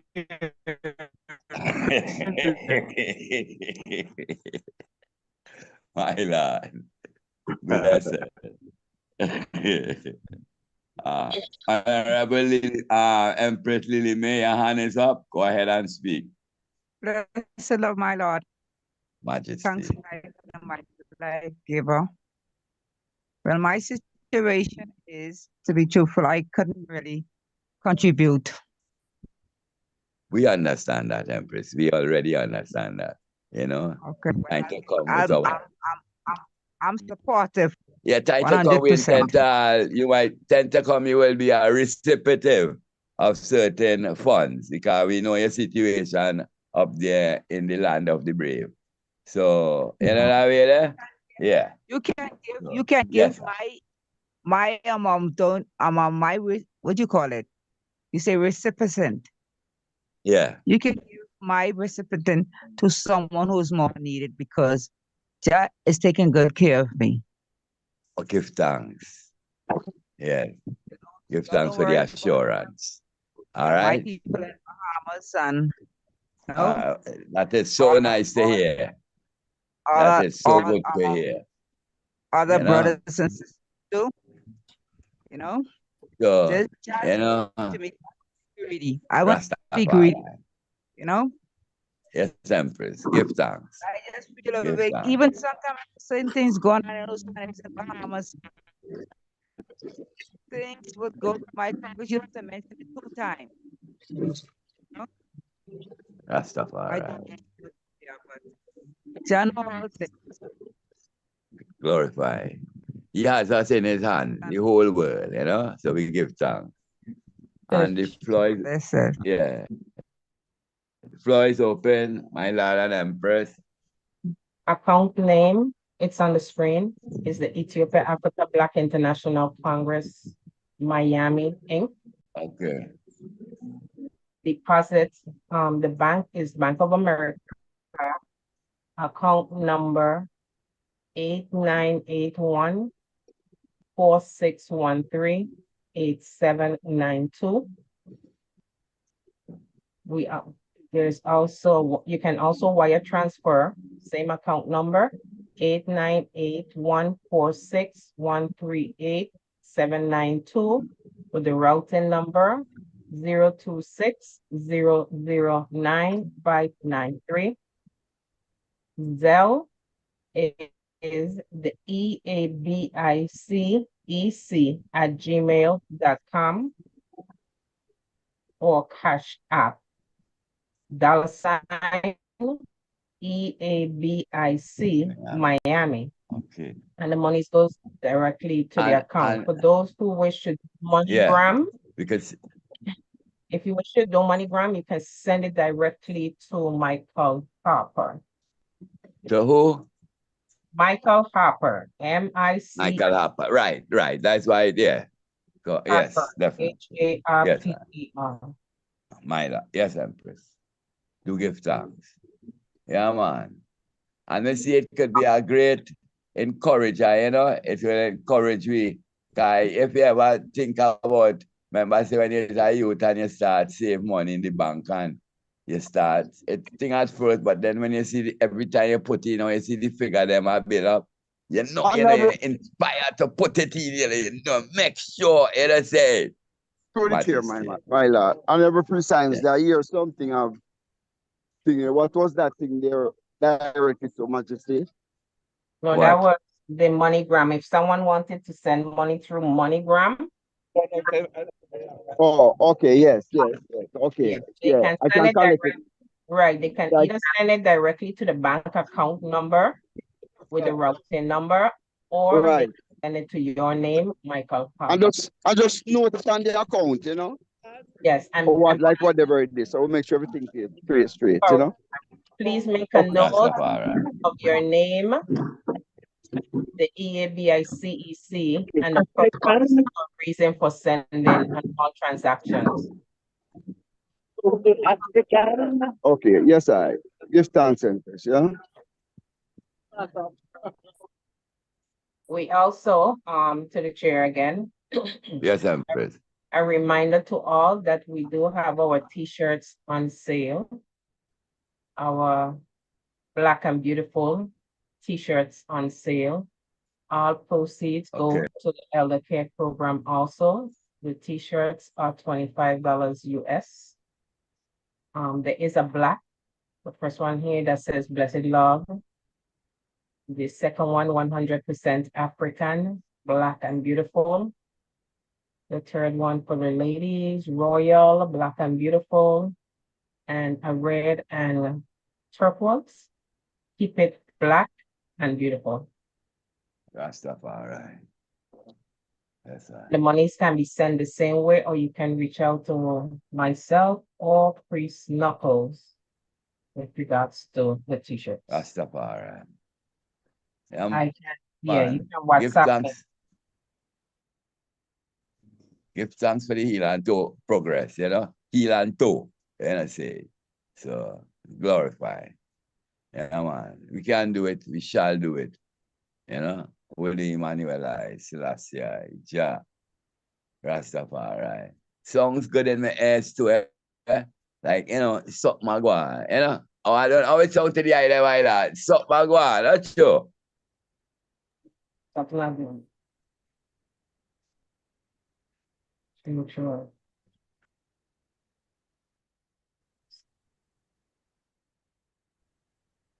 My Lord.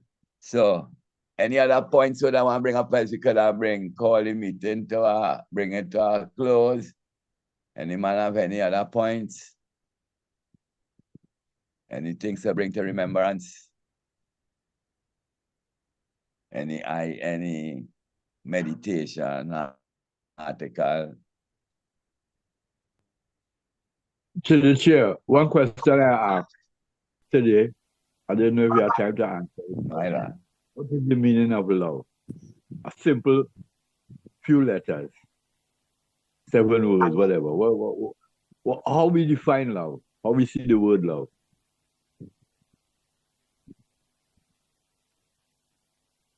Floor is open, my Lord and Empress. You have a priest say, how we see love? What is your little simple definition of love, my Lord and Empress? Blessed love, my Lord. Caring and sharing. Rastafari. Very good. Okay. Any other ones?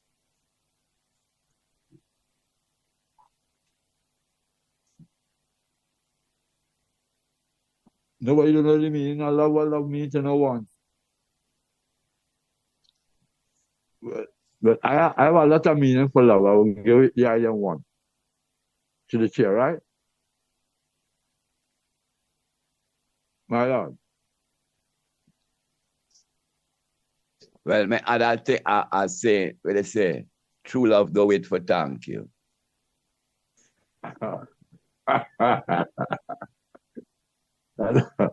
That's so good. My meaning, my terminology for love. Love is something stronger than gravity, coming from all directions to make a complete understanding. And until we get that, we don't have nothing. My Lord Almighty. That's all right. If thanks and ever priest also and my Lord royal philosopher. Thank for the man. My Lord. The man that make it, the idea make him a philosopher, and me give thanks for that honor, for that office there. I don't work towards it. I repeat it again. Love is something stronger than gravity. Love is something stronger than gravity, coming from all directions to make a complete understanding. My Lord Almighty. That's all right. My Lord. Yes, I. Sharing and caring and no waiting. That's good. My Lord. That is good. That's good. No, the first force of love, Caring and caring. Yes, man. Yes, my Lord and Empress. So, blessed. Love is the key that opens Zion's door, you know? So, yes. Natural. The golden key. That's all right. Empress Lily, may I send him for you this week? True. Give thanks. Yeah, man. Were you there? Huh? You find the article, yeah? If I find what? The article about His Majesty. No. What was that one I supposed to find? Refresh my memory. The crown prince of the golden horse. On his white horse with gold. Oh, right. Yes. I read it many times. Yes. I definitely going to pick it up for the eye. I think it does in the back of a black supremacy hymnal or somewhere in the black supremacy. Yes, not the book. Ones we want me to share it with them. All right. Yeah, man. It was Tafari. When they say in the distance, it was a horse and a figure and gold and black and gold and black. Blacker than they ever see the black. Then gold. And then they say it was Tafari. Right in the head of his Yes, a terrible piece of reading. Yeah, that's it. Yes, I know the items see that reading already. John Knuckles, you know that reading, right? Priest Rastafari, I know you know that readings. To the chair? Yeah. Yeah, I see that reading already. Give thanks for life and give thanks for the Black Christ salvation. Thanks to the priest council and the empresses. My Lord. God is love. And love is God. My God. Okay. Say no more. Like King Emmanuel, yeah, you live good in yourself so you could see God in yourself. My Lord. My Natural. And the readings what we just talk about, which one of the items remember the readings there? The I Golden Prince. remember that reading. The Golden Prince. Yeah. Yeah. Yeah, man. I was telling Mama Lily earlier in the week. Yeah, man. I was too many up at top. Or I could have really sent her a good copy of it. Yeah, man. The Golden Prince. Man. Describing. It was a journalist describing. A journalist, yes, one of his pageants, you know, and him coming from afar, but his heart was decked off in gold mold. Gold. Along, gold line, the bit and the bridle and the saddle and all of that. So in the sun, it just and glistening and just beautiful in the sun. And it's that. And then he said black. Yes. When the horse was black. Blacker than any black. And then the gold pan it. And then the gold pan it. So you must know how the gold stand out. Black and gold. Yeah. That's nice. When I get it, I'm going to try and find it. And we are going to read it on the next Sunday thing too. It's a nice inspirational readings, man. The might of how we Father make people in awe. What is the word I'm looking for? He put people in awe. In awe. Just his presence. You know? Julie. My Lord and Empress. So if we don't have no more Blessed love, pardon. Blessed love. Go ahead, Empress. Yeah, I was waiting to speak about the love, you know. There is only one love, you know. When man expresses divine love in limited ways, he makes a separation in consciousness, and his expression of love is personal instead of universal. It's personal instead of universal. Repeat that way there, said Empress, so we can really understand. Argue with the next part of it, because I know there must be another part to it too, because it sounds a little bit. Go ahead, Empress.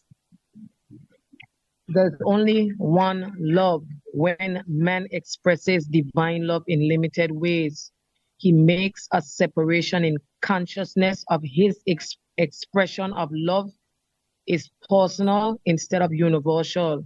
But divine love will establish one in fearlessness and courage. For Jehovah God give us not a spirit of fearfulness, but of power and love and discipline. Rastafari. Yes. Now it's full. Now it's full. Now that's full. Yeah. She gave me a cliffhanger. It's a cliffhanger she gave me at first. Yeah, she teased a teaser, you know, it teased the thought, and then you know the thought was more. You walk near the finish tonight, because you know the finish. I will say, I want to again. So the development of this love, right? This love in our heart, the way how we develop it is by everyday asking King Emmanuel for this infinite love, you know, to be poured out daily. And we do this by meditating, blacking our reverence, and affirming that we are one with him. Holy Emmanuel, Selassie, Rastafari. Blessed love. Give thanks, Empress. Truly. So what the Empress was saying there is that divine love is universal, which comes from God. And man have a personal love for personal things. And that one is not the universal love, but the man's personal love. Did I get it right? Yeah. It's the same thing what we call unconditional love, the unconditional love and then the conditional love. I love you because you love me and you do something for me, so I love you, or, you know, these different reasons and conditions why we love. Instead of that unconditional love, just loving to love because loving is right. Loving is of God. Rastafari. That's the universal one.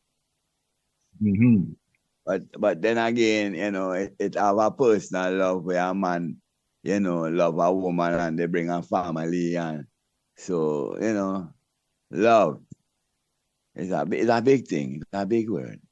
It could be I think we don't abuse it. I think we don't abuse it. A nice reason that you bring up, and I didn't get the last part where she play over, but that part where she play over look like with a seal up my head. And what she say now, when she come forward and say, I didn't hear what she said totally. Yeah. She's talking about the love of Christ, you know. Much of the love of Christ is not what the world teach, you know. Different is a different love. What the Empress described is the love of Christ. When you hold on to the love of Christ, which is the unconditional love, it's different from the conditional love, the love that has, personal. A defined purpose then. While natural. And I understand the reality of it. You can't condemn none, but I see where the divine love has a greater and more profound impact than the conditional love. Because when you possess the divine love, the conditional love will come natural. It's the one that don't have that divine love now, that unconditional love. Yeah, that's where the struggle come in, because I'm not seeing the God in others. You know, that's where the universal love come in. With the universal love, you are open to see the God in all ones. You see. Okay, let me go again. Let me go again with another form of love, and then let me hear the elders them again. Love is an inner quality that sees good everywhere and in everyone. It insists that all is good, and by refusing to see anything but good, it causes that quality finally to appear utmost in itself and in all things. All right, do that again one more time for you. You know, anything nice, you have to do it twice. Just do it one more time. One more time. The father tell me, Kishmet, move with this book today, even though you're going up, because the brethren them going to be speaking about love, you know. Love is an inner quality that sees good everywhere and in everyone. It insists that all is good, and by refusing to see anything but good, it causes that quality finally to appear utmost in itself and in all things. Love is the great harmonizer and healer. Whoever calls on Jehovah God for healing is calling on divine love. Divine love will bring your own to you, adjust all misunderstandings, and make your life and affairs healthy, happy, harmoniously, and free. Love, therefore, is the fulfillment of the law. That's Romans 13, verse 10. Love is the fulfillment of the law.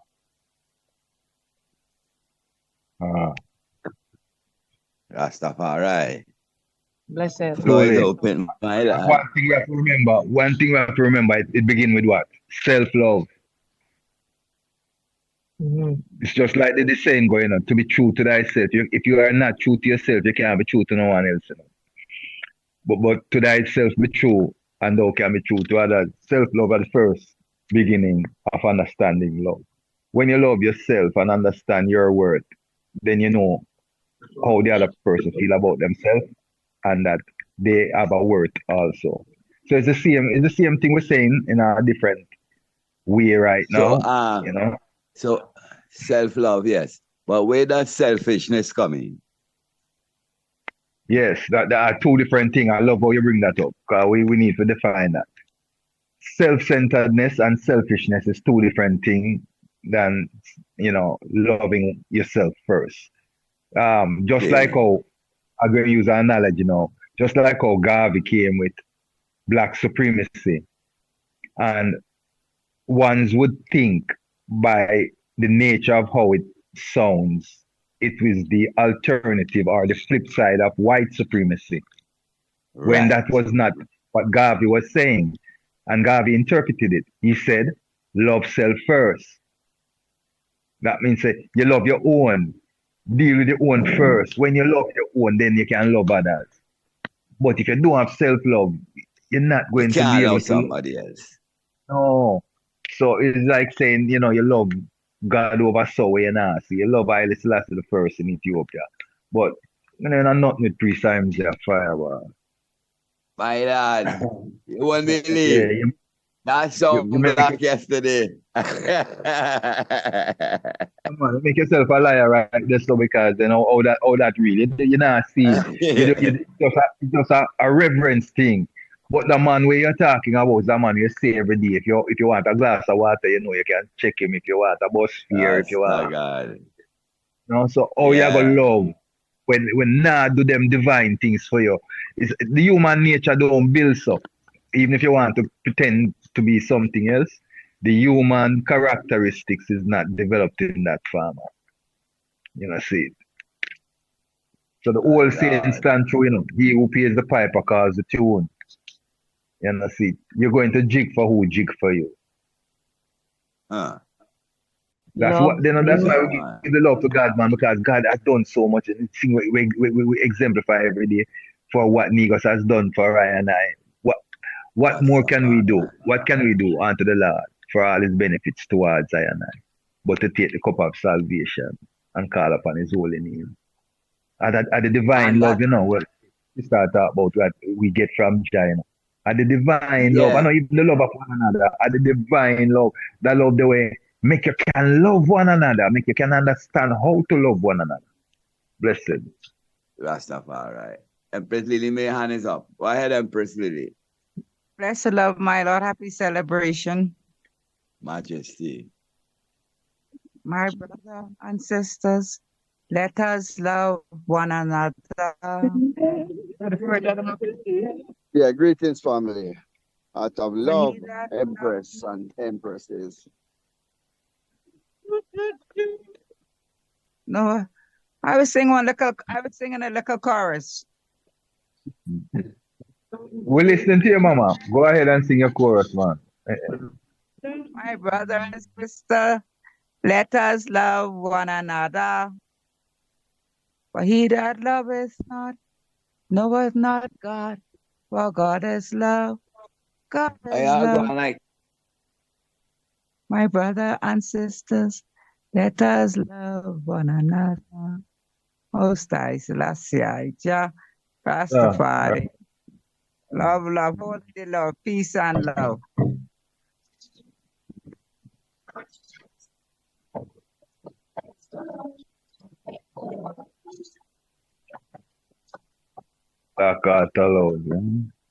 Rastafari.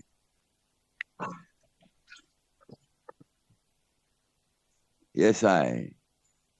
So we get thanks for the love vibes, you know. Cause if we truly love the man, it's not hard for we to love one another, Dre. It's not hard for we to love one another, my lad. If we really love the man, you know, it's not hard for we to love one another, Rastafari. You know, cause he that loveth not knoweth not God. For God is love, you know? Yeah. You can't reach to the point where you could just disrespect people in the face and in the guise of you love God and you love Dada and you love. You never say it. You never see the man yet. But yeah, this people in front of your face with no remorse. You never say it. So, my lad, what?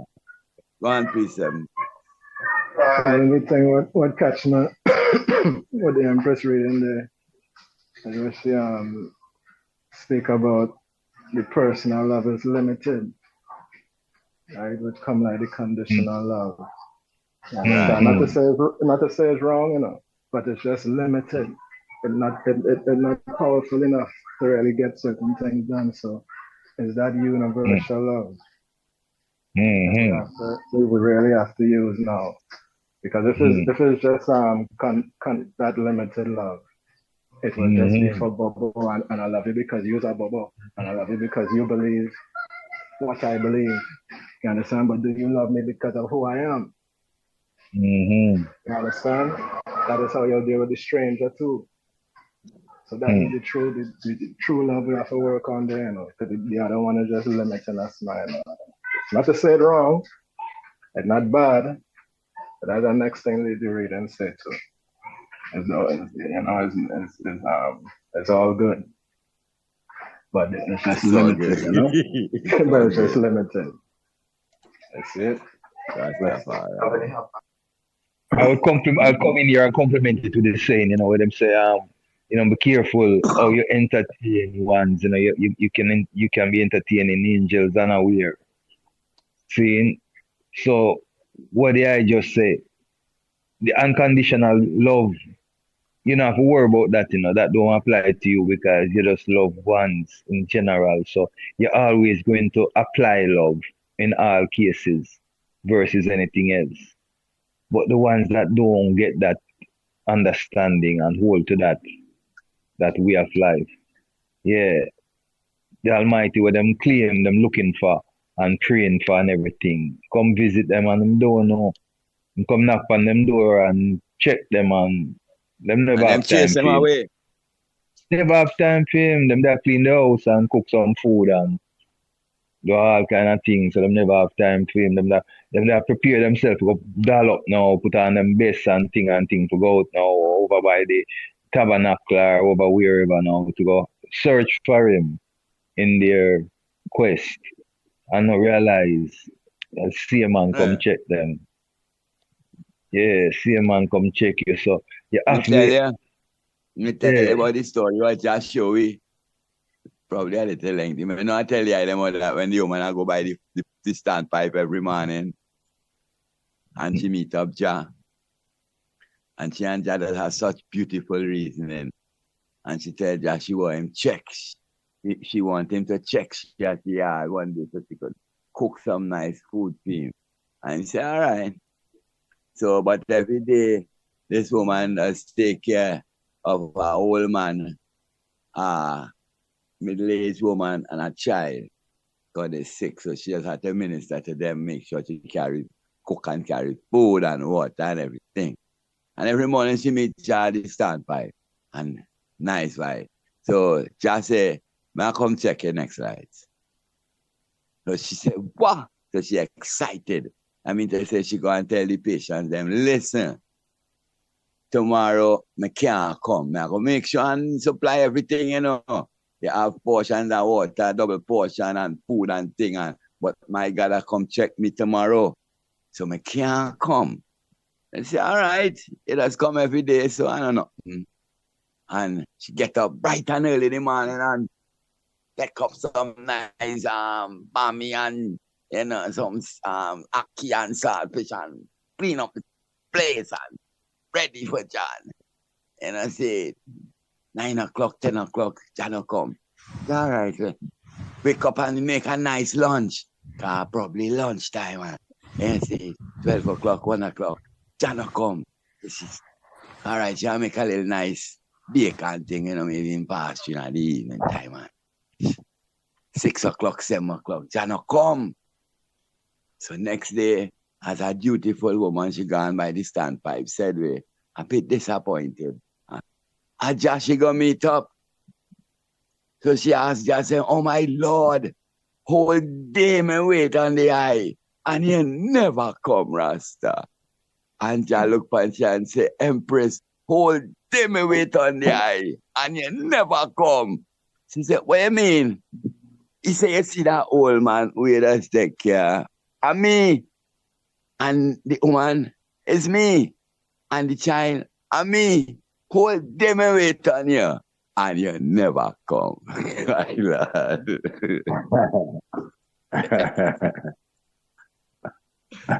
that said, I give you that reason, Yeah. So like that fulfill the prophecy. What Priest Rastafari just said. Be careful how you entertain strangers, because it might be an angel unannounced. So when but God then comes, again, looking for him in a different form. When he said that, here what run to my mind to do me the analytical mind, and me flip it. You could be entertaining devils that unawares too. You have to be aware. You have to be aware. Yeah. You have to be aware. Yes, yeah, man. I agree. Now the duality we talk about, we said there's a duality, so where there is one, there is the other. Natural. Anywhere the army go, Satan follow. Yes, I. Through the chair. So, my lord. Majesty, my lord and empress. Honorable Priest Adva. Blessed love, my lord. Honorable Priest Joseph. Blessed love. Give thanks for the coming in, my Oh, that's lord. not Priest Advan. That's a Prophet Jeff. That's Prophet Majesty. Jeff. Hey, him does apologies, Honorable Prophet Jeffrey. Your voice does always make me, it sounds like Priest Advaya. Majesty bless, my lord. Yeah, man, we are brother, man. I said, go. Yes, my lord and empress. The duality, as the priest just said a while ago. You know that when I listen to I and I, you know, as Rastafari, you know, brethren and sistren, especially within the Congress, I just keep it limited to, you know, the Congress still. You know, it's like we more give God, you know, the masculine side, you know, more praises than, you know, the feminine side of God, you know, when God really, you know, is God and Goddess, you know, so there's a masculine side of the same God where we are talking about, the duality, you know, the feminine side. So we tends to give more praises to the masculine side. We always say, and you know, the man say, and you know, and we never hear we say boy, and you know, the empress say, the woman say. It's always the man say. You know, so me just want to bring some remembrance to I and I, significance. And it's not that we do not know, you know, we know, but I just want to remind us of what we're dealing with, because some of these things might be metaphysical or literal, or you know, even spiritual. But when we read Revelation 12 and it speak of and when the dragon saw that he was cast unto the earth, he persecuted the woman which brought forth the man-child. And to the woman were given 2 wings of a great eagle, that she might fly into the wilderness, into her place where she is nourished for a time and a half, a time from the face of the serpent. And the serpent cast out of his mouth water as a flood after the woman, that he might cause her to be carried away of the flood. And the earth helped the woman, and the earth opened her mouth and swallowed up the flood, which the dragon cast out of his mouth. And the dragon was wroth with the woman, and went to make war with the remnant of her seed, which keep the commandment of God and of the testimony of Jesus Christ. Holy Emmanuel, King Selassie, Jah, Rastafari. So, right there, so, we are seeing how significant the woman, the mother, the duality, the feminine side of God, how important she is, how imperative she is. Because one, the earth is the Lord. It was the earth that helped the woman from the flood. The earth opened up her mouth to swallow up the flood, to save the empress. So we give thanks for the feminine side of God, that we seems to be limited on. You know, so make we be more make we more maximize the feminine side God than just the masculine side. Most High, Selassie, Jah, Rastafari. Rastafari. My Lord and What Empress. revelation that is, my lord? What book like Revelation? What? Revelation 12. Okay. Give thanks. Give thanks, honorable prophet. Mighty word. Floor is Blessed open. heart, let me interject here where the brethren just speak. I give thanks for his word. But you see that word dragon? That word actually means, let's look at the word very carefully. D-R-A-G and O-N means drag on. Drag on is to last for a long time, usually longer than it should or longer than people expected. I can't hear. Empress, basically, mute your mic. Go ahead, Empress. Go ahead, Empress. Unmute your mic, Empress Kishmer. Empress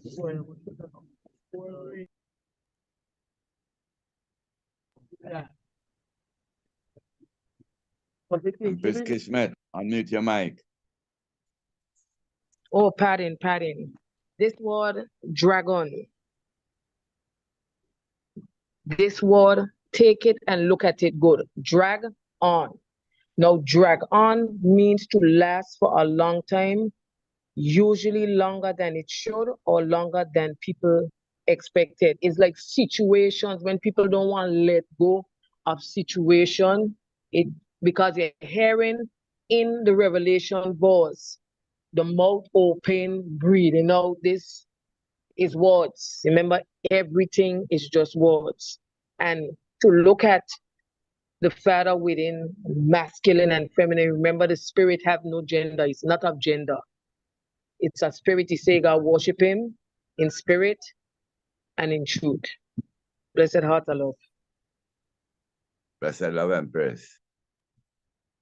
Rastafari. Mighty words from the prophet and the Empress. Mighty words, Rasta. Food for thought. Floor is open, my Lord and Empress. Any response from them to approach them? Blessed love, my Lord and Empress. Thanks. Honorable Priest Jermaine Rastafari, how are thou, sir? Everything is blessed, my Lord. Give thanks in for yet another blessed day, same way. And how is I? Oh, my Lord, in the company of such royalty, I'm great. True. Give thanks in for such reason men going through the earth at this hour. I just want chime in same way. Yes, with a man. story, to in comparison to what Prophet Jeff highlighted. The story is about Olodumawe, and it's an African folklore.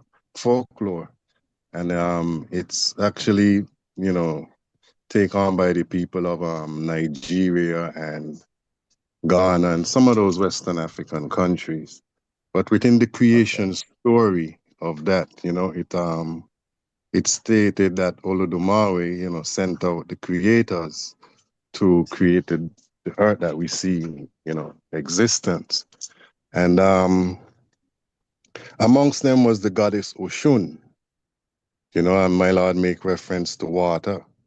You understand? I'm just showing the allegory where all of these stories they come from same way too, And Olodumawe, she was sent to amongst the other ones them to do, to facilitate the creation of the earth. And the man then wouldn't let her do her portion, which was, if you know what Oshun, that's where the word ocean come from.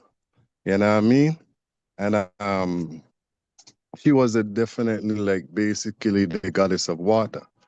You understand? And then from Shino, she take away herself when she see that the man then really wasn't paying her no mind. And she went to the moon, you know?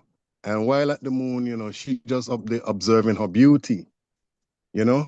So all of the Maui now, he arrived now and asks, you know, where is Goddess Oshun?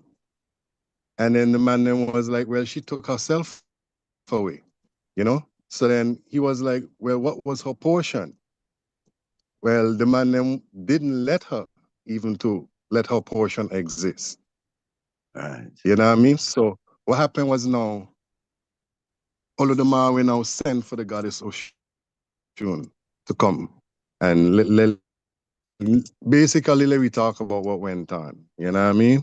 Yeah. And he returned now and was amongst the other, you know, creators and decided to tell Odunumawe that, look, these individuals, you know, I came amongst them to facilitate the creation and they never let me. So I took myself away and all my creation, which was the water which was so key. You know what I mean? Within the creation, because as you know, 70% of this earth is water. You understand? And when you look now, in the story, it said that the earth was really fresh water, but then she caused the salinity, the salt, to get in the ocean, basically, as a quote unquote curse. You know what I mean? Not necessarily that, but I'm just saying. You know what I mean? So that basically show you the importance, you know what I mean, of the goddess. It show you the importance of the woman. And in the creation story, she was not left out. You know, but in certain stories, as you know, the woman is banished, you know. I just wanted to bring that to light. My Lord and Empress. Give Yes, thanks for that enlightenment, Honorable Priest. My Lord. Floor is open, my Lord. Any pointers on that reason going through?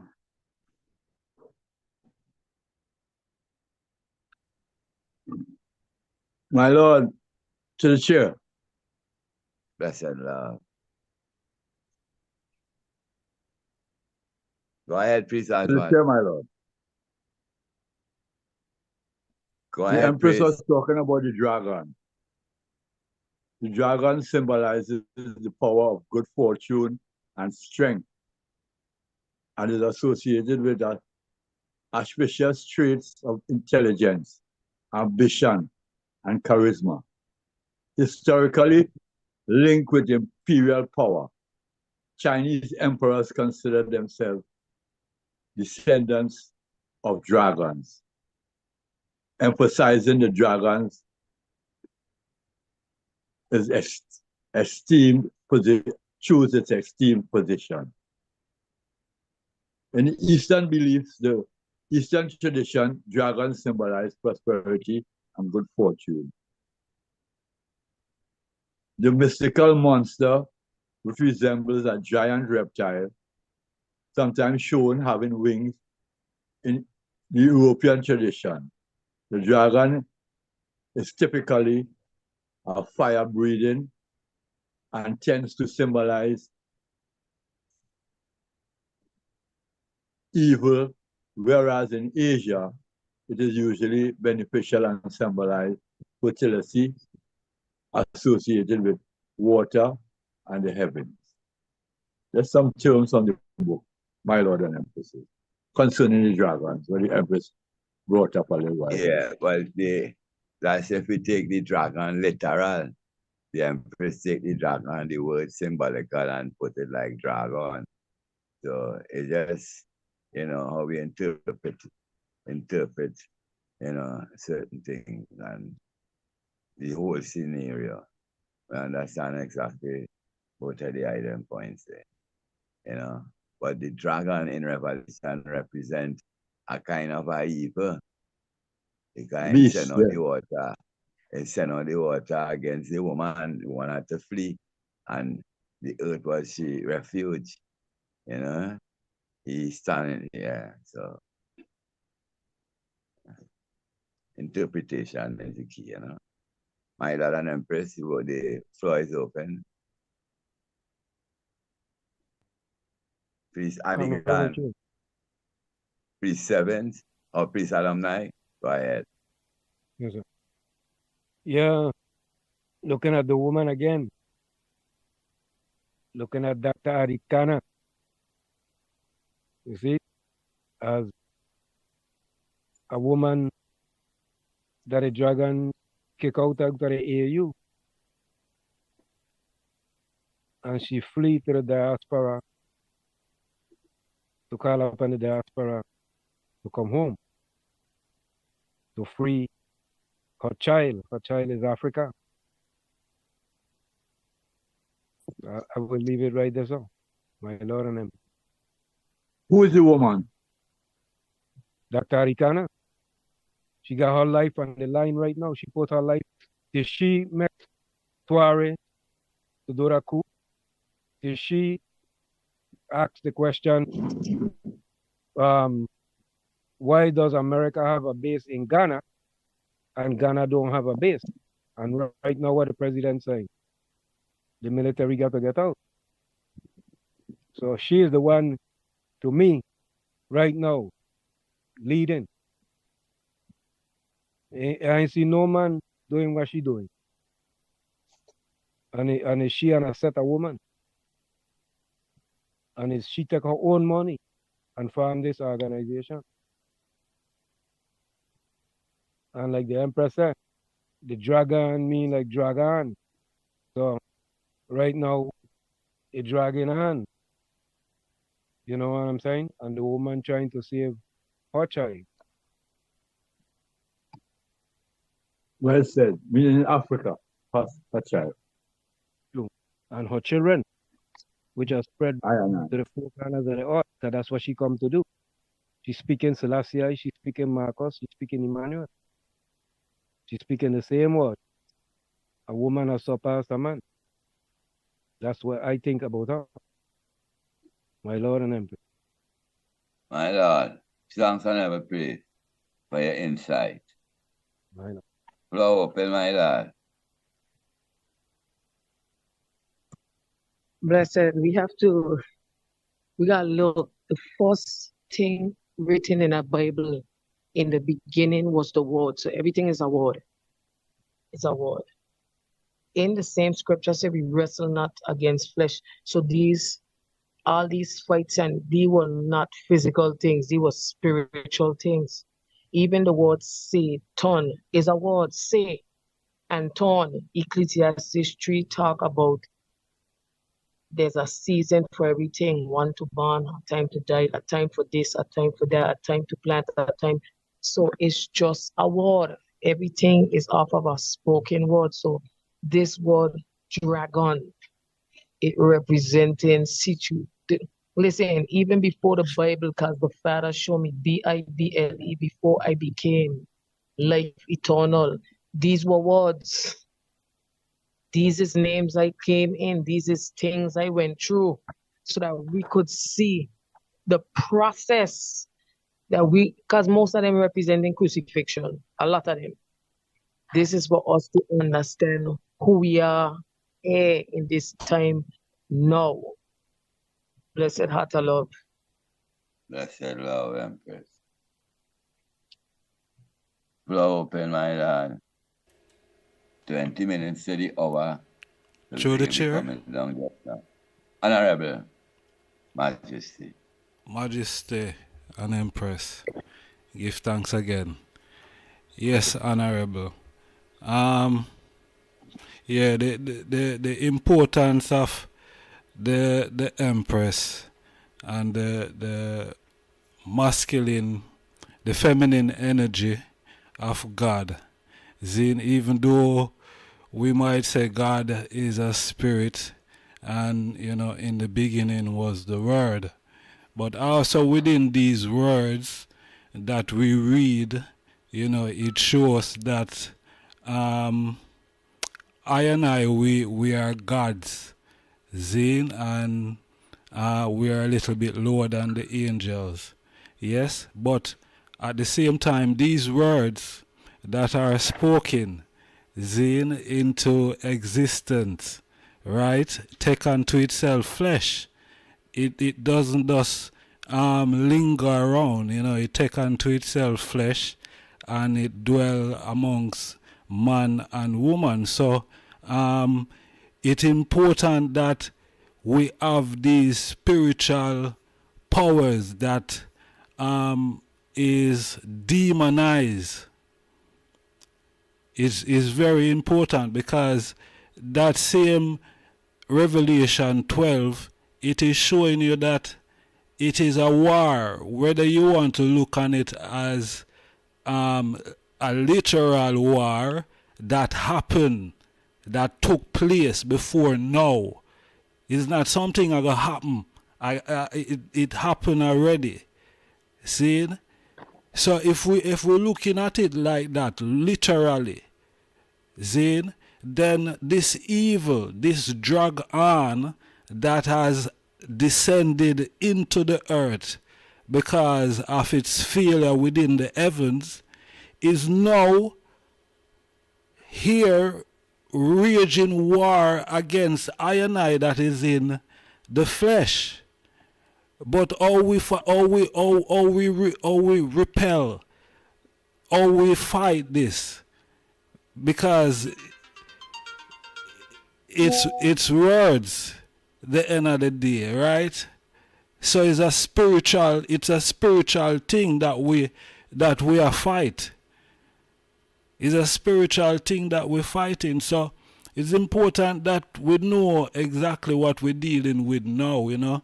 We in a war, and it's like we don't understand that we're really in a war. And that Revelation 12 was depicting that there was a war in the heavens, and there is now a war in the earth, you know. So above, you know, so below. This is the same thing where happen above, or the same thing happen below. The same thing where happen internally, or the same thing happen externally. You know what I mean? So the fight internally, the God and the devil, or Satan, is still within, which is a fight day to day. We are fight, you know, the righteous side of we to overcome, you know, the darker side, the Satan side of us, if we want to look upon it that way, you know. But according to Revelation 12, you know, the dragon has ascended into the earth, and the dragon is waging war against a particular set of people. The ones who keep the remnant of the woman. The remnant of the woman, and also the ones who keep the commandment, who keep the Sabbath, basically. You know? Which is the righteous. WAR, wrong against right. Exactly. Good over evil. Listen. Rastafari, my Lord and Empress. My Lord. To the chair. My Lord. According to what the Right Honorable Prophet Ijahstars was saying, right? The fight is not against flesh and blood, but is against spiritual wickedness in high and low places. And it did manifest into the flesh now. So they're coming in the flesh to try to country they can condemn us, right? But the one man who slew the dragon in the Bible was Daniel, because Daniel refused to worship Baal or Baal, and he killed the dragon. Thus he was being forced into the den with the lion. All that come about because he slew the dragon, and people doesn't know that part of it. So, and that's how Right Honorable Prophet Ijahstars say, the fight is not against flesh and blood. You know, we'll find the perfection. Because if we're in war, as you say, and we're going to war, we have to wear armor. What is the armor? The armor of God is Ephesians 6. Children, obey your parents in the Lord,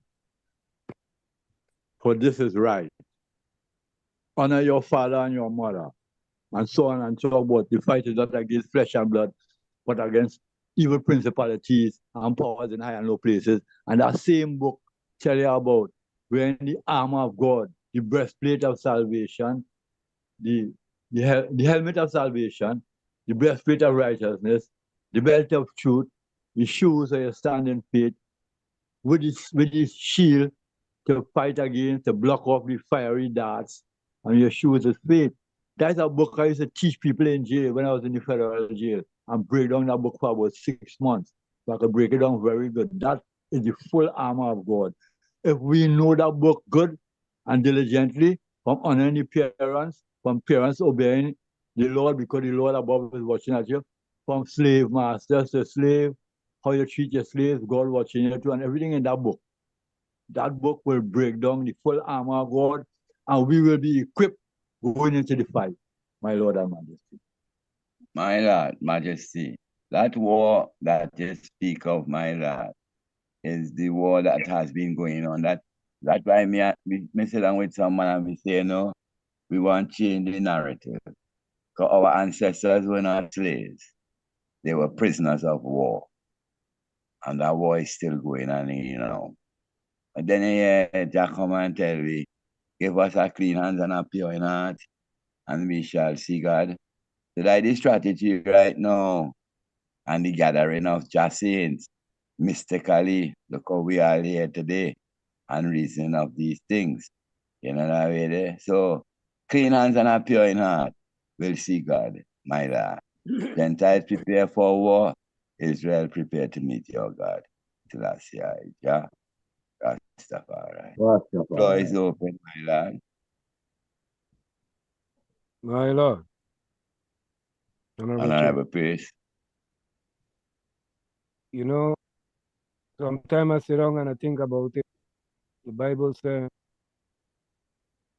you ain't wrestling against flesh and blood, but spiritual wickedness in high and low places. But the spiritual wickedness, they're in flesh.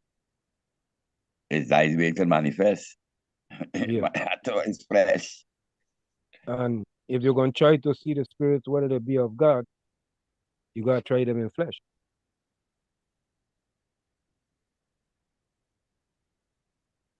So the war is also a physical war because, like His Majesty said, it's a spiritual and material balance.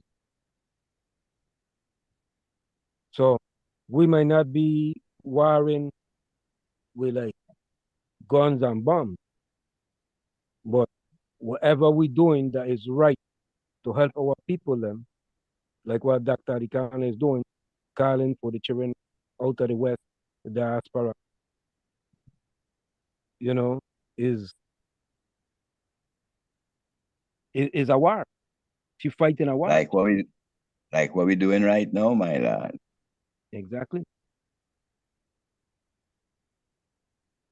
See, so the war is in flesh same way. Because the spirit them there in flesh. We the spirit them in flesh of right. And then they got the spirit them in flesh of wrong. But everything manifests into flesh. That's it. My Lord and Empress, bless the Lord. Honor, Majesty. We coming down to this sacrifice, 6 bells coming in. So if anyone have any points can bring up. If not, please, Knuckles, you could give me the closing prayer. But freedom, if I want to say something now. Blessed, I soon have to work, so I want to share this one with Isaac because I want them to meditate this one. This is what I want the Father show me in my meditation. Because I was going through that name Rastafari, trying to understand how it had moved to come to Rasta man and Rasta woman. And I heard the Father tell me, Kishmet, take out the name Satan, Satan, out of Rasta man. When I did it, it lead back with the RAM, the ram, which is a sacrifice. He tell me take it out of the Rasta woman. Satan, it leave back with a worm. I want ones do it for themselves and see. So the Father was showing me is when we change from Rastafari and we start saying Rasta man and Rasta woman, that's where Satan really start entering flesh. Blessed love. I want ones to look at it and meditate on it. Blessed love, Empress. Give thanks for your insight all the time. My Lord, my Lord. Yes. Bless the Lord. Blessed. Yeah, the last one she said when she took out of the woman, she get a worm. What she get? Blessed, yes, a worm. AWORM. But I know there's a worm. scripture. A worm. Yeah, worm. I think there's a scripture where I remember good, where Christ tell them he was a worm. But I will have to look again and see. I'll Google it and see. So I will meditate on what the Empress said to him. Right. What you say this about worm in this song? The God of Abraham. Yeah. Because our worm is friend. This worm is in Isaiah 53, verse 5. He felt himself to be comparable to a helpless, powerless, downtrodden worm, passive while crushed for our iniquities and unnoticed and is despised by those who trod upon him. That's all right. Yeah, yes, my Lord and Empress.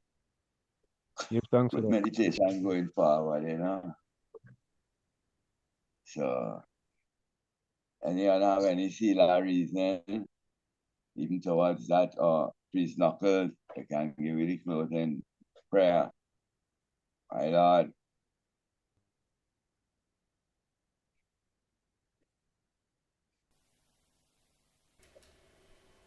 The knuckles, my Lord. Through the chair. Yes, Spirit. That's it. Majesty and Empress. Yeah, man, I just want to, show some love to the Honorable Empress, for sharing, such eloquence, word, sound, and power with us, Manners and respect, Honorable Empress. Give thanks. Blessed love.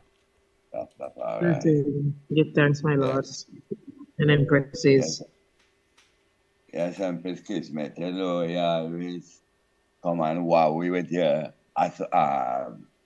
breakdown of the words, yeah, man. Glorify. Blessed, give thanks. Rastafari.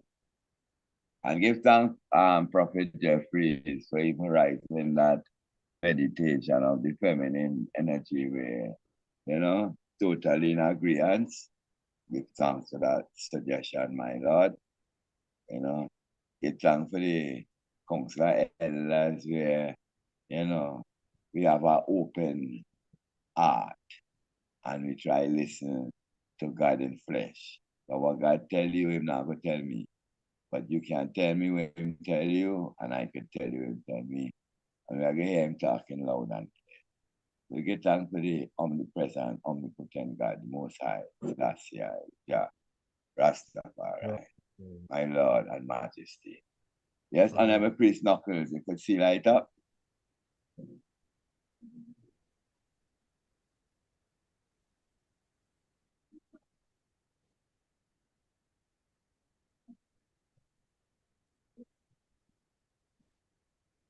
Priest knuckles like him not on. Okay. Rastafari. And I have a priest sevens. We can't give you the closing prayer, my lad.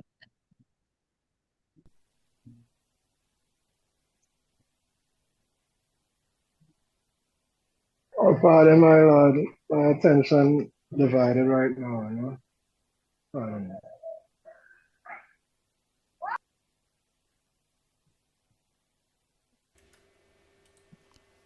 Through the chair, Honorable Priest.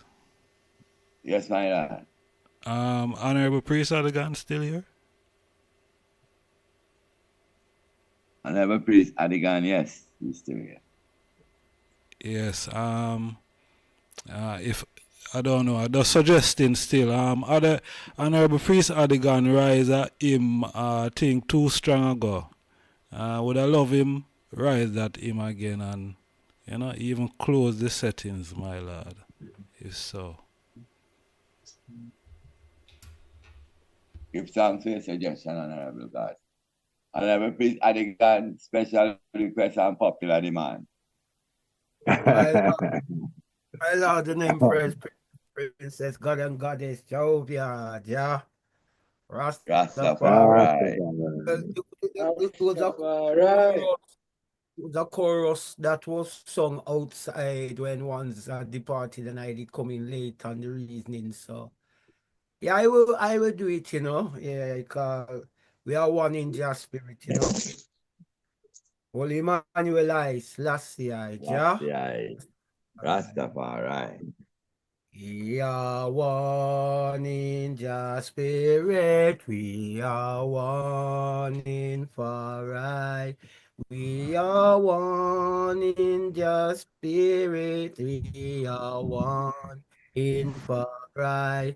And we'll be in this unity, and we will evolve, and they'll know we are Israel by our love, by our love. Yes, they'll know we are Israel by our love. We will walk with each other. We will talk face to face. We will walk with each other. We will talk face to face.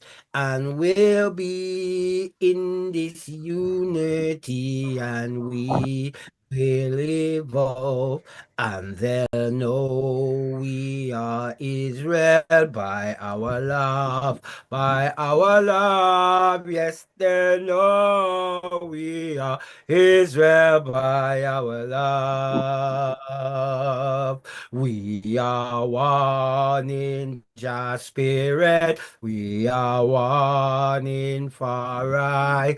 We are one in Jah spirit, we are one in Farai, and we'll be in this unity, and we will evolve, and they'll know we are Israel by our love, by our love. Yes, they'll know we are Israel by our love. One more time. We are one in Jah spirit. We are one in Farai. We are one in Jah spirit. We are one in Farai. And we'll be in this unity, and we will evolve, and they'll know we are Israel by our love. By our love, yes, they'll know we are Israel by our love. We will walk with each other. We will talk face to face. We will walk with each other. We will talk face to face, and we'll be in this unity, and we will evolve, and they'll know we are Israel by our love. By our love, yes, they'll know we are Israel by our love. Holy Emmanuel, Selassie, Jah, Rastafari. Yes, well, So give it this, give it the seal of prayer, Honorable Priest. All right, my Lord, give thanks, our family. Yes, my Lord. Reverence universal and going out 4 winds universally rule over earth, sky, and sea. Glory be to our Father and to the Son and to the Holy One of creation. Jah was in the beginning, is now, and never shall be. Jah word without end. Holy Emmanuel, I, Selassie, I, Jah. Rastafari, great Zion, limited reigneth in the house of all flesh of all people. Jehovah, Jah, Rastafari. Yo, Lord, good and all pleasant to taste. For brethren and sisters to dwell together in peace, love, and unity. It's like the precious ointment upon the head that ran down the beard. Even Aaron's beard that went down to the skirts of his garments, as the dew of Hermon, as the dew that I send upon the mountains of Zion. For there the Lord God Rastafari commanded the blessing, even life and love forevermore. So hail our God, Selassie, Jehovah God Rastafari. Our Almighty God Rastafari, great and terrible God Rastafari. Hear us and bless us, O Lord, keep us and sanctify us all. Cause thine holy face to shine on us, thy children, that we shall be saved and redeemed. O thou most high God, Jah, Rastafari, one God for us all, the light of the world, the power of the Trinity, his own divine majesty, Empire Selassie, Jah, Rastafari, and the goddess Empress Many Nice, Lassie, Jah, Rastafari, and the Lion, I, the children, the black house of Israelite, I, Selassie, Jah, Rastafari. Peace, perfect peace in this dark world of sin. The blood of Negus whispers peace within. And if your father won't come, and your mother won't come, and your brother and each and every one won't come, peace and love we live with them. Be with them forever and ever. Amen. Selassie, Jah, Rastafari. Rastafari. My Lord, our blessings, sanctified and blessed children, my Lord and Majesty. Blessed. Honorable, my Lord. Blessed Lord. You want to see that chorus? That chorus me done right out already. Please remember with the I was bringing that up the last time. Change the mind. Is that what run through my head when it's like it there? You know, say, honorables is the item know him anyway. Is the honorable priest Manfree, you know, aka yeah, priest. man, I am get weird said way. All right, give thanks. Yeah, so a choir master, that man, choir master. Yeah. So you know, just like I did when I did my other chorus, the one called 7 Words of Love. I think the item hear that one already. Yeah, 7 Words of Love. But him did sing, him hear it and he recorded and he sent me a voice note with his rendition of the same chorus, you know. Rastafari. Yeah, Man. Hey, time to come, we have to write, we have to make how we own write all the hymns, you know, my lad. From new hymn we have to go write. Yeah, that's the time, because a lot of we have whole heap of chorus now. We have to learn if we can get some hymns, you know. And we have to go learn to decipher the Ethiopian hymn book called the Songs of Yared, you know. We have to go learn to decipher now that book. You know? All right. But my Lord, man, works to be done. You know. Works to be done. Prophet Ijahstars is gone? He's still here? Recording stopped.